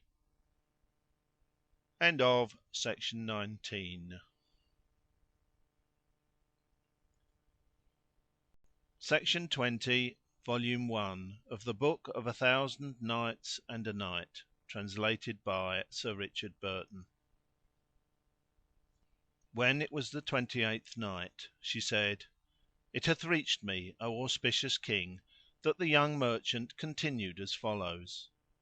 Now when I testified, I bear witness that there is no god save the God, I heard my mistress the handmaid declare to the Caliph, "These chests, O Commander of the Faithful, have been committed to my charge by the Lady Zubaydah, and she doth not wish their contents to be seen by any one." "No matter," quoth the Caliph, "needs must they be opened. I will see what is in them." And he cried aloud to the eunuchs, "Bring the chests here before me." At this I made sure of death, without benefit of a doubt, and swooned away. Then the eunuchs brought the chests up to him one after another, and he fell to inspecting the contents; but he saw in them only ottars and stuffs and fine dresses, and they ceased not opening the chests, and he ceased not looking to see what was in them, finding only clothes and such matters, till none remained unopened but the box in which I was boxed. They put forth their hands to open it, but my mistress the handmaid made haste and said to the Caliph, "This one shalt thou see only in the presence of the Lady Zubaydah, for that which is in it is her secret." When he heard this he gave orders to carry in the chests; so they took up that wherein I was and bore it with the rest into the Harim and set it down in the midst of the saloon; and indeed my spittle was dried up for very fear.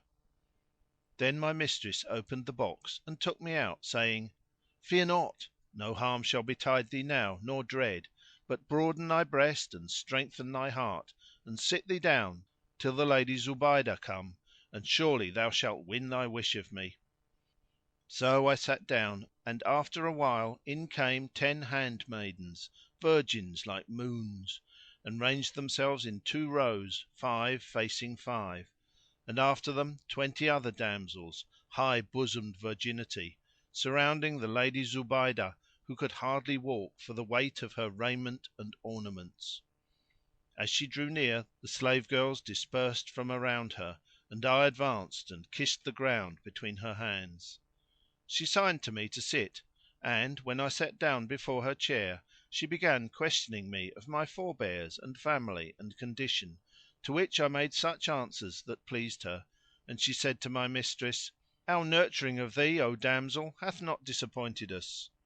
Then she said to me, "Know that this handmaiden is to us even as our own child, and she is a trust committed to thee by Allah."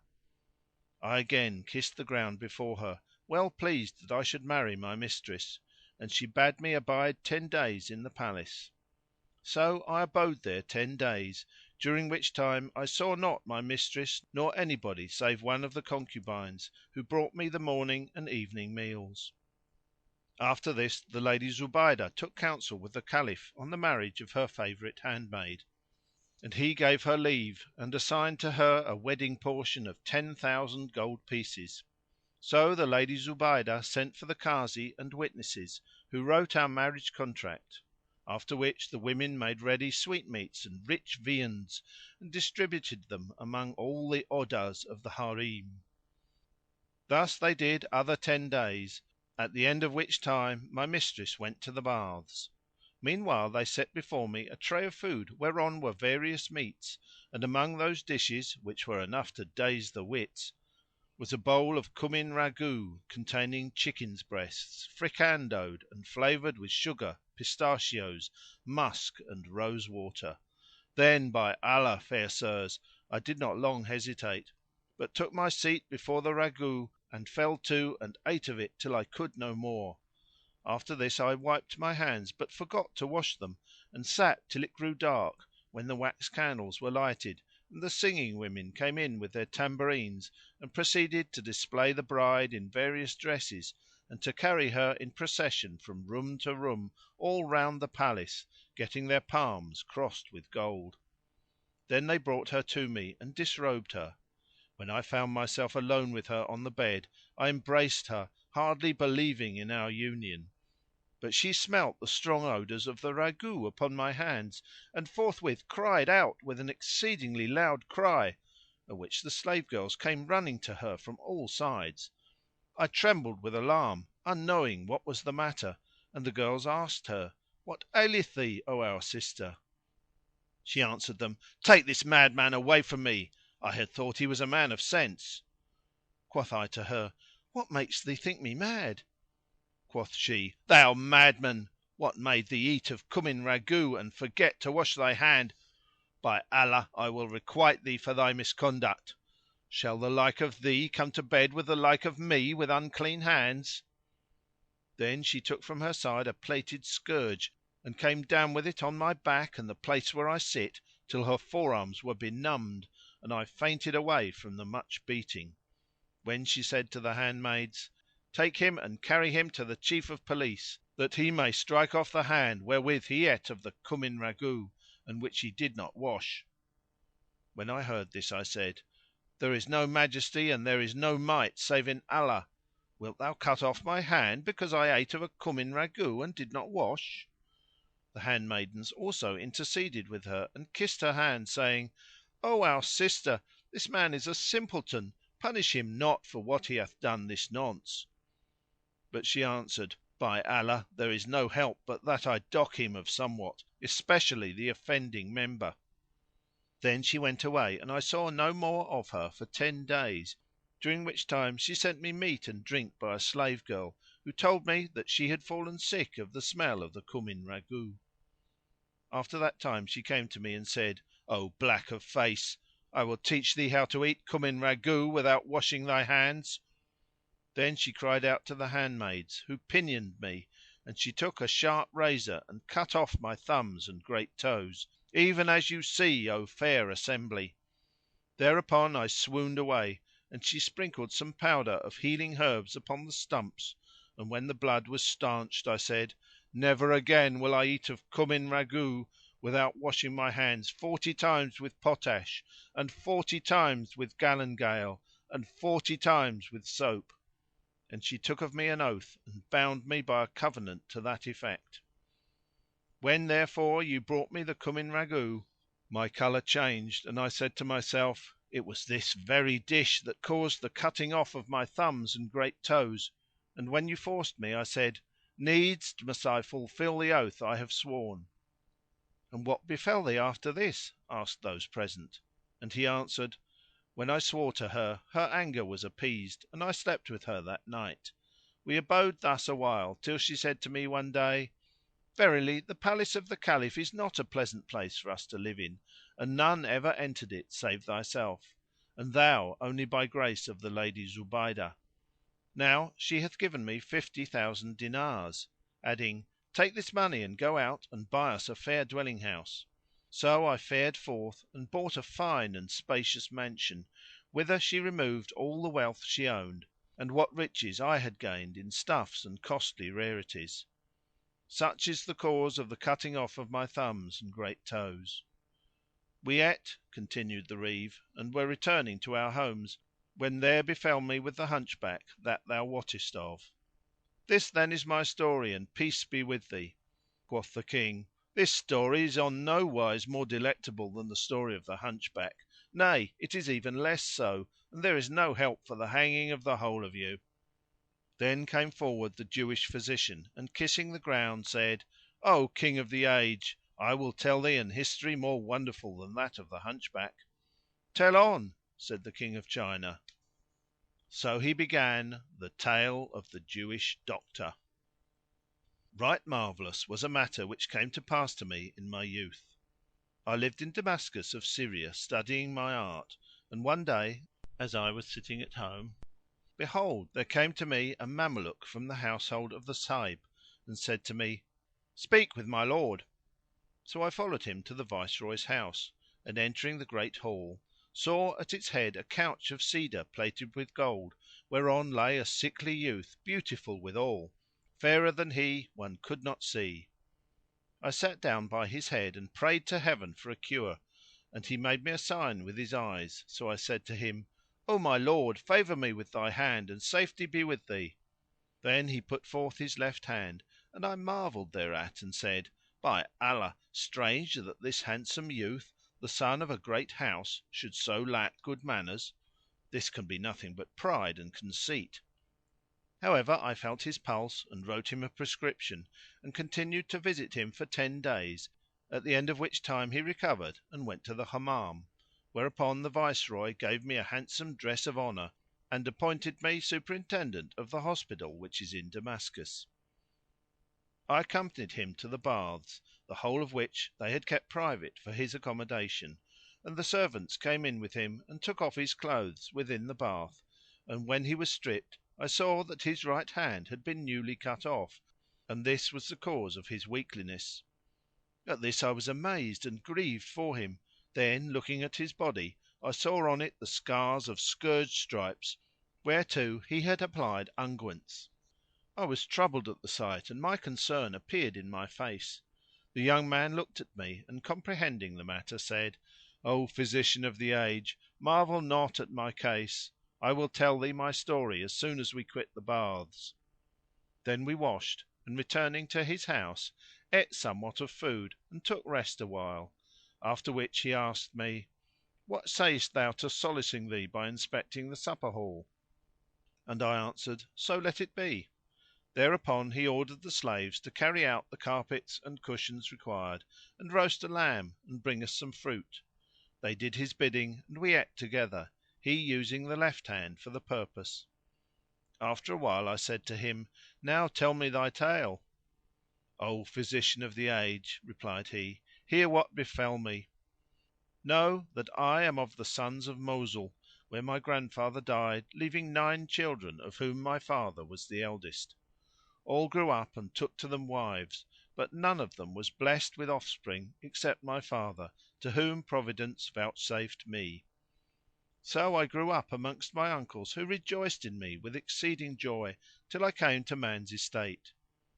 One day, which happened to be a Friday, I went to the Cathedral Mosque of Mosul with my fathers and my uncles, and we prayed the congregational prayers, after which the folk went forth, except my father and uncles, who sat talking of wondrous things in foreign parts and the marvellous sights of strange cities. At last they mentioned Egypt, and one of my uncles said, "Travellers tell us that there is not on earth's face aught fairer than Cairo and her Nile," and these words made me long to see Cairo. Quoth my father, "Whoso hath not seen Cairo hath not seen the world.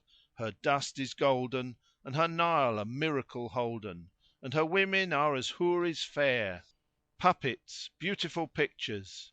Her houses are palaces rare, her water is sweet and light, and her mud a commodity and a medicine beyond compare, even as said the poet in this his poetry: The Nile flood this day is the gain you own; you alone in such gain and bounties wone. The Nile is my tear flood of severance, and here none is forlorn but I alone. Moreover, temperate is her air and with fragrance blent, which surpasseth aloes wood in scent; and how should it be otherwise, she being the mother of the world? And Allah favour him who wrote these lines: An I quit Cairo and her pleasaunces, where can I wend to find so gladsome ways? Shall I desert that sight whose grateful scents joy every soul and call for loudest praise? Where every palace as another Eden carpets and cushions richly wrought displays; A city wooing sight and sprite to glee, where saint meets sinner and each joys his craze; Where friend meets friend by Providence united in greeny garden and in palmy maze. People of Cairo, and by Allah's doom I fare with you in thoughts I wone always. Whisper not Cairo in the ear of Zephyr, lest for her like of garden scents he reave her. And if your eyes saw her earth, and the adornment thereof with bloom, and the purfling of it with all manner blossoms, and the islands of the Nile, and how much is therein of wide spread and goodly prospect, and if you bent your sight upon the Abyssinian pond, your glance would not revert from the scene quit of wonder, for nowhere would you behold the fellow of that lovely view, and indeed the two arms of the Nile embrace most luxuriant verdure, as the white of the eye encompasseth its black, or like filigreed silver surrounding chrysolites. And divinely gifted was the poet who there anent said these couplets: By th' Abyssinian pond, O day divine, in morning twilight and in sunny shine, the water prisoned in its verdurous walls like sabre flashes before shrinking eyne. And in the garden sat we while it drains, slow draught with purfled sides dyed finest fine. The stream is rippled by the hands of clouds, we too a rippling on our rugs recline, passing pure wine, and whoso leaves us there shall ne'er arise from fall his woes design. Draining long draughts from large and brimming bowls, administering thirst's only medicine, wine. And what is there to compare with the Rasad, the observatory, and its charms, whereof every viewer as he approacheth saith, Verily this spot is specialised with all manner of excellence. And if thou speak of the night of Nile full, give the rainbow and distribute it. And if thou behold the garden at eventide, with the cool shades sloping far and wide, a marvel thou wouldst see, and wouldst incline to Egypt in ecstasy. And wert thou by Cairo's river side when the sun is sinking, and the stream dons mail coat and habergeon over its other vestments, thou wouldst be quickened to new life by its gentle zephyrs and by its all sufficient shade. So spake he, and the rest fell to describing Egypt and her Nile. As I heard their accounts my thoughts dwelt upon the subject, and when after talking their fill all arose and went their ways, I lay down to sleep that night; but sleep came not because of my violent longing for Egypt, and neither meat pleased me nor drink. After a few days my uncles equipped themselves for a trade journey to Egypt, and I wept before my father till he made ready for me fitting merchandise, and he consented to my going with them, saying, however, let him not enter Cairo, but leave him to sell his wares at Damascus. So I took leave of my father and we fared forth from Mosul and gave not over travelling till we reached Aleppo, where we halted certain days. Then we marched onwards till we made Damascus, and we found her a city as though she were a paradise, abounding in trees and streams and birds and fruits of all kinds. We alighted at one of the Khans, where my uncles tarried awhile selling and buying, and they bought and sold also on my account, each dirham turning a profit of 5 on prime cost, which pleased me mightily. After this they left me alone and set their faces Egyptwards, whilst I abode at Damascus, where I had hired from a jeweller, for 2 dinars a month, a mansion whose beauties would beggar the tongue. Here I remained, eating and drinking and spending what monies I had in hand, till one day, as I was sitting at the door of my house, behold, there came a young lady clad in costliest raiment, never saw my eyes richer. I winked at her and she stepped inside without hesitation and stood within. I entered with her and shut the door upon myself and her, whereupon she raised her face veil and threw off her mantilla, when I found her like a pictured moon of rare and marvellous loveliness, and love of her gat hold of my heart. So I rose and brought a tray of the most delicate eatables and fruits and whatso befitted the occasion, and we ate and played, and after that we drank till the wine turned our heads. Then I lay with her the sweetest of nights, and in the morning I offered her 10 gold pieces, when her face lowered and her eyebrows wrinkled and shaking with wrath she cried, "Fie upon thee, O my sweet companion! Dost thou deem that I covet thy money?" Then she took out from the bosom of her shift 15 dinars and laying them before me said, "By Allah, unless thou take them I will never come back to thee." So I accepted them and she said to me, "O my beloved, expect me again in 3 days' time, when I will be with thee between sunset and supper tide; and do thou prepare for us with these dinars the same entertainment as yesternight." So saying she took leave of me and went away, and all my senses went with her. On the 3rd day she came again, clad in stuff weft with gold wire, and wearing raiment and ornaments finer than before. I had prepared the place for her ere she arrived, and the repast was ready. So we ate and drank and lay together as we had done, till the morning, when she gave me other 15 gold pieces and promised to come again after 3 days. Accordingly I made ready for her, and at the appointed time she presented herself more richly dressed than on the first and second occasions, and said to me, "O my lord, am I not beautiful?" "Yea, by Allah thou art," answered I; and she went on, "Wilt thou allow me to bring with me a young lady fairer than I and younger in years, that she may play with us and thou and she may laugh and make merry and rejoice her heart; for she hath been very sad this long time past and hath asked me to take her out and let her spend the night abroad with me." "Yea, by Allah," I replied; and we drank till the wine turned our heads and slept till the morning, when she gave me other 15 dinars, saying, "Add something to thy usual provision on account of the young lady who will come with me." Then she went away, and on the 4th day I made ready the house as usual, and soon after sunset, behold, she came accompanied by another damsel carefully wrapped in her mantilla.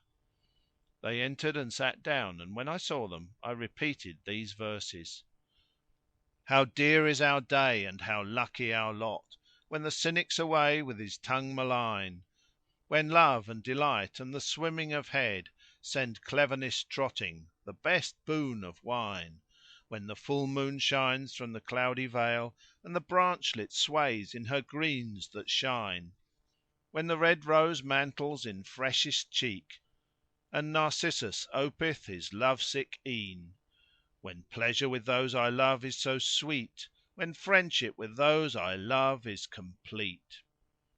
I rejoiced to see them and lighted the candles after receiving them with gladness and delight. They doffed their heavy outer dresses and the new damsel uncovered her face, when I saw that she was like the moon at its full, never beheld I aught more beautiful. Then I rose and set meat and drink before them, and we ate and drank, and I kept giving mouthfuls to the new comer, crowning her cup and drinking with her till the first damsel, waxing inwardly jealous, asked me, "By Allah, is she not more delicious than I?" Whereto I answered, "Ay, by the Lord! It is my wish that thou lie with her this night, for I am thy mistress, but she is our visitor. Upon my head be it and my eyes." Then she rose and spread the carpets for our bed, and I took the young lady and lay with her that night till morning, when I awoke and found myself wet, as I thought with sweat. I sat up and tried to arouse the damsel, but when I shook her by the shoulders my hand became crimson with blood and her head rolled off the pillow. Thereupon my senses fled and I cried aloud, saying, "O all powerful Protector, grant me thy protection!" Then finding her neck had been severed I sprung up and the world waxed black before my eyes and I looked for the lady my former love but could not find her. So I knew that it was she who had murdered the damsel in her jealousy, and said, "There is no Majesty and there is no Might save in Allah the Glorious, the Great! What is to be done now?" I considered awhile, then, doffing my clothes, dug a hole in the middle of the courtyard wherein I laid the murdered girl with her jewellery and golden ornaments, and throwing back the earth on her, replaced the slabs of the marble pavement. After this I made the ghusl or total ablution and put on pure clothes; then, taking what money I had left, locked up the house and summoned courage and went to its owner to whom I paid a year's rent, saying, "I am about to join my uncles in Cairo." Presently I set out and, journeying to Egypt, foregathered with my uncles who rejoiced in me, and I found that they had made an end of selling their merchandise. They asked me, "What is the cause of thy coming?" and I answered, "I longed for a sight of you," but did not let them know that I had any money with me. I abode with them a year, enjoying the pleasures of Cairo and her Nile, and squandering the rest of my money in feasting and carousing till the time drew near for the departure of my uncles, when I fled from them and hid myself. They made enquiries and sought for me, but hearing no tidings they said, "He will have gone back to Damascus." When they departed I came forth from my hiding place and abode in Cairo 3 years, until naught remained of my money. Now every year I used to send the rent of the Damascus house to its owner, until at last I had nothing left but enough to pay him for 1 year's rent, and my breast was straitened. So I travelled to Damascus and alighted at the house, whose owner, the jeweller, was glad to see me, and I found everything locked up as I had left it. I opened the closets and took out my clothes and necessaries, and came upon, beneath the carpet bed whereon I had lain that night with the girl who had been beheaded, a golden necklace set with 10 gems of passing beauty. I took it up and, cleansing it of the blood, sat gazing upon it and wept awhile. Then I abode in the house 2 days, and on the third I entered the Hammam and changed my clothes. I had no money by me now, so Satan whispered temptation to me that the decree of destiny be carried out. Next day I took the jewelled necklace to the bazar and handed it to a broker, who made me sit down in the shop of the jeweller my landlord, and bade me have patience till the market was full, when he carried off the ornament and proclaimed it for sale, privily, and without my knowledge. The necklet was priced as worth 2000 dinars, but the broker returned to me and said, "This collar is of copper, a mere counterfeit after the fashion of the Franks, and 1000 dirhams have been bidden for it." "Yes," I answered, "I knew it to be copper, as we had it made for a certain person that we might mock her. Now my wife hath inherited it and we wish to sell it, so go and take over the 1000 dirhams."—And Shahrazad perceived the dawn of the day and ceased to say her permitted say. When it was the 29th Night, She said, It hath reached me, O auspicious King, that the beautiful youth said to the broker, "Take over the 1000 dirhams."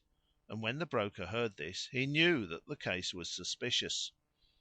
So he carried the collar to the Syndic of the bazar, and the Syndic took it to the Governor, who was also Prefect of Police, and said to him falsely enough, "This necklet was stolen from my house and we have found the thief in trader's dress." So before I was aware of it the watch got round me and, making me their prisoner, carried me before the Governor, who questioned me of the collar. I told him the tale I had told to the broker, but he laughed and said, "These words are not true." Then, before I knew what was doing, the guards stripped off my clothes and came down with palm rods upon my ribs, till for the smart of the stick I confessed, "It was I who stole it," saying to myself, "'Tis better for thee to say, I stole it, than to let them know that its owner was murdered in thy house, for then would they slay thee to avenge her."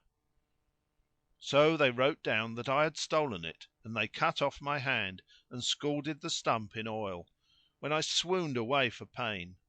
But they gave me wine to drink and I recovered and, taking up my hand, was going to my fine house, when my landlord said to me, "Inasmuch, O my son, as this hath befallen thee, thou must leave my house and look out for another lodging for thee, since thou art convicted of theft. Thou art a handsome youth, but who will pity thee after this?" "O my master," said I, "bear with me but 2 days or 3, till I find me another place."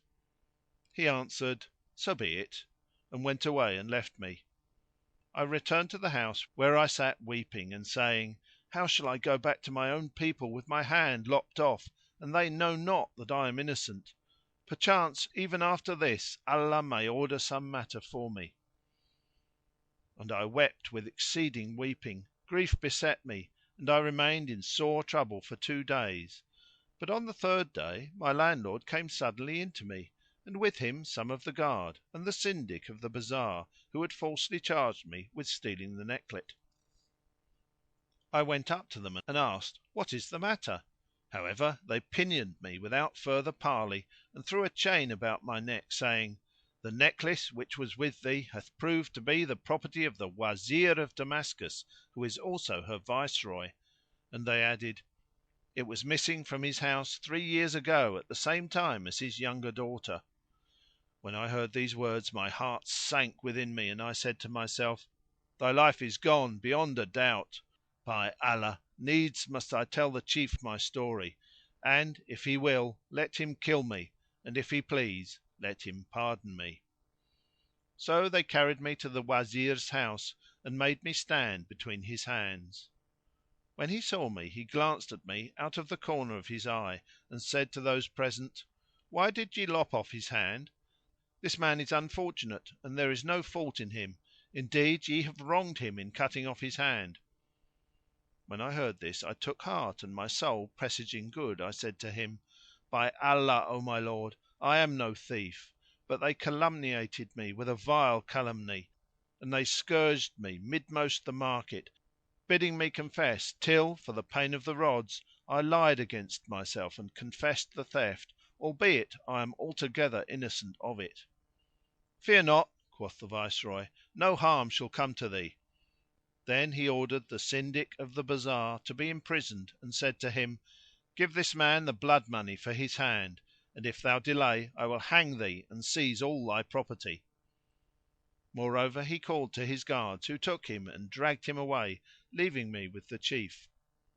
Then they loosed by his command the chain from my neck and unbound my arms, and he looked at me and said, "O my son, be true with me and tell me how this necklace came to thee."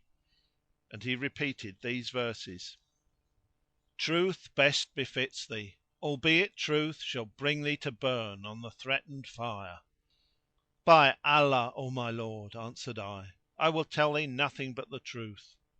Then I related to him all that had passed between me and the first lady, and how she had brought me the second and had slain her out of jealousy, and I detailed for him the tale to its full. When he heard my story he shook his head and struck his right hand upon the left and, putting his kerchief over his face, wept awhile and then repeated, "I see the woes of the world abound, and the worldings sick with spleen and teen. There's one who the meeting of two shall part, and who part not are few and far between." Then he turned to me and said, "Know, O my son, that the elder damsel who first came to thee was my daughter whom I used to keep closely guarded. When she grew up I sent her to Cairo and married her to her cousin, my brother's son. After a while he died and she came back, but she had learnt wantonness and ungraciousness from the people of Cairo; so she visited thee 4 times and at last brought her younger sister. Now they were sisters german and much attached to each other; and when that adventure happened to the elder she disclosed her secret to her sister who desired to go out with her. So she asked thy leave and carried her to thee, after which she returned alone; and finding her weeping I questioned her of her sister, but she said, "I know nothing of her." However, she presently told her mother privily of what had happened and how she had cut off her sister's head, and her mother told me. Then she ceased not to weep and say, "By Allah, I shall cry for her till I die." Nor did she give over mourning till her heart broke and she died; and things fell out after that fashion. See then, O my son, what hath come to pass; and now I desire thee not to thwart me in what I am about to offer thee, and it is that I purpose to marry thee to my youngest daughter, for she is a virgin and born of another mother; and I will take no dower of thee, but, on the contrary, will appoint thee an allowance, and thou shalt abide with me in my house in the stead of my son." "So be it," I answered, "and how could I hope for such good fortune?" Then he sent at once for the Kazi and witnesses and let write my marriage contract with his daughter, and I went in to her. Moreover, he got me from the Syndic of the bazar a large sum of money, and I became in high favour with him. During this year news came to me that my father was dead, and the Wazir dispatched a courier, with letters bearing the royal sign manual, to fetch me the money which my father had left behind him, and now I am living in all the solace of life. Such was the manner of the cutting off of my right hand. I marvelled at his story (continued the Jew), and I abode with him 3 days, after which he gave me much wealth, and I set out and travelled eastward till I reached this your city, and the sojourn suited me right well; so I took up my abode here, and there befell me what thou knowest with the Hunchback." Thereupon the King of China shook his head and said, "This story of thine is not stranger and more wondrous and marvellous and delectable than the tale of the Hunchback, and so needs must I hang the whole number of you. However, there yet remains the Tailor, who is head of all the offence."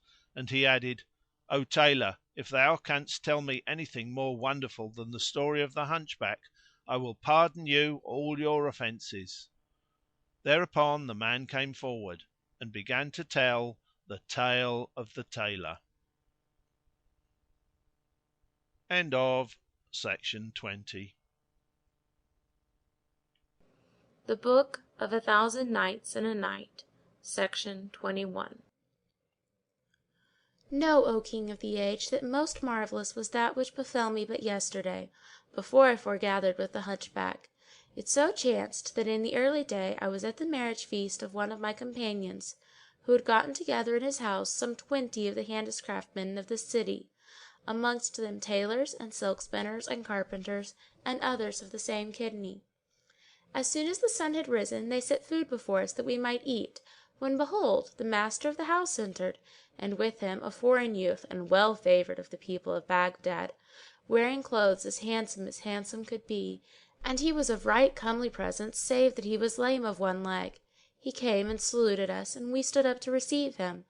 But when he was about to sit down, he espied amongst us a certain man which was a barber, whereupon he refused to be seated and would have gone away. But we stopped him, and our host also stayed him, making oath that he should not leave us, and asked him, "What is the reason of thy coming in and going out again at once?" Whereunto he answered, "By Allah, O my lord, do not hinder me, for the cause of my turning back is yon barber of bad omen, yon black-a-face, yon ne'er-do-well." When the housemaster heard these words, he marvelled with extreme marvel and said, "How cometh this young man, who haileth from Baghdad, to be so troubled and perplexed about this barber?" Then we looked at the stranger and said, "Explain the cause of thine anger against the barber." "O fair companion," quoth the youth, "there befell me a strange adventure with this barber in Baghdad, which is my native city. He was the cause of the breaking of my leg and of my lameness, and I have sworn never to sit in the same place with him, nor even tarry in any town where he happens to abide, and I have bidden adieu to Baghdad and have travelled far from it and came to stay in this your city, yet I have hardly passed one night before I meet him again. But not another day shall go by ere I fare forth from here." Said we to him, "Allah upon thee, tell us the tale," and the youth replied, the barber changing colour from brown to yellow as he spoke, "Know, O fair company, that my father was one of the chief merchants of Baghdad, and Almighty Allah had blessed him with no son but myself. When I grew up and reached man's estate, my father was received into the mercy of Allah, whose name be exalted, and left me money and eunuchs, servants and slaves, and I used to dress well and diet well. Now Allah has made me a hater of womankind, and one day, as I was walking along a street in Baghdad, a party of females met me face to face in the footway, so I fled from them, and entering an alley which was no thoroughfare, sat down upon a stone bench at its other end. I had not sat there long before the latticed window of one of the houses opposite was thrown open, and there appeared at it a young woman, as she were the full moon at its fullest. Never in my life saw I her like, and she began to water some flowers on the window sill. She turned right and left, and seeing me watching her, shut the window and went away. Thereupon fire was suddenly enkindled in my heart, my mind was possessed with her, and my woman hate turned to woman love. I continued sitting there, lost to the world, till sunset, when lo! the Kazi of the city came riding by with his slaves before him and his eunuchs behind him, and dismounting, entered the house in which the damsel had appeared. By this I knew that he was her father. So I went home sorrowful, and cast myself upon my carpet bed in grief. Then my handmaids flocked in and sat about me, unknowing what ailed me; but I addressed no speech to them, and they wept and wailed over me.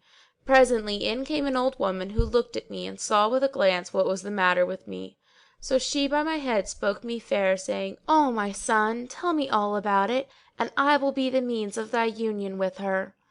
So I related to her what had happened, and she answered, "O my son, this one is the daughter of the Kazi of Baghdad, who keepeth her in the closest seclusion, and the window where thou sawest her is her floor, whilst her father occupies the large saloon in the lower story.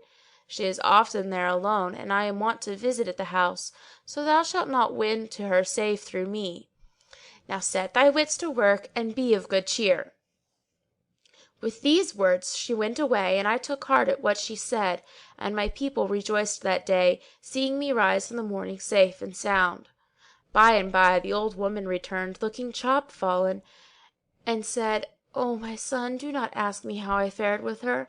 When I told her that, she cried to me, "If thou hold not thy peace, O hag of ill omen, and leave not such talk, I will entreat thee as thou deservest, and do thee die by the foulest of deaths."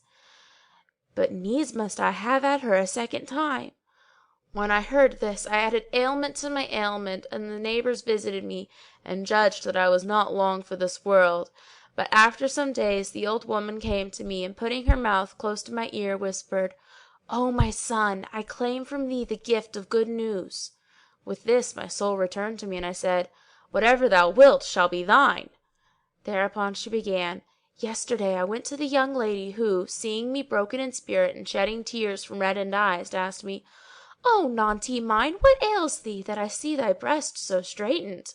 And I answered her, weeping bitterly, 'O my lady, I am just come from the house of a youth who loves thee and is about to die for sake of thee.'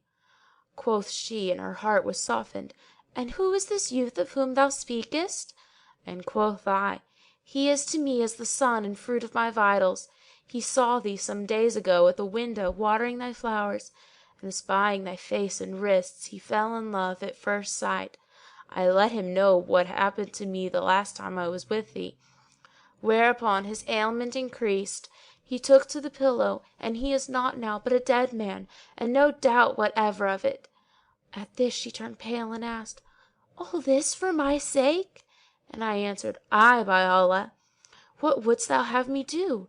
Said she, 'Go back to him and greet him for me, and tell him that I am twice more heartsick than he; and on Friday, before the hour of public prayer, bid him here to the house, and I will come down and open the door for him. Then I will carry him up to my chamber and foregather with him for a while, and let him depart before my father return from the mosque.' When I heard the old woman's words, all my sickness suddenly fell from me and my anguish ceased. My heart was comforted. I took off what clothes were on me and gave them to her, and as she turned to go, she said, 'Keep a good heart.' 'I have not a jot of sorrow left,' I replied. My household and inmates rejoiced in my recovery, and I abode thus till Friday, when behold, the old woman came in and asked me how I did, to which I answered that I was well and in good case. Then I donned my clothes and perfumed myself and sat down to await the congregation going in to prayers, that I might betake myself to her. But the old woman said to me, 'Thou hast time and to spare, so thou wouldst do well to go to the Hammam and have thy hair shaven off, especially after thy ailment, so as not to show traces of sickness.' 'This were the best way,' answered I. 'I have just now bathed in hot water, but I will have my head shaved.' Then I said to my page, 'Go to the bazar and bring me a barber, a discreet fellow, and one not inclined to meddling or impertinent curiosity, or likely to split my head with his excessive talk.' The boy went at once and brought back with him this wretched old man, this Shaykh of ill omen. When he came in he saluted me and I returned his salutation, then quoth he, Of a truth I see thee thin of body, and quoth I have been ailing. He continued, Allah drive away from thee thy woe and thy sorrow and thy trouble and thy distress.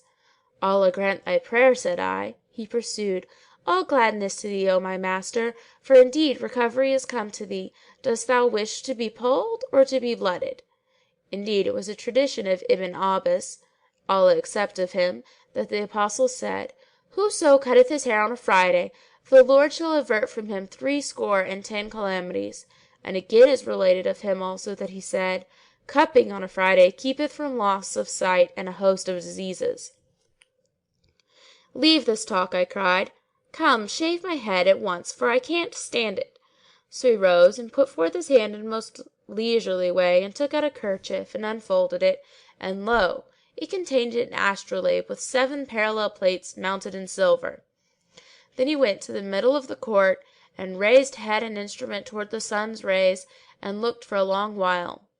When this was over, he came back and said to me, Know that there have elapsed of this day, which be Friday, and this Friday be the 10th of the month Safar, in the 653rd year since the Hegira, or flight of the Apostle, on whom be the bestest of blessings and peace, and the 7320th year of the era of Alexander, 8 degrees and 6 minutes.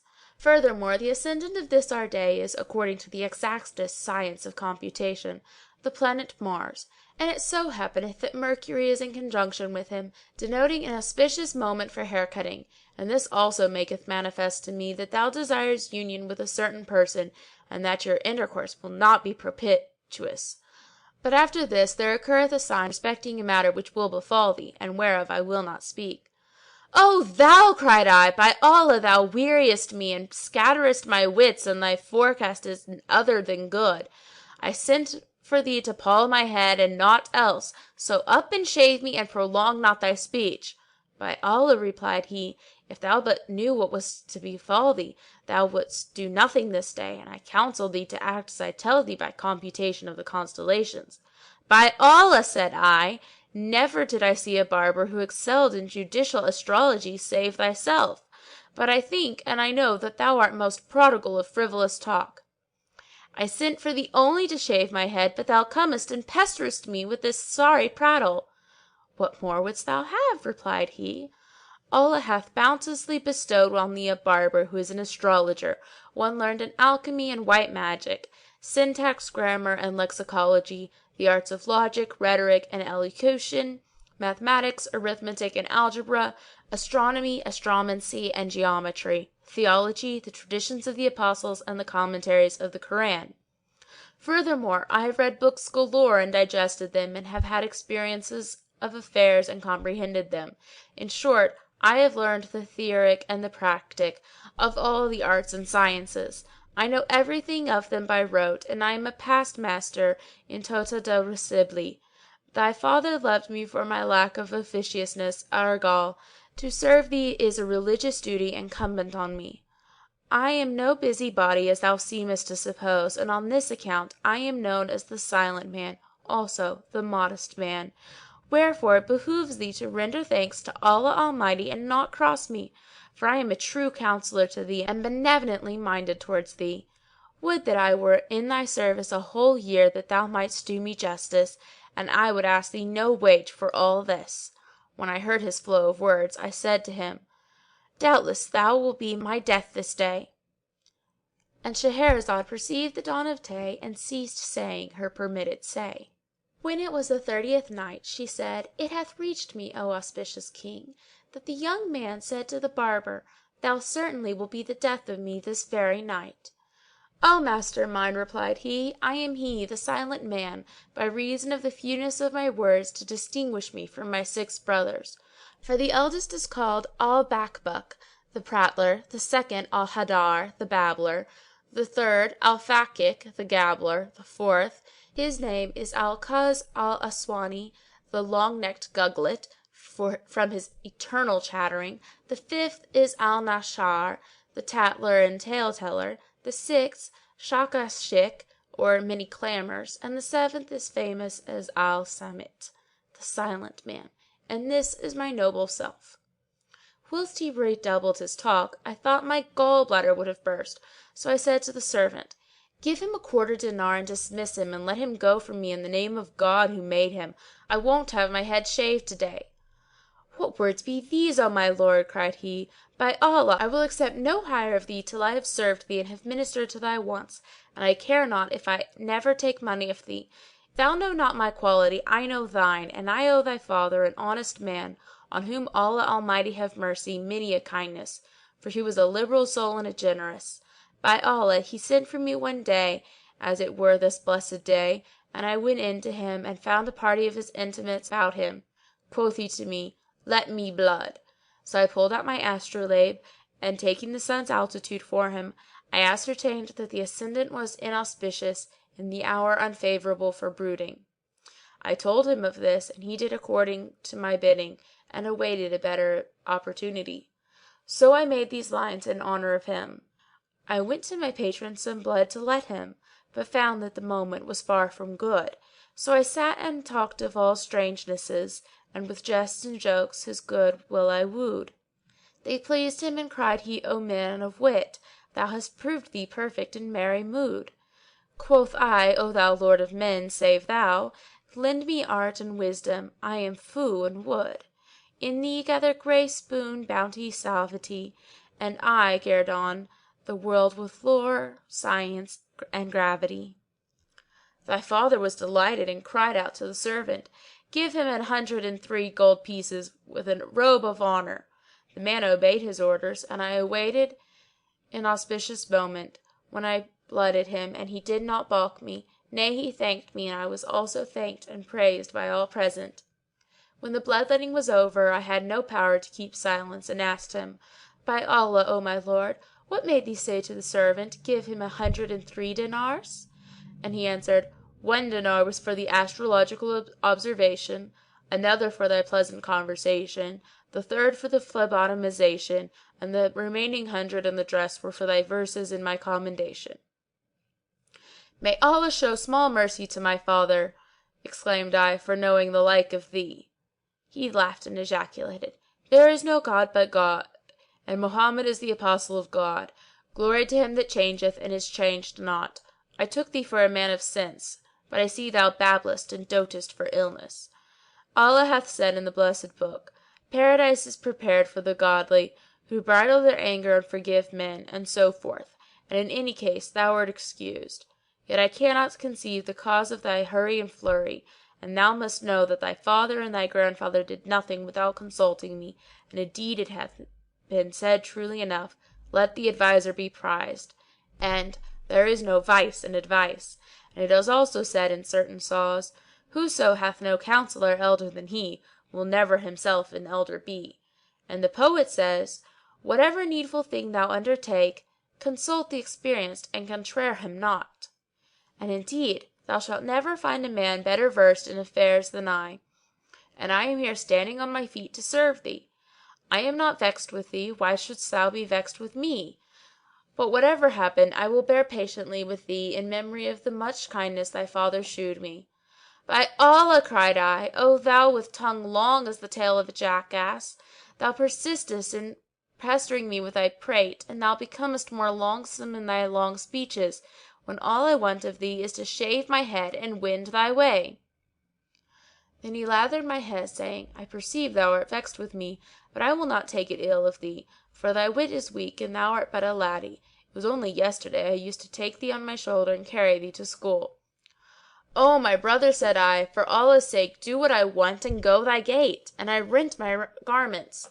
When he saw me do this, he took the razor and fell to sharpening it and gave not over stropping it, until my senses were well nigh leaving me. Then he came up to me and shaved part of my head. Then he held his hand, and then he said, "O my lord, haste is Satan's gait, whilst patience is of Allah the Compassionate. But thou, O my master, I ken thou knowest not my rank, for verily this hand alighted upon the heads of kings and emirs and wazirs and sages and doctors learned in the law, and the poet said of one like me, 'All crafts are like necklaces strung on a string, but this barber's the union pair of the band. High over all craftsmen he ranketh, and why? The heads of the kings are under his hand.'" Then said I, Do leave off talking about what concerneth thee not. Indeed, thou hast straitened my breast and distracted my mind." Quoth he, "Meseemeth thou art a hasty man," and quoth I, "Yes, yes, yes!" And he, "I rede thee patience, restraint of self, for haste is Satan's pelf which bequeatheth only repentance and ban and bane, and he, upon whom all blessings and peace, hath said, the best of works is that wherein deliberation lurks. But I, by Allah, have some doubt about thine affair, and so I should like thee to let me know what it is thou art in such haste to do, for I fear me it is other than good." Then he continued, "It wanteth 3 hours yet to prayer time, but I do not wish to be in doubt upon this matter. Nay, I must know the moment exactly, for truly a guess shot in times of doubt oft brings harm about, especially in the like of me, a superior person, whose merits are famous amongst mankind at large, and it doth not befit me to talk at random, as do the common sort of astrologers." So saying, he threw down the razor and taking up the astrolabe, went forth under the sun and stood there a long time, after which he returned and counting on his fingers said to me, "There remain still to prayer time 3 full hours and complete, neither more nor yet less, according to the most learned astronomicals and the wisest makers of almanacs." "Allah upon thee," cried I, "hold thy tongue with me, for thou breakest my liver in pieces." So he took the razor and after sharpening it as before and shaving other 2 hairs of my head, he again held his hand and said, "I am concerned about thy hastiness, and indeed thou wouldst do well to let me know the cause of it. 'Twere the better for thee, as thou knowest that neither thy father nor thy grandfather ever did a single thing save by my advice. When I saw that there was no escape from him, I said to myself, the time for prayer draws near and I wish to go to her before the folk come out of the mosque. If I am delayed much longer, I know not how to come to her." Then said I aloud, "Be quick and stint this talk and impertinence, for I have to go to a party at the house of some of my intimates." When he heard me speak of the party, he said, "This thy day is a blessed day for me. In very sooth it was but yesterday I invited a company of my friends, and I have forgotten to provide anything for them to eat. This very moment I was thinking of it. Alas, how I shall be disgraced in their eyes!" "Be not distressed about this matter," answered I. "Have I not told thee that I am bidden to an entertainment this day? So everything in my house, eatable and drinkable, shall be thine, if thou wilt only get through thy work and make haste to shave my head." He replied, "Allah requite thee with good! Specify to me what is in thy house for my guests that I may beware of it." Quoth I, "5 dishes of meat and 10 chickens with reddened breasts and a roasted lamb." "Set them before me," quoth he, "that I may see them." So I told my people to buy, borrow, or steal them and bring them in anywise, and had all this set before him. When he saw it he cried, "The wine is wanting," and I replied, "I have a flagon or 2 of good old grape juice in the house." And he said, "Have it brought out." So I sent for it, and he exclaimed, "Allah bless thee for thy generous disposition! But there are still the essences and perfumes." So I bade them set before him a box containing nard, the best of compound perfumes, together with fine lin aloes, ambergris and musk unmixed, the whole worth 50 dinars. Now the time waxed strait and my heart straitened with it, so I said to him, "Take it all and finish shaving my head by the life of Mohammed, whom Allah bless and keep." "By Allah," said he, "I will not take it till I see all that is in it." So he bade the page open the box and the barber laid down the astrolabe, leaving the greater part of my head unpolled, and sitting on the ground, turned over the scents and incense and aloe woods and essences until I was not well nigh distraught. Then he took the razor and coming up to me shaved off some few hairs and repeated these lines, "The boy like his father shall surely grow, as the tree from its parent root shall grow." Then said he, "By Allah, O my son, I know not whether to thank thee or thy father, for my entertainment this day is all due to thy bounty and beneficence; and although none of my company be worthy of it, yet I have a set of honourable men, to wit, Zantut the bath keeper and Salahi the corn chandler and Salat the bean seller and Akrashah the greengrocer and Humaid the scavenger and Sa'id the camel man and Suwaid the porter, and Abu Makarish the bathman, and Kasim the watchman, and Karim the groom. There is not among the whole of them a boor or a bully in his cups, nor a meddler, nor a miser of his money, and each and every hath some dance which he danceth, and some of his own couplets which he caroleth, and the best of them is that, like thy servant, thy slave here, they know not what much talking is, nor what forwardness means. The bath-keeper sings to the tom-tom a song which enchants, and he stands up and dances and chants, I am going, O mammy, to fill up my pot. As for the corn chandler, he brings more skill to it than any. He dances and sings, O keener, O sweetheart, thou fallest not short, and leaves no one's vitals sound for laughing at him. But the scavenger sings so that the birds stop to listen to him, and dances and sings, News my wife wots is not locked in a box. And he hath privilege, for 'tis a shrewd rogue and a witty, and speaking of his excellence, I am wont to say, My life for the scavenger, right well I love him. Like a waving bough he is sweet to my sight. Fate joined us one night, when to him quoth I, the while I grew weak and love gained more might, Thy love burns my heart, and no wonder, quoth he, when the drawer of dung turns a stoker white. And indeed each is perfect in whatsoe'er can charm the wit with joy and jollity, adding presently, But hearing is not seeing, and indeed if thou makest up thy mind to join us, and put off going to thy friends, 'twill be better for us and for thee. The traces of illness are yet upon thee, and haply thou art going among folk who be mighty talkers, men who commune together of what concerneth them not, or there may be amongst them some forward fellow who will split thy head, and thou half thy size from sickness. This shall be for some other day, answered I, and laughed with heart angered. Finish thy work and go, in Allah's almighty guard, to thy friends, for they will be expecting thy coming. O my lord, replied he, I seek only to introduce thee to these fellows of infinite mirth, the sons of men of worth, amongst whom there is neither procacity, nor dicacity, nor loquacity.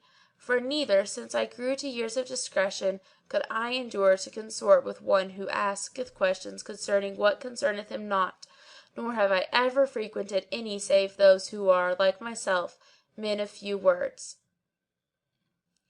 In sooth, if thou were to company with them, or even to see them once, thou wouldst forsake all thy intimates. Allah fulfil thy joyance with them, said I, needs must I come amongst them some day or other.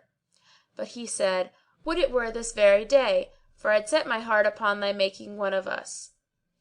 Yet if thou must go to thy friends to-day, I will take these good things, wherewith thou hast honoured and favoured me, to my guests, and leave them to eat and drink, and not wait for thee, whilst I will return to thee in haste, and accompany thee to thy little party, for there is no ceremony between me and my intimates to prevent me leaving them.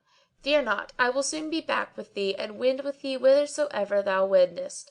There is no majesty and there is no might, save in Allah the Glorious, the Great. I shouted, Go thou to thy friends and make merry with them, and do let me go to mine and be with them this day, for they expect me. But the barber cried, I will not let thee go alone, and I replied, The truth is none can enter where I am going save myself. He rejoined, I suspect that to-day thou art for an assignation with some woman, else thou hadst taken me with thee. Yet I am the right man to take, one who could aid thee to the end thou wishest. But I fear me thou art running after strange women, and thou wilt lose thy life. For in this our city of Baghdad one cannot do anything in this line, especially on a day like Friday. Our governor is an angry man and of a mighty sharp blade. Shame on thee, thou wicked, bad old man, cried I. Be off! What words are these thou givest me? O cold of wit, cried he, thou sayest to me what is not true, and thou hidest thy mind from me. But I know the whole business for certain, and I seek only to help thee this day with my best endeavour.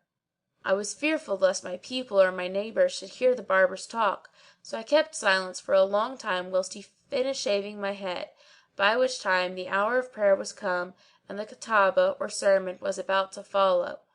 When he had done, I said to him, Go to thy friends with their meat and drink, and I will await thy return. Then we will fare together. In this way I hoped to pour oil on troubled waters, and to trick the accursed loon, so haply I might get rid of him. But he said, "Thou art cozening me, and thou wilt go alone to thy appointment and cast thyself into jeopardy, whence there will be no escape for thee. Now, by Allah, and again by Allah, do not go until I return, that I may accompany thee and watch the issue of thine affair." "So be it," I replied. "Do not be long absent." Then he took all the meat and drink I had given him and the rest of it and went out of my house; but the accursed carle gave it in charge of a porter to carry to his home, but hid himself in one of the alleys. As for me, I rose on the instant, for the Muezzins had already called the Salam of Friday, the salute to the Apostle, and I dressed in haste and went out alone and, hurrying to the street, took my stand by the house wherein I had seen the young lady. I found the old woman on guard at the house awaiting me, and went up with her to the upper story, the damsel's apartment. Hardly had I reached it when behold, the master of the house returned from prayers and, entering the grand saloon, closed the door. I looked down from the window and saw this barber, Allah's curse upon him, sitting over against the door, and said, "How did this devil find me out?" This very moment, as Allah had decreed it for rending my veil of secrecy, it so happened that a handmaid of the house master committed some offence for which he beat her. She shrieked out and his slave ran in to intercede for her, whereupon the Kazi beat him to boot and he also roared out. The damned barber fancied that it was I who was being beaten, so he also fell to shouting and tore his garments and scattered dust on his head and kept on shrieking and crying, "Help! Help!" So the people came round about him and he went on yelling, "My master is being murdered in the Kazi's house." Then he went clamouring to my place with the folk after him, and told my people and servants and slaves, and before I knew what was doing, up they came tearing their clothes and letting loose their hair and shouting, "Alas, our master!"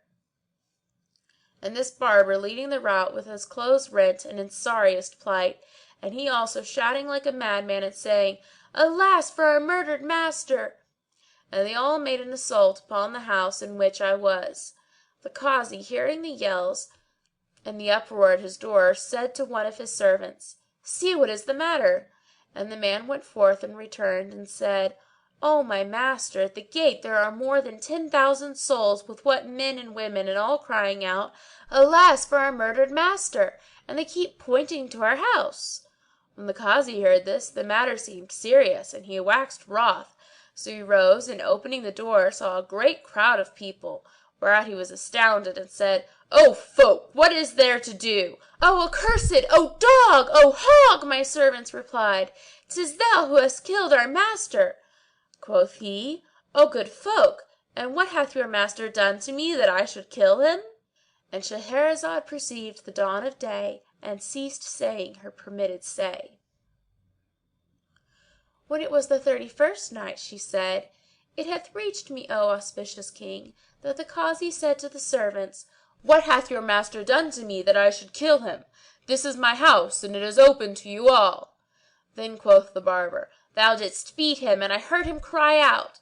And quoth the Kazi, "But what was he doing that I should beat him, and what brought him into my house, and whence came he and whither went he?" "Be not a wicked perverse old man," cried the barber, "for I know the whole story, and the long and short of it is that thy daughter is in love with him and he loves her, and when thou knewest that he entered the house, thou badest thy servants beat him and they did so. By Allah, none shall judge between us and thee but the Caliph.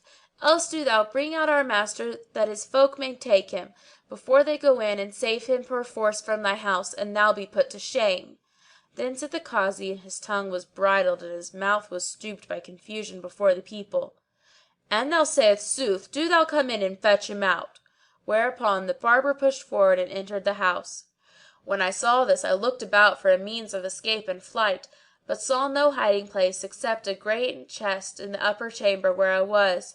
So I got in and pulled the lid down upon myself and held my breath. The barber was hardly in the room before he began to look about for me, then turned him right and left and came straight to the place where I was, and stepped up to the chest and lifting it on his head, made off as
The Book of 1000 Nights and a Night, Section 22.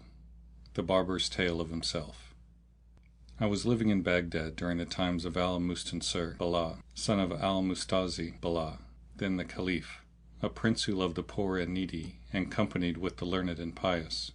One day it happened to him that he was wroth with 10 persons, highwaymen who robbed on the Caliph's highway, and he ordered the prefect of Baghdad to bring them into the presence on the anniversary of the great festival.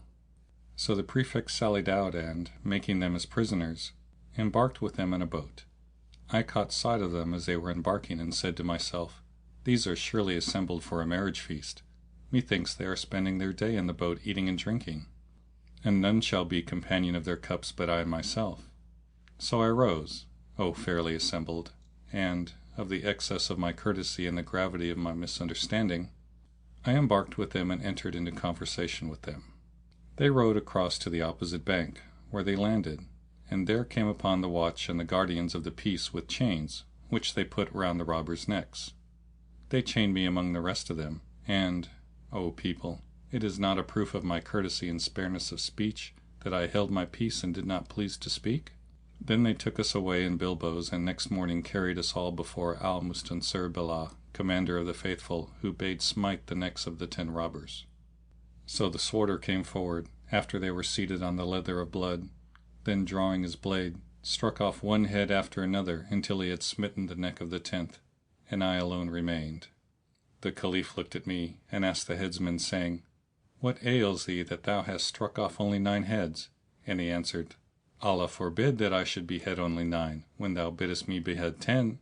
Quoth the Caliph, "Meseems thou hast smitten the necks of only 9, and this man before thee is the 10th. "By thy beneficence," replied the headsman, "I have beheaded 10. "Count them," cried the Caliph, and when as they counted heads, lo, there were 10. The Caliph looked at me and said, "What made thee keep silence at a time like this, and how camest thou to company with these men of blood? Tell me the cause of all this, for albeit thou art a very old man, assuredly thy wits are weak." Now when I heard these words from the Caliph, I sprang to my feet and replied, "Know, O Prince of the Faithful, that I am the silent Shaykh, and am thus called to distinguish me from my 6 brothers. I am a man of immense learning, whilst, as for the gravity of my understanding, the wildness of my wits, and the spareness of my speech, there is no end of them, and my calling is that of a barber. I went out early on yesterday morning, and saw these men making for a skiff, and, fancying they were bound for a marriage feast, I joined them and mixed with them. After a while up came the watch and the guardians of the peace, who put chains round their necks and round mine with the rest, but, in the excess of my courtesy, I held my peace and spake not a word. Nor was this other but generosity on my part. They brought us into thy presence, and thou gavest an order to smite the necks of the 10, yet did I not make myself known to thee and remain silent before the sworder, purely of my great generosity and courtesy which led me to share with them in their death. But all my life long have I dealt thus nobly with mankind, and they requite me the foulest and evilest requital. When the Caliph heard my words, and knew that I was a man of exceeding generosity and of very few words, one in which is no forwardness, as this youth who would have it, whom I rescued from mortal risk, and who hath so scurvily repaid me, he laughed with excessive laughter till he fell upon his back. Then said he to me, "O silent man, do thy 6 brothers favour thee in wisdom and knowledge, and spareness of speech?" I replied, "Never were they like me. Thou puttest reproach upon me, O Commander of the Faithful, and it becomes thee not to even my brothers with me, for, of the abundance of their speech, and their deficiency of courtesy and gravity, each one of them hath gotten some maim or other. One is monocular, another palsied, a 3rd stone blind, a 4th cropped of ears and nose, and a 5th shorn of both lips, while the 6th is a hunchback and a cripple. And conceive not, O Commander of the Faithful, that I am a prodigal of speech, but I must perforce explain to thee that I am a man of greater worth and fewer words than any of them. From each one of my brothers hangs a tale of how he came by his bodily defect, and these I will relate to thee." So the Caliph gave ear to the barber's tale of his first brother. "Then know, O Commander of the Faithful, that my first brother al-Bakbuk, the prattler, is a hunchback who took to tailoring in Baghdad, and he used to sew in a shop hired from a man of much wealth, who dwelt over the shop, and there was also a flour mill in the basement. One day, as my brother, the hunchback, was sitting in his shop a-tailoring, he chanced to raise his head and saw a lady like the rising full moon at a balconied window of his landlord's house, engaged in looking out at the passers-by. When my brother beheld her, his heart was taken with love of her, and he passed his whole day gazing at her and neglected his tailoring till eventide. Next morning he opened his shop and sat him down to sew, but, as often as he stitched a stitch, he looked to the window and saw her as before, and his passion and infatuation for her increased. On the third day, as he was sitting in his usual place gazing on her, she caught sight of him and, perceiving that he had been captivated with love of her, laughed in his face, and he smiled back at her. Then she disappeared, and presently sent her slave girl to him with a bundle containing a piece of red coward silk. The handmaiden accosted him and said, "My lady salameth to thee, and desireth thee of thy skill and good will, to fashion for her a shift of this piece and to sew it handsomely with thy best sewing." He replied, "Hearkening and obedience," and shaped for her a chemise and finished sewing it the same day. When the morning morrowed, the girl came back and said to him, "My lady salameth to thee and asks how thou hast passed yesternight, for she hath not tasted sleep by reason of her heart being taken up with thee." Then she laid before him a piece of yellow satin and said, "My lady biddeth thee cut her 2 pair of petticoat trousers out of this piece and sew them this very day." "Hearkening and obedience," replied he. "Greet her for me with many greetings and say to her, Thy slave is obedient to thine order, so command him as thou wilt." Then he applied himself to cutting out and worked hard at sewing the trousers, and after an hour the lady appeared at the lattice and saluted him by signs, now casting down her eyes, then smiling in his face, and he began to assure himself that he would soon make a conquest. She did not let him stir till he had finished the 2 pair of trousers, when she withdrew and sent the handmaiden to whom he delivered them, and she took them and went her ways. When it was night, he threw himself on his carpet bed and lay tossing about from side to side till morning, when he rose and sat down in his place. Presently the damsel came to him and said, "My master calleth for thee." Hearing these words he feared with exceeding fear, but the slave girl, seeing his affright, said to him, "No evil is meant to thee, naught but good awaiteth thee. My lady would have thee make acquaintance with my lord." So my brother the tailor, rejoicing with great joy, went with her, and when he came into the presence of his landlord, the lady's husband, he kissed the ground before him, and the master of the house returned his greeting and gave him a great piece of linen, saying, "Shape me shirts out of this stuff and sew them well." And my brother answered, "To hear is to obey." Thereupon he fell at work at once, snipping, shaping, and sewing till he had finished 20 shirts by supper time, without stopping to taste food. The house master asked him, "How much the wage for this?" And he answered, 20 dirhams. So the gentleman cried to the slave girl, "Bring me 20 dirhams." And my brother spake not a word, but the lady signed, "Take nothing from him," whereupon my brother said, "By Allah, I will take naught from thy hand," and he carried off his tailor's gear and returned to his shop, although he was destitute even to a red cent. Then he applied himself to do their work, eating, in his zeal and diligence, but a bit of bread and drinking only a little water for 3 days. At the end of this time came the handmaid, who said to him, "What hast thou done?" Quoth he, "They are finished," and carried the shirts to the lady's husbands, who would have paid him for his hire, but he said, "I will take nothing," for the fear of her, and, returning to his shop, passed the night without sleep because of his hunger. Now the dame had informed her husband how the case stood, my brother knowing naught of this, and the two had agreed to make him tailor for nothing, the better to mock and laugh at him. Next morning he went to his shop, and, as he sat there, the handmaid came to him and said, "Speak with my master." So he accompanied her to the husband, who said to him, "I wish thee to cut out for me 5 long-sleeved robes." So he cut them out and took the stuff and went away. Then he sewed them and carried them to the gentleman, who praised his sewing and offered him a purse of silver. He put out his hand to take it, But the lady signed to him from behind her husband not to do so, and he replied, "O my lord, there is no hurry. We have time enough for this."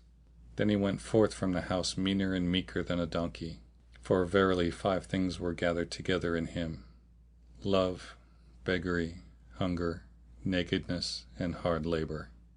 Nevertheless, he heartened himself with the hope of gaining the lady's favors.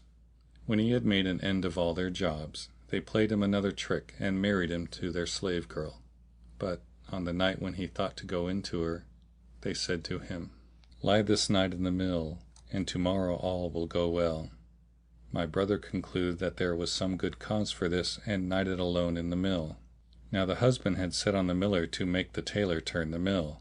So when night was half spent, the man came in to him and began to say, "This bull of ours hath become useless and standeth still, instead of going round.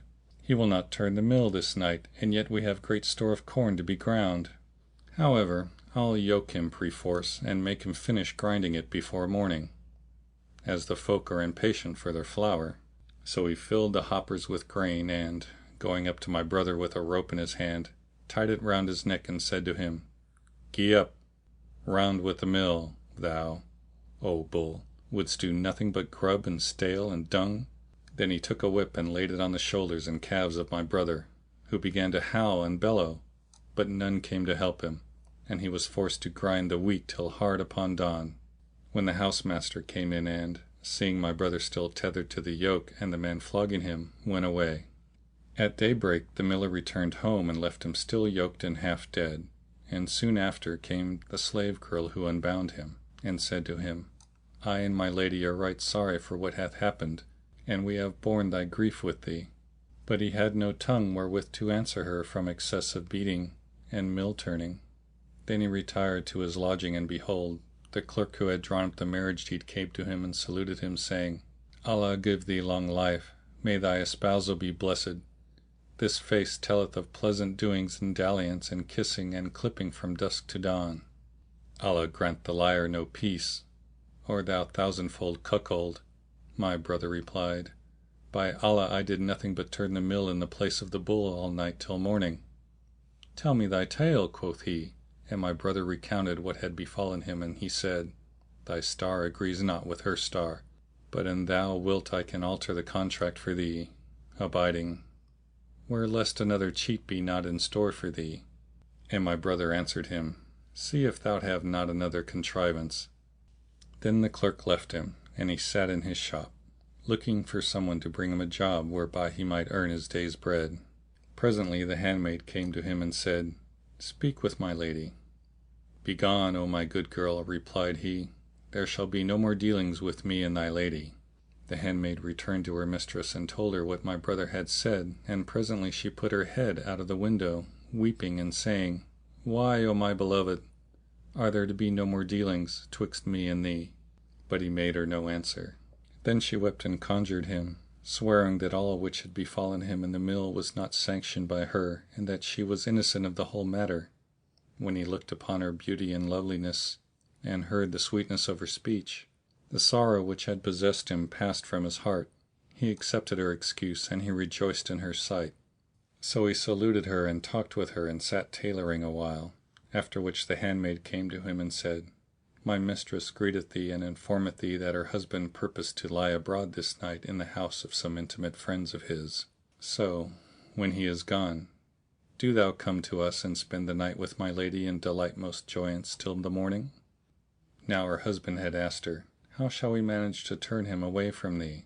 And she answered, "Leave me to play him another trick and make him a laughing stock for all the town." But my brother knew naught of the malice of women. As soon as it was dusk, the slave girl came to him and carried him to the house, and when the lady saw him, she said to him, "By Allah, O my lord, I have been longing exceedingly for thee." "By Allah," cried he, "kiss me quick before thou give me aught else." Hardly had he spoken when the lady's husband came in from the next room and seized him, saying, "By Allah, I will not let thee go till I deliver thee to the chief of the town watch." My brother humbled himself to him, but he would not listen to him, and carried him before the Prefect, who gave him 100 lashes with a whip, and mounting him on a camel, promenaded him around the city, whilst the guards proclaimed aloud, This is his reward who violate the harems of honourable men. Moreover, he fell off the camel and broke his leg, and so became lame. Then the Prefect banished him from the city, and he went forth unknowing whither he should wend. But I heard of him, and fearing for him, went out after him, and brought him back secretly to the city, and restored him to health, and took him into my house, where he still liveth. The Caliph laughed at my story and said, Thou hast done well, O Samit, O silent man, O spare of speech. And he bade me to take a present and go away. But I said, I will accept not of thee except I tell thee what befell all my other brothers, and do not think me a man of many words. So the Caliph gave ear to the barber's tale of his second brother. Know, O Commander of the Faithful, that my second brother's name was Al-Hadar, that is, the babbler, and he was paralytic. Now it happened to him one day, as he was going about his business, that an old woman accosted him and said, Stop a little, my good man, that I may tell thee of somewhat which, if it be to thy liking, thou shalt do for me, and I will pray Allah to give thee good of it. My brother stopped, and she went on, I will put thee in the way of a certain thing, so thou not be prodigal of speech. On with thy talk, quoth he, and she, What sayest thou to handsome quarters, and a fair garden with flowering waters, flowers blooming, and fruit growing, and old wine going, and a pretty young face whose owner thou mayest embrace from dark till dawn? If thou do whatso I bid thee, thou shalt see something greatly to thy advantage. And is all this in the world? asked my brother, and she answered, Yes, and it shall be thine, so thou be reasonable, and leave idle curiosity and many words, and do my bidding. I will indeed, O my lady, said he. How is it thou hast preferred me in this manner before all men? And what is it that so much pleaseth thee in me? Quoth she, Did I not bid thee be spare of speech? Hold thy peace and follow me. Know that the young lady to whom I shall carry thee loveth to have her own way, and hateth being thwarted and all who gainsay. So, if thou humour her, thou shalt come to thy desire of her.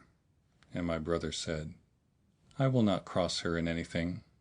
Then she went on, and my brother followed her, and hungering after what she described to him till they entered a fine large house, handsome and choicely furnished, full of eunuchs and servants, and showing signs of prosperity from top to bottom. And she was carrying him to the upper story, when the people of the house said to him, What dost thou here? But the old woman answered them, Hold your peace, and trouble him not. He is a workman, and we have occasion for him. Then she brought him into a fine great pavilion with a garden in its midst. Never eye saw a fairer, and made him sit upon a handsome couch. He had not sat long, before he heard a loud noise, and in came a troop of slave girls surrounding a lady, like the moon on the night of its fullest. When he saw her, he rose up and made an obeisance to her, whereupon she welcomed him and bade him be seated. So he sat down, and she said to him, Allah advance thee to honour. Is all well with thee? O my lady, he answered, all with me is right well. Then she bade bring in food, and they set before her delicate viands. So she sat down to eat, making a show of affection to my brother and jesting with him, though all the while she could not refrain from laughing. But as often as he looked at her, she signed towards her handmaidens, as though she were laughing at them. My brother, the ass, understood nothing, but, in the excess of his ridiculous passion, he fancied that the lady was in love with him, and that she would soon grant him his desire. When they had done eating, they set on the wine, and there came in 10 maidens like moons, with lutes ready strung in their hands, and fell to singing with full voices, sweet and sad. Whereupon delight gat hold upon him, and he took the cup from the lady's hands and drank it standing. Then she drank a cup of wine, and my brother, still standing, said to her, Health, and bowed to her. She handed him another cup, and he drank it off, when she slapped him hard on the nape of his neck. Upon this my brother would have gone out of the house in anger, but the old woman followed him and winked to him to return. So he came back, and the lady bade him sit, and he sat down without a word. Then she slapped him on the nape of his neck, and the second slapping did not suffice her. She must needs make all her handmaidens also slap and cuff him, while he kept saying to the old woman, I never saw aught nicer than this. She on her side ceased not exclaiming, Enough, enough, I conjure thee, O my mistress, but the woman slapped him till he well nigh swooned away. Presently my brother rose and went out to obey a call of nature, but the old woman overtook him and said, Be patient a little and thou shalt win to thy wish. How much longer have I to wait? My brother replied, This slapping hath made me feel faint. As soon as she is warm with wine, answered she, thou shalt have thy desire. So he returned to his place and sat down, whereupon all the handmaidens stood up, and the lady bade them perfume him with pastiles and besprinkle his face with rose water. Then said she to him, Allah advance thee to honour. Thou hast entered my house and hast borne with my conditions. For whoso thwarteth me I turn him away, and whoso is patient hath his desire. O mistress mine, said he, I am thy slave and in the hollow of thine hand. Know then, continued she, that Allah hath made me passionately fond of frolic, and whoso falleth in my humour cometh by whatso he wisheth. Then she ordered her maidens to sing with loud voices till the whole company was delighted, after which she said to one of them, Take thy lord and do what is needful for him, and bring him back to me forthright. So the damsel took my brother, and he not knowing what she would do with him. But the old woman overtook him and said, Be patient, there remaineth but little to do. At this his face brightened, and he stood up before the lady, while the old woman kept saying, Be patient, thou wilt now at once win to thy wish, till he said, Tell me what she would have the maiden do with me. Nothing but good, replied she, as I am thy sacrifice. She wisheth only to dye thy eyebrows and plug out thy mustachios. Quoth he, As for the dyeing of my eyebrows, that will come off with washing, but for the plucking out of my mustachios, that indeed is a somewhat painful process. Be cautious how thou cross her, cried the old woman, for she hath set her heart on thee. So my brother patiently suffered her to dye his eyebrows and pluck out his mustachios, after which the maiden returned to her mistress and told her. Quoth she, Remaineth now only one other thing to be done. Thou must shave his beard and make him a smooth of face. So the maiden went back and told him what her mistress had bidden her do. And my brother, the blockhead, said to her, How shall I do what will disgrace me before the folk? But the old woman said, She would do on this wise only that thou mayest be as beardless youth, and that no hair be left on thy face to scratch and prick her delicate cheeks. For indeed she is passionately in love with thee. So be patient, and thou shalt attain thine object. My brother was patient, and did her bidding, and let shave off his beard, and, when he was brought back to the lady, lo, he appeared dyed red as to his eyebrows, plucked of both mustachios, shorn of his beard, rouged on both cheeks. At first she was affrighted at him.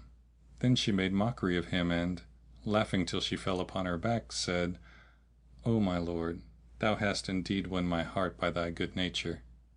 Then she conjured him, by her life, to stand up and dance, and he arose and capered about, and there was not a cushion in the house but she threw it at his head, and in like manner did all her women, who also kept pelting him with oranges and lemons and citrons till he fell down senseless from the cuffing on the nape of the neck, the pillowing and the fruit pelting. Now thou hast attained thy wish, said the old woman when he came round. There are no more blows in store for thee, and there remaineth but one little thing to do. It is her wont, when she is in her cups, to let no one have her until she put off her dress and trousers and remain stark naked. Then she will bid thee doff thy clothes and run, and she will run before thee as if she were flying from thee, and do thou follow her from place to place till thy prickle stands at fullest point, when she will yield to thee, adding, Strip off thy clothes at once. So he rose, well nigh lost in ecstasy, and doffing his raiment, showed himself mother naked. And Shahrazad perceived the dawn of day and ceased to say her permitted say, when it was the 32nd Night. She said, It had reached me, O auspicious King, that when the old woman said to the barber's second brother, Doff thy clothes, he rose well nigh lost in ecstasy, and stripping off his raiment, showed himself mother naked. Whereupon the lady stripped also and said to my brother, If thou want anything, run after me till thou catch me. Then she set out at a run, and he ran after her while she rushed into room after room and rushed out of room after room, my brother scampering after her in a rage of desire like a veritable madman, with the yard standing terribly tall. After much of this kind she dashed into a darkened place, and he dashed after her, but suddenly he trod upon a yielding spot, which gave way under his weight, and, before he was aware where he was, he found himself in the midst of a crowded market, part of the bazaar of the leather sellers, who were crying the prices of skins and hides and buying and selling. When they saw him in his plight, naked, with standing yard, shorn of beard and mustachios, with eyebrows dyed red, and cheeks ruddied with rouge, they shouted and clapped their hands at him, and set to flogging him with skins upon his bare body, till a swoon came over him. Then they threw him on the back of an ass and carried him to the chief of police. Quoth the chief, "What is this?" Quoth they, "This fellow fell suddenly upon us out of the Wazir's house in this state." So the Prefect gave him 100 lashes and then banished him from Baghdad. However, I went out after him, and brought him back secretly into the city and made him a daily allowance for his living, although, were it not for my generous humour, I could not have put up with the like of him. Then the Caliph gave ear to the barber's tale of his third brother. My third brother's name was ʿAlf the Gabbler, who was blind. One day fate and fortune drove him to a fine large house, and he knocked at the door, desiring speech of its owner that he might beg somewhat of him. Quoth the master of the house, "Who is at the door?" But my brother spake not a word, and presently he heard him repeat with a loud voice, "Who is this?" Still he made no answer, and immediately heard the master walk to the door, and open it and say, "What dost thou want?" My brother answered, "Something for Allah Almighty's sake." "Art thou blind?" asked the man, and my brother answered, "Yes." Quoth the other, "Stretch me out thy hand." So my brother put out his hand, and thinking that he would give him something, but he took it, and, drawing him into the house, carried him up from stair to stair till they reached the terrace on the house top, my brother thinking the while that he would surely give him something of food or money. Then he asked my brother, "What dost thou want, O blind man?" And he answered, "Something for Almighty's sake." "Allah open for thee some other door." "O thou, why not say so when I was below stairs?" "O cadger, why not answer me when I first called to thee? And what meanest thou to do for me now?" "There is nothing in the house to give thee." "Then take me down the stair." "The path is before thee." So my brother rose and made his way downstairs till he came within 20 steps of the door, when his foot slipped and he rolled to the bottom and broke his head. Then he went out, unknowing whither to turn, and presently fell in with 2 other blind men, companions of his, who said to him, "What dost thou gain today?" He told them what had befallen him, and added, "O my brothers, I wish to take some of the money in my hands, and provide myself with it." Now the master of the house had followed him and was listening to what they said, but neither my brother nor his comrades knew of this. So my brother went to his lodging and sat down to await his companions, and the house owner entered after him without being perceived. When the other blind men arrived, my brother said to them, "Bolt the door and search the house, lest any stranger have followed us." The man, hearing this, caught hold of a cord that hung from the ceiling, and clung to it, whilst they went round about the house and searched but found no one. So they came back, and sitting beside my brother, brought out their money, which they counted, and lo! it was 12,000 dirhams. Each took what he wanted, and they buried the rest in a corner of the room. Then they set on food and sat down to eat. Presently my brother, hearing a strange pair of jaws munching by his side, said to his friends, "There is a stranger among us," and putting forth his hand caught hold of that of the house master. Thereupon all fell on him and beat him, and when tired of belabouring him they shouted, "O ye Moslems, a thief has come in to us, seeking to take our money." A crowd gathered around them, whereupon the intruder hung on to them, and complained with them as they complained, and, shutting his eyes like them, so that none might doubt his blindness, cried out, "O Moslems, I take refuge with Allah and the Governor, for I have a matter to make known to him." Suddenly up came the watch, and laying hands on the lot, my brother being amongst them, drove them to the Governors, who set them before him and asked, "What news with you?" Quoth the intruder, "Look and find out for thyself. Not a word shall be wrung from us save by torture. So begun by beating me, and after me beat this man our leader," and he pointed to my brother. So they threw the man at full length and gave him 400 sticks on his backside. The beating pained him, whereupon he opened one eye, and as they redoubled their blows, he opened the other eye. When the governor saw this, he said to him, "What have we here, O accursed?" Whereto he replied, "Give me the seal ring of pardon.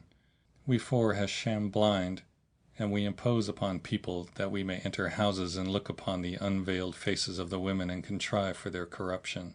In this way we have gotten great pain, and our store amounts to 12,000 dirhams." So I said to my company, "Give me my share, 3,000." But they rose and beat me and took away my money, and I seek refuge with Allah and with thee. Better thou have my share than they. So, if thou wouldst know the truth of my words, beat one and every one of the others more than thou hast beaten me, and he will surely open his eyes." The governor gave orders for the question to begin with my brother, and they bound him to the whipping post, and the governor said, "O scum of the earth, do ye abuse the gracious gifts of Allah and make as if ye were blind?" "Allah! Allah!" cried my brother, "by Allah, there is none among us who can see." Then they beat him till he swooned away, and the governor cried, "Leave him till he come to," and then beat him again. After this he caused each of the companions to receive more than 300 sticks, whilst the sham Abraham kept saying to them, "Open your eyes, or you will be beaten afresh." At last the man said to the governor, "Dispatch someone with me to bring thee the money, for these fellows will not open their eyes, lest they incur disgrace before the folk." So the governor sent to fetch the money and gave the man his pretended share, 3,000 dirhams, and, keeping the rest for himself, banished the 3 blind men from the city. But I, O Commander of the Faithful, went out and, overtaking my brother, questioned him of his case, whereupon he told me of what I have told thee. So I brought him secretly into the city and appointed him in the strictest privacy an allowance for meat and drink. The Caliph laughed at my story and said, "Give him a gift and let him go." But I said, "By Allah, I will take naught till I have made known to the Commander of the Faithful what came to pass with the rest of my brothers, for truly I am a man of few words and spare of speech." Then the Caliph gave ear to the barber's tale of his 4th brother. Now as for my 4th brother, O Commander of the Faithful, Al-Koz al-Swani, or the long-necked Guglet hight, from his brimming over with words, the same one who was blind of one eye, he became a butcher in Baghdad, and he sold flesh and fattened rams, and great men and rich bought their meat of him, so that he amassed much wealth, and he got him cattle and houses. He fared thus a long while, till one day, as he was sitting in his shop, there came up an old man and long of the beard, who laid down some silver and said, "Give me meat for this." He gave him his money's worth of flesh, and the oldster went his ways. My brother examined the Shaykh's silver, and, seeing that the dirhams were white and bright, he set them in a place apart. The greybeard continued to return to the shop regularly for 5 months, and my brother ceased not to lay up all the coin he received from him in its own box. At last he thought to take out the money to buy sheep. So he opened the box and found it nothing save bits of white paper cut round to look like coin. So he buffeted his face and cried aloud till the folk gathered about him, whereupon he told them his tale, which made them marvel exceedingly. Then he rose as was his wont, and slaughtering a ram hung it up inside his shop, after which he cut off some of the flesh, and hanging it outside kept saying to himself, "O Allah, would the ill-omened old fellow but come!" And an hour had not passed before the Shaykh came with his silver in hand, whereupon my brother rose and caught hold of him, calling out, "Come aid me, O Moslems, and learn my story with this villain." When the old man heard this, he quietly said to him, "Which will be the better for thee, to let go of me, or to be disgraced by me amidst the folk?" "In what wilt thou disgrace me?" "In that thou sellest man's flesh for mutton." "Thou liest, thou accursed!" "Nay, he is the accursed who hath a man hanging up by way of meat in his shop. If the matter be as thou sayest, I give thee lawful leave to take my money and my life." Then the old man cried aloud, "Ho, ye people, if you would prove the truth of my words, enter this man's shop." The folk rushed in and found that the ram was become a dead man hung up for sale. So they set upon my brother, crying out, O infidel! O villain! And his best friends fell to cuffing and kicking him and kept saying, "Dost thou make us eat flesh of the sons of Adam?" Furthermore the old man struck him on the eye and put it out. Then they carried the carcass with the throat cut before the chief of the city watch, to whom the old man said, "O Emir, this fellow butchers men and sells their flesh for mutton, and we have brought him to thee. So arise and execute the judgments of Allah, to whom be honour and glory." My brother would have defended himself, but the chief refused to hear him and sentenced him to receive 500 sticks, and to forfeit the whole of his property. And, indeed, had it not been for that same property which he expended in bribes, they would have surely slain him.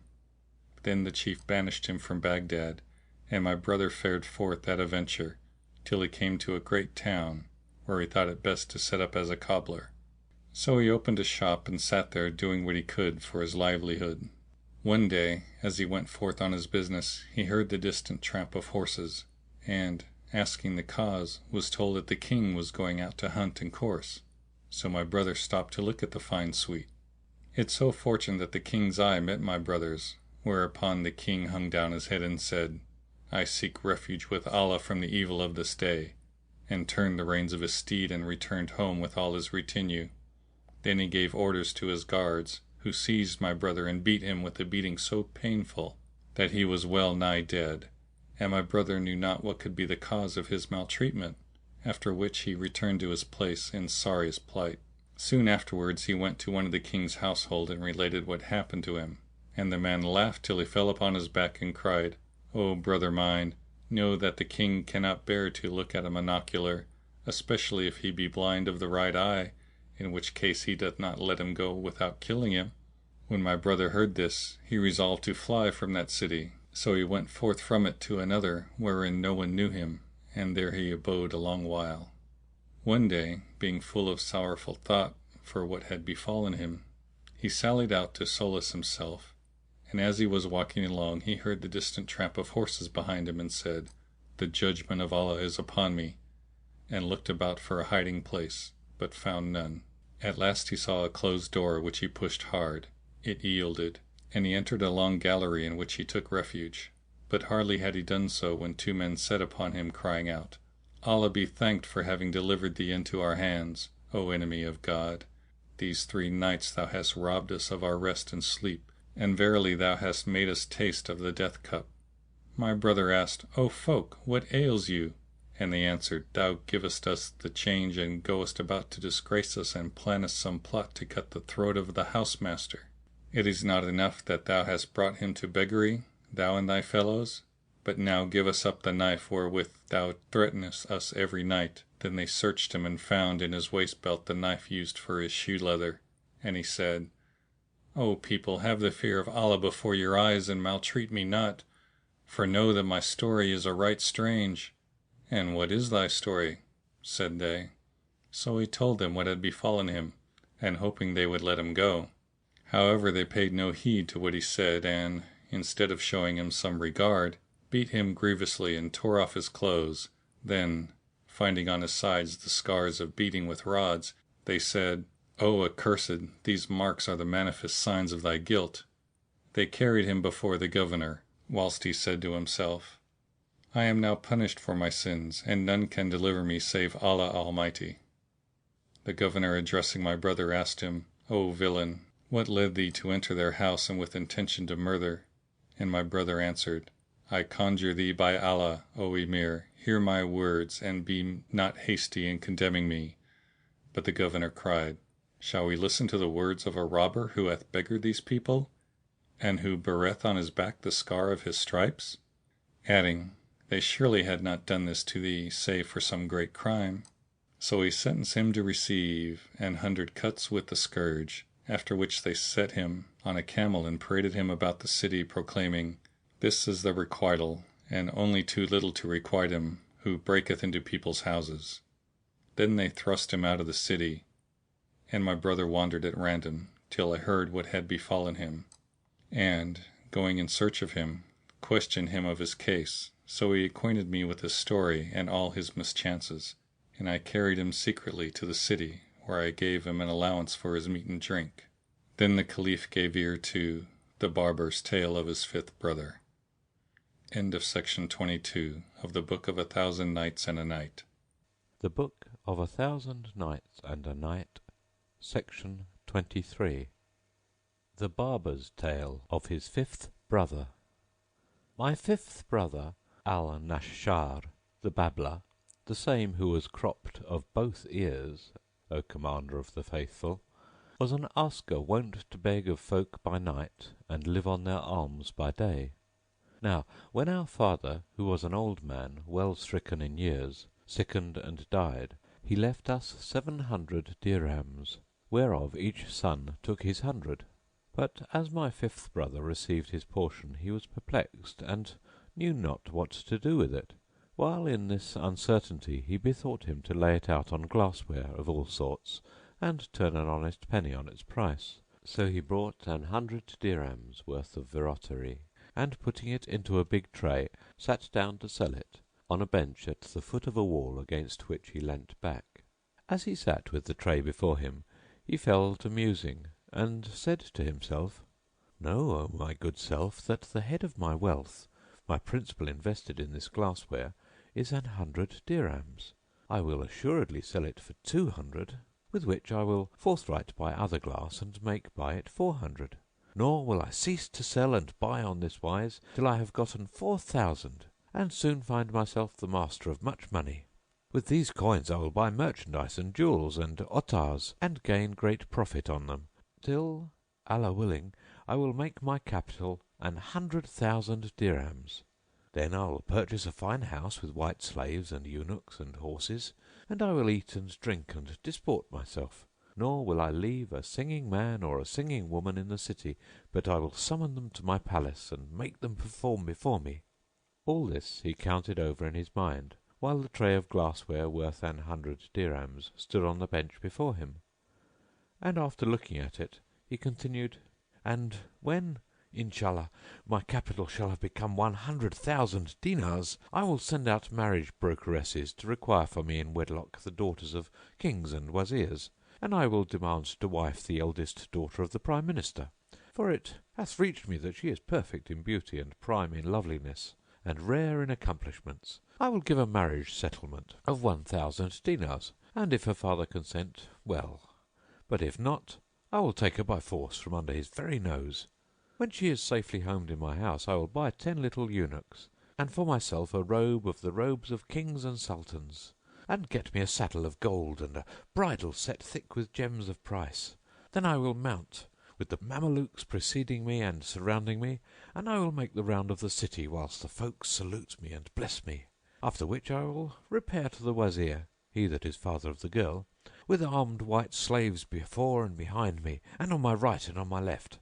When he sees me, the Wazir stands up, and seating me in his own place, sits down much below me, for that I am to be his son-in-law.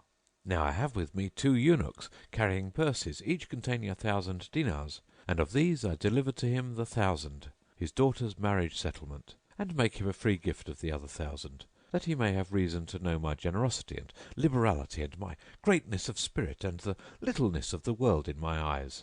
And for 10 words he addresses to me, I answer him 2. Then back I go to my house, and if one come to me on the bride's part, I make him a present of money, and throw on him a dress of honour. But if he brings me a gift, I give it back to him and refuse to accept it, that they may learn what a proud spirit is mine, which never condescends to derogate. Thus I establish my rank and status. When this is done, I appoint her wedding night, and adorn my house showily, gloriously. And as the time for parading the bride is come, I don my finest attire and sit down on a mattress of gold brocade, propping up my elbow with a pillow, and turning neither to the right nor to the left, but looking only straight in front for the haughtiness of my mind and the gravity of my understanding. And there before me stands my wife in her raiment and ornaments, lovely as the full moon, and I, in my loftiness and dread lordliness, will not glance at her till those present say to me, O our lord and our master, thy wife, thy handmaid, standeth before thee. Vouchsafe her one look, for standing wearieth her.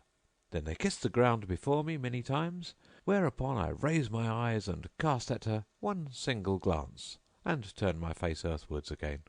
Then they bear her off to the bride chamber, and I arise and change my clothes for a far finer suit, and when they bring in the bride a second time, I deign not to throw her a look, till they have begged me many times, after which I glance at her out of the corner of one eye, and then bend down my head. I continue acting after this fashion till the parading and displaying are completed. And Shahrazad perceived the dawn of day, and ceased saying her permitted say. When it was the 33rd Night, she said, It hath reached me, O auspicious King, that the barber's fifth brother proceeded. Then I bend down my head and continue acting after this fashion till her parading and displaying are completed. Thereupon I order one of my eunuchs to bring me a bag of 500 dinars, which I give as largesse to the tire women present, and bid them one and all lead me to the bride chamber. When they leave me alone with her, I neither look at her nor speak to her, but lie by her side with my face to the wall, showing my contempt, that each and every may again remark how high and haughty I am. Presently her mother comes in to me, and kissing my head and hand, says to me, O my lord, look upon thy handmaid who longs for thy favour, so heal her broken spirit. I give her no answer, and when she sees this, she rises and busses my feet many times, and says, O my lord, in very sooth my daughter is a beautiful maid, who hath never known man, and if thou show her this backwardness and aversion, her heart will break. So do thou incline to her, and speak to her, and soothe her mind and spirit. Then she arises and fetches a cup of wine, and says to her daughter, Take it and hand it to thy lord. But as she approaches me, I leave her standing between my hands, and sit propping my elbow on a round cushion purfled with gold thread, leaning lazily back, and without looking at her in the majesty of my spirit, so that she may deem me indeed a sultan and a mighty man. Then she says to me, O my lord, Allah upon thee, do not refuse to take the cup from the hand of thine handmaid, for verily I am thy bondswoman. But I do not speak to her, and she presses me, saying, There is no help but that thou drink it. And she puts it to my lips. Then I shake my fist in her face, and kick her with my foot, thus. So he let out with his toe, and knocked over the tray of glassware, which fell to the ground, and falling from the bench, all that was on it was broken to bits.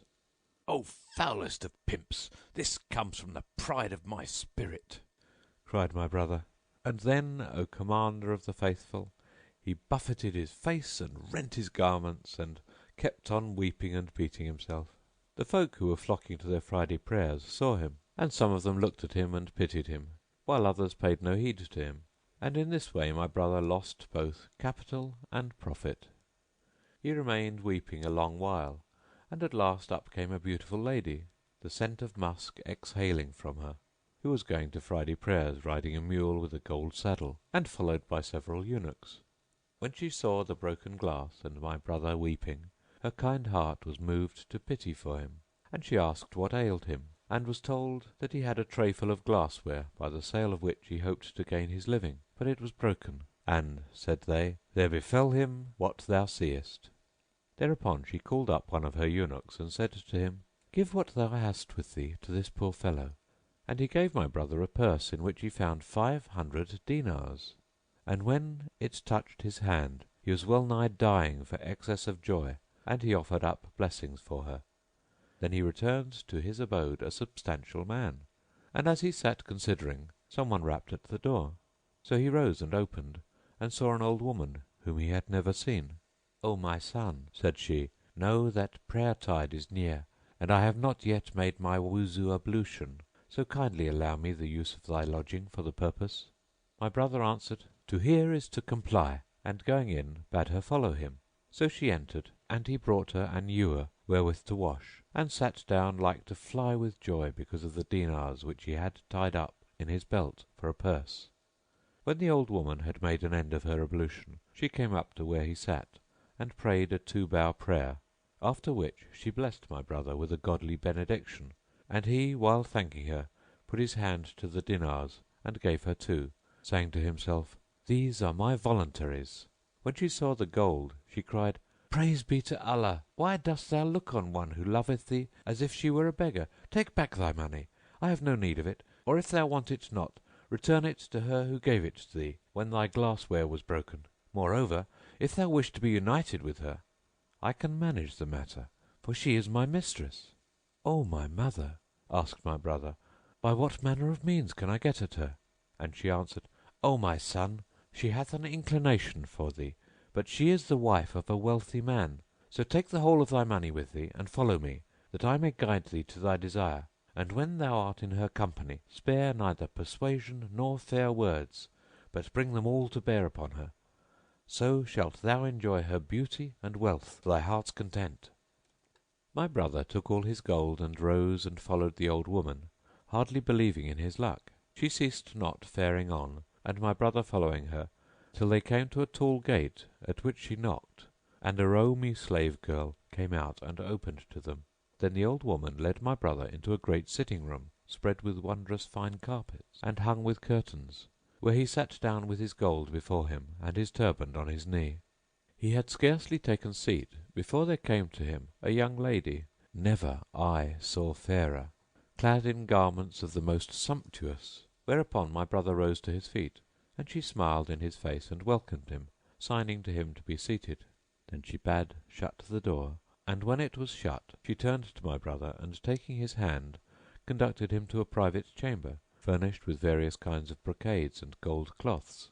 Here he sat down, and she sat by his side, and toyed with him a while, after which she rose and, saying, "Stir not from thy seat till I come back to thee," disappeared.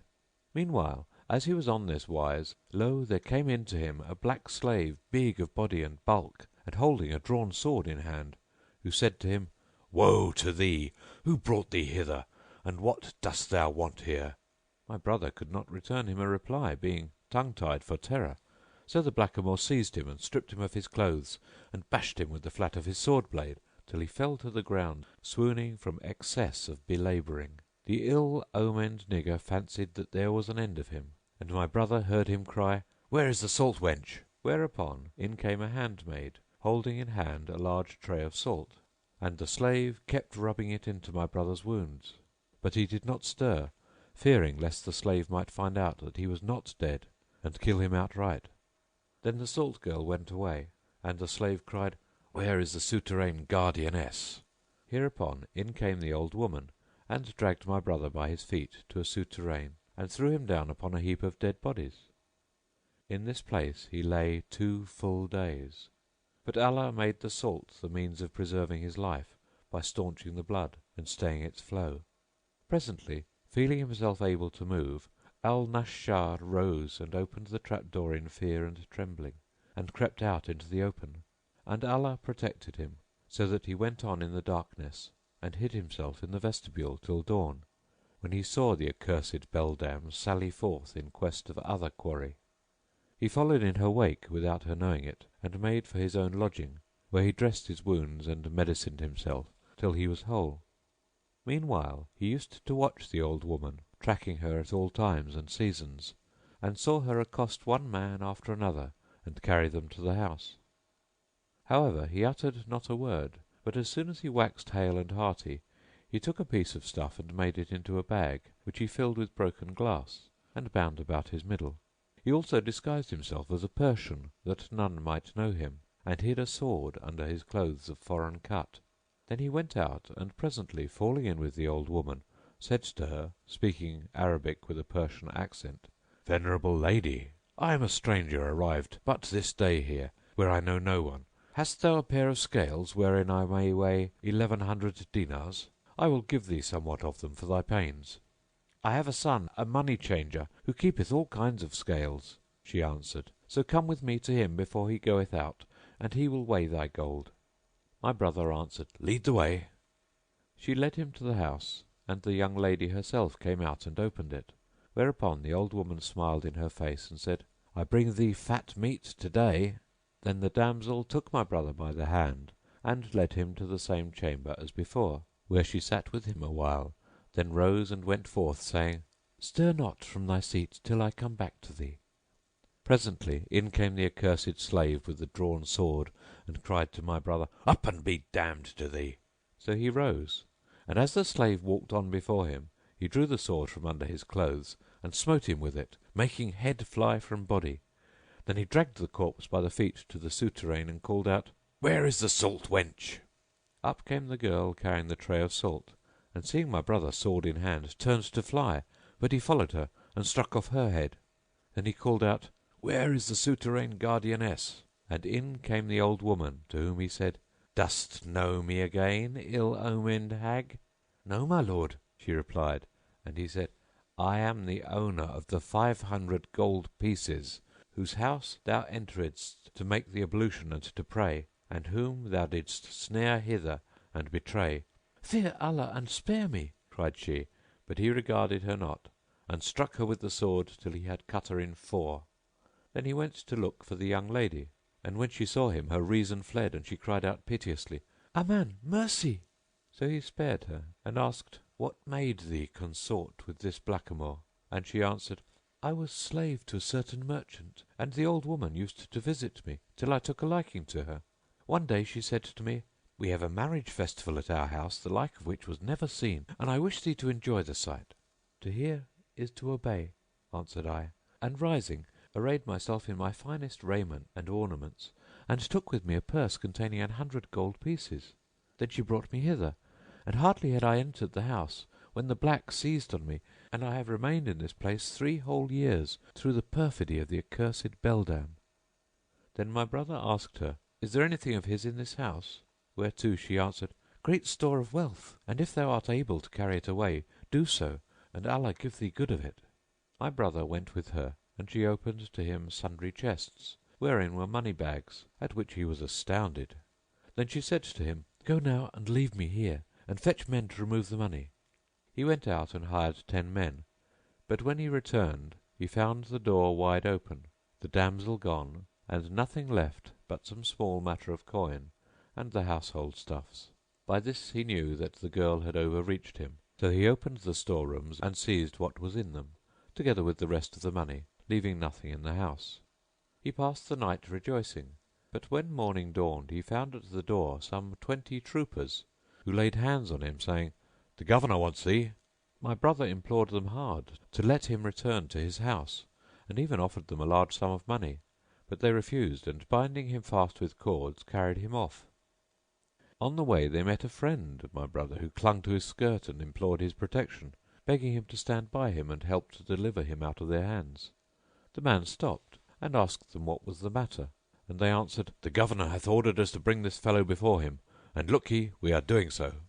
My brother's friend urged them to release him, and offered them 500 dinars to let him go, saying, "When ye return to the governor, tell him that you are unable to find him." But they would not listen to his words, and took my brother, dragging him along on his face, and set him before the governor, who asked him, "Whence gottest thou these stuffs and monies?" And he answered, "I pray for mercy." So the governor gave him the kerchief of mercy, and he told him all that had befallen him from first to last, with the old woman and the flight of the damsel, ending with, "Whatso I have taken, take of it what thou wilt, so thou leave me sufficient to support life." But the governor took the whole of the stuffs and all the money for himself, and fearing lest the affair come to the Sultan's ears, he summoned my brother and said, "Depart from this city, else I will hang thee." "Hearing and obedience," quoth my brother, and set out for another town. On the way thieves fell foul of him and stripped him and beat him and docked his ears. But I heard tidings of his misfortunes and went out after him, taking him clothes, and brought him secretly into the city, where I assigned to him an allowance for meat and drink. And presently the Caliph gave ear to the Barber's tale of his 6th brother. My 6th brother, O Commander of the Faithful, Shakashik, or Many Clamours, the shorn of both lips, was once rich and became poor. So one day he went out to beg somewhat to keep life in him, and as he was on the road he suddenly caught sight of a large and handsome mansion, with a detached building wide and lofty at the entrance, where sat sundry eunuchs bidding and forbidding. My brother inquired of one of those idling there, and he replied, "The palace belongs to a scion of the Barmaki house." So he stepped up to the doorkeeper and asked an alms of them. "Enter," said they, "by the great gate, and thou shalt get what thou seekest from the Wazir, our master." Accordingly he went in and, passing through the outer entrance, walked on a while, and presently came to a mansion of the utmost beauty and elegance, paved with marble, hung with curtains, and having in the midst of it a flower garden whose like he had never seen. My brother stood a while as one bewildered, not knowing whither to turn his steps. Then, seeing the farther end of the sitting chamber tenanted, he walked up to it, and there found a man of handsome presence and comely beard. When this personage saw my brother he stood up to him and welcomed him and asked him of his case, whereto he replied that he was in want and needed charity. Hearing these words the grandee showed great concern and, putting his hand to his fine robe, rent it, exclaiming, "What! Am I in a city and thou here am hungered? I have not patience to hear such disgrace." Then he promised him all manner of good cheer and said, "There is no help but that thou stay with me and eat of my salt." "O my lord," answered my brother, "I can wait no longer, for I am indeed dying of hunger." So he cried, "Ho boy, bring basin and ewer," and turning to my brother said, "O my guest, come forward and wash thy hands." My brother rose to do so, but he saw neither ewer nor basin. Yet his host kept washing his hands with invisible soap in imperceptible water, and cried, "Bring the table." But my brother again saw nothing. Then said the host, "Honour me by eating of this meat and be not ashamed." And he kept moving his hand to and fro as if he ate, and saying to my brother, "I wonder to see thee eating thus sparely. Do not stint thyself, for I am sure thou art famished." So my brother began to make as though he were eating, while his host kept saying to him, "Fall to, and note especially the excellence of this bread and its whiteness." But still my brother saw nothing. Then he said to himself, "This man is fond of poking fun at people," and replied, "O my lord, in all my days I never knew aught more winsome than its whiteness or sweeter than its savour." The Barmecide said, "This bread was baked by a handmaid of mine, whom I bought for 500 dinars." Then he called out, "Ho boy, bring in the meat pudding for our first dish, and let there be plenty of fat in it." And turning to my brother said, "O my guest, Allah upon thee, hast ever seen anything better than this meat pudding? Now, by my life, eat and be not abashed." Presently he cried out again, "Ho boy, serve up the marinated stew, with the fatted sand grouse in it." And he said to my brother, "Up and eat, O my guest, for truly thou art hungry and needest food." So my brother began wagging his jaws and made as if champing and chewing, whilst the host continued calling for one dish after another, and yet produced nothing save orders to eat. Presently he cried out, "Ho boy, bring us the chickens stuffed with pistachio nuts," and said to my brother, "By thy life, O my guest, I have fattened these chickens upon pistachios. Eat, for thou hast never eaten their like." "O my lord," replied my brother, "they are indeed first rate." Then the host began motioning with his hand as though he were giving my brother a mouthful, and ceased not to enumerate and expatiate upon the various dishes to the hungry man, whose hunger waxed still more violent, so that his soul lusted after a bit of bread, even a barley scone. Quoth the Barmecide, "Didst thou ever taste anything more delicious than the seasoning of these dishes?" And quoth my brother, "Never, O my lord." "Eat heartily and be not ashamed," said the host, and the guest, "I have eaten my fill of meat." So the entertainer cried, "Take away and bring in the sweets," and turning to my brother said, "Eat of this almond conserve, for it is prime, and of these honey fritters. Take this one. By my life, the syrup runs out of it." "May I never be bereaved of thee, O my lord," replied the hungry one, and began to ask him about the abundance of musk in the fritters. "Such is my custom," he answered. "They put me a dinar weight of musk in every honey fritter, and half that quantity of ambergris." All this time my brother kept wagging head and jaws till the master cried, "Enough of this, bring us the dessert." Then said he to him, "Eat of these almonds and walnuts and raisins, and of this and that," naming divers kinds of dried fruits, "and be not abashed." But my brother replied, "O my lord, indeed I am full, I can eat no more." "O my guest," repeated the host, if thou have a mind to these good things, eat. Allah, Allah, do not remain hungry. But my brother rejoined, O my lord, he who hath eaten of all these dishes, how can he be hungry? Then he considered and said to himself, I will do that shall make him repent of these pranks. Presently the entertainer called out, Bring me the wine, and moving his hands in the air as though they had set it before him, he gave my brother a cup, and said, Take this cup, and if it please thee, let me know. O my lord, he replied, it is notable good as to nose, but I am wont to drink wine some 20 years old. Knock then at this door, quoth the host, for thou canst not drink of aught better. By thy kindness, said my brother, motioning with his hand as though he were drinking. Health and joy to thee, exclaimed the housemaster, and feigned to fill a cup and drink it off. Then he handed another to my brother, who quaffed it and made as if he were drunken. Presently he took the host unawares, and raising his arm till the white of his armpit appeared, dealt him such a cuff on the nape of his neck that the palace echoed to it. Then he came down upon him with a second cuff, and the entertainer cried aloud, What is this, O thou scum of the earth? O my lord, replied my brother, thou hast shown much kindness to thy slave, and admitted him into thine abode, and given him to eat of thy victual. Then thou madest him drink of thine old wine till he became drunken and boisterous. But thou art too noble not to bear with his ignorance and pardon his offence. When the Barmaki heard my brother's words, he laughed his loudest and said, Long have I been wont to make mock of men, and play the madcap among my intimates, but never yet have I come across a single one who had the patience and the wit to enter into all my humours save thyself. So I forgive thee, and thou shalt be my boon companion, and thou shalt be my boon companion in very sooth, and never leave me. Then he ordered the servants to lay the table in earnest, and they set on all the dishes of which he had spoken in sport, and he and my brother ate till they were satisfied, after which they removed to the drinking chamber, where they found damsels like moons, who sang all manner songs and played on all manner instruments. There they remained drinking till their wine got the better of them, and the host treated my brother like a familiar friend, so that he became as it were his brother, and bestowed on him a robe of honour, and loved him with exceeding love.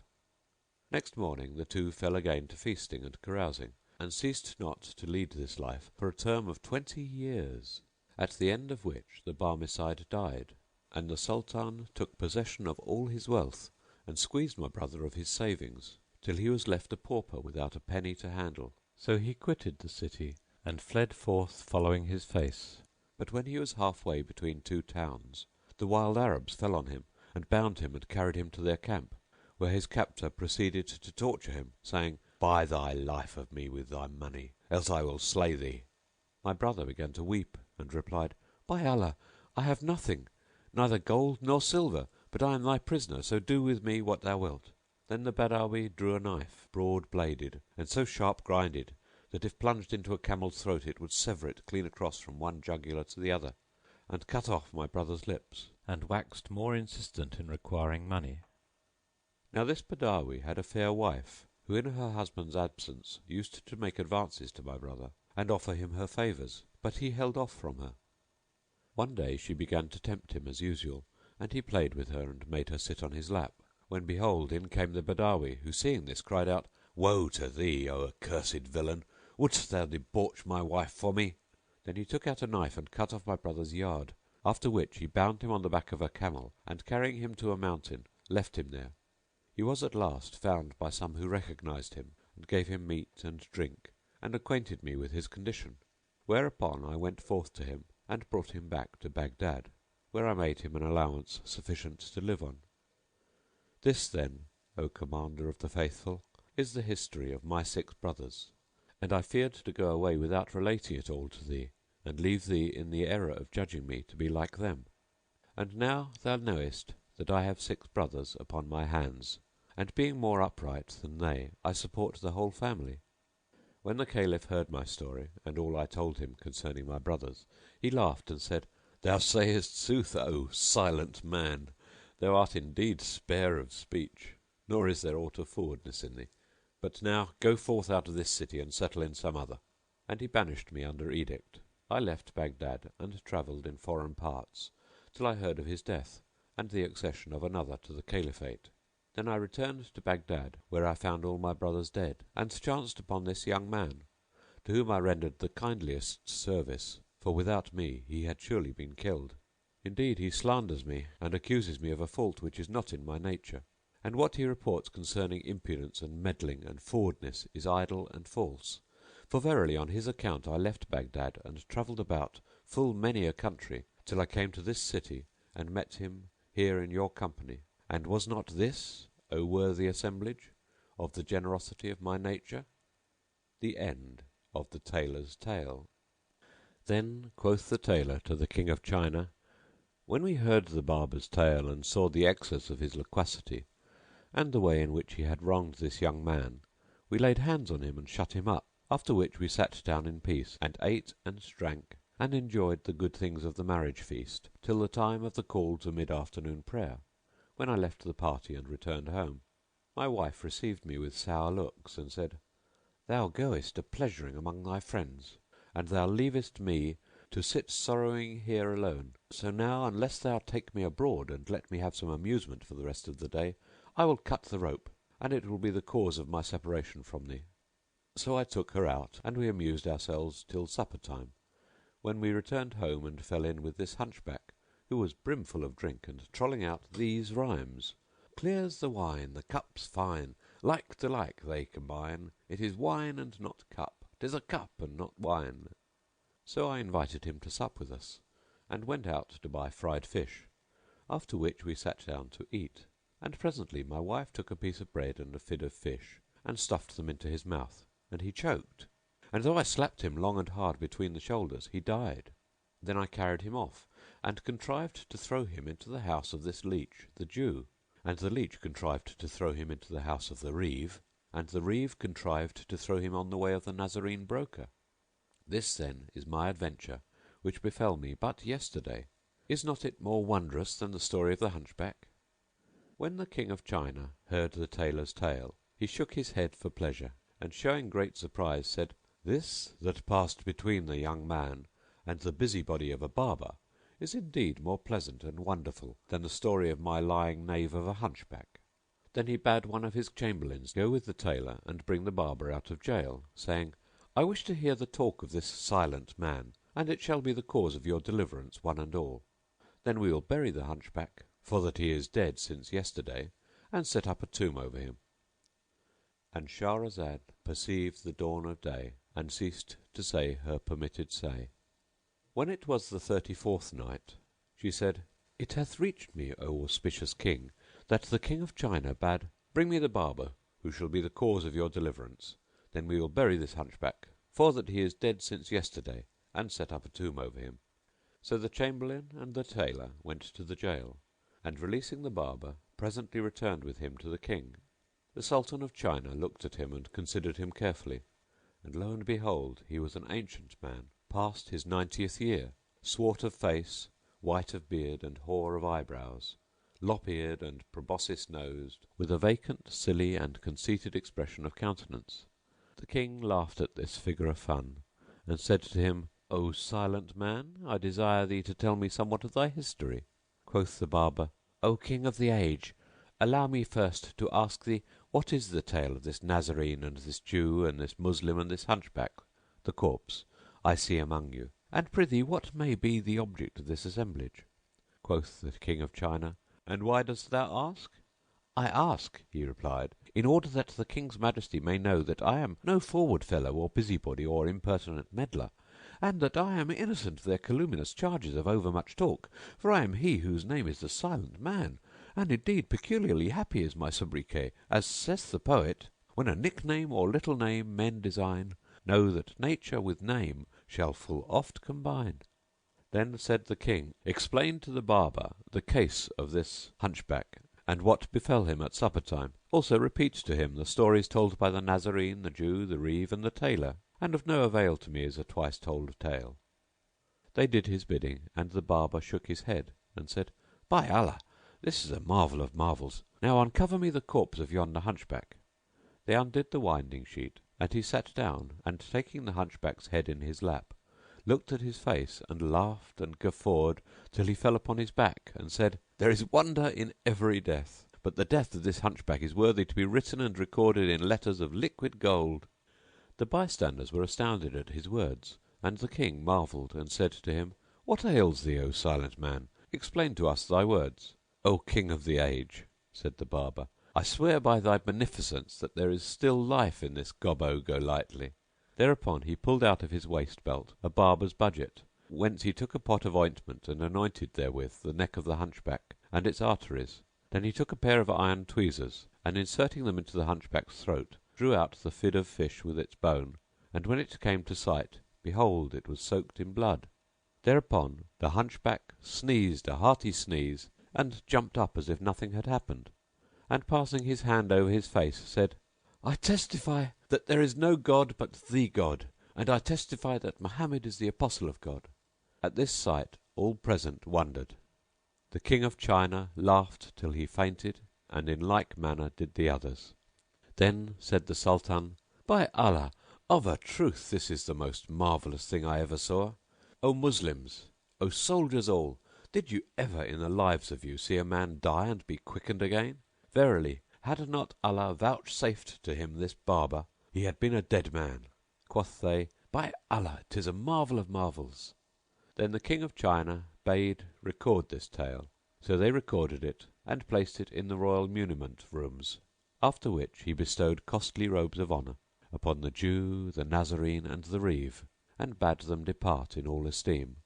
Then he gave the tailor a sumptuous dress and appointed him his own tailor, with suitable pay and allowances, and made peace between him and the hunchback, to whom also he presented a splendid and expensive suit with a suitable stipend. He did as generously with the barber, giving him a gift and a dress of honour. Moreover, he settled on him a handsome solde and created him barber surgeon of state, and made him one of his cup companions. So they ceased not to live the most pleasurable life and the most delectable, till there came to them the destroyer of all delights and the sunderer of all societies, the depopulator of palaces and the garnerer for graves. "Yet, O most auspicious King," continued Shahrazad, "this tale is by no means more wonderful than that of the two Wazirs and Anis al Jalis." Quoth her sister Dunyazad, "And what may that be?" Whereupon she began to relate the following tale of Nur al Din Ali and the damsel Anis al Jalis. The end of Volume 1 of the Book of 1000 Nights and a Night, translated by Richard Burton.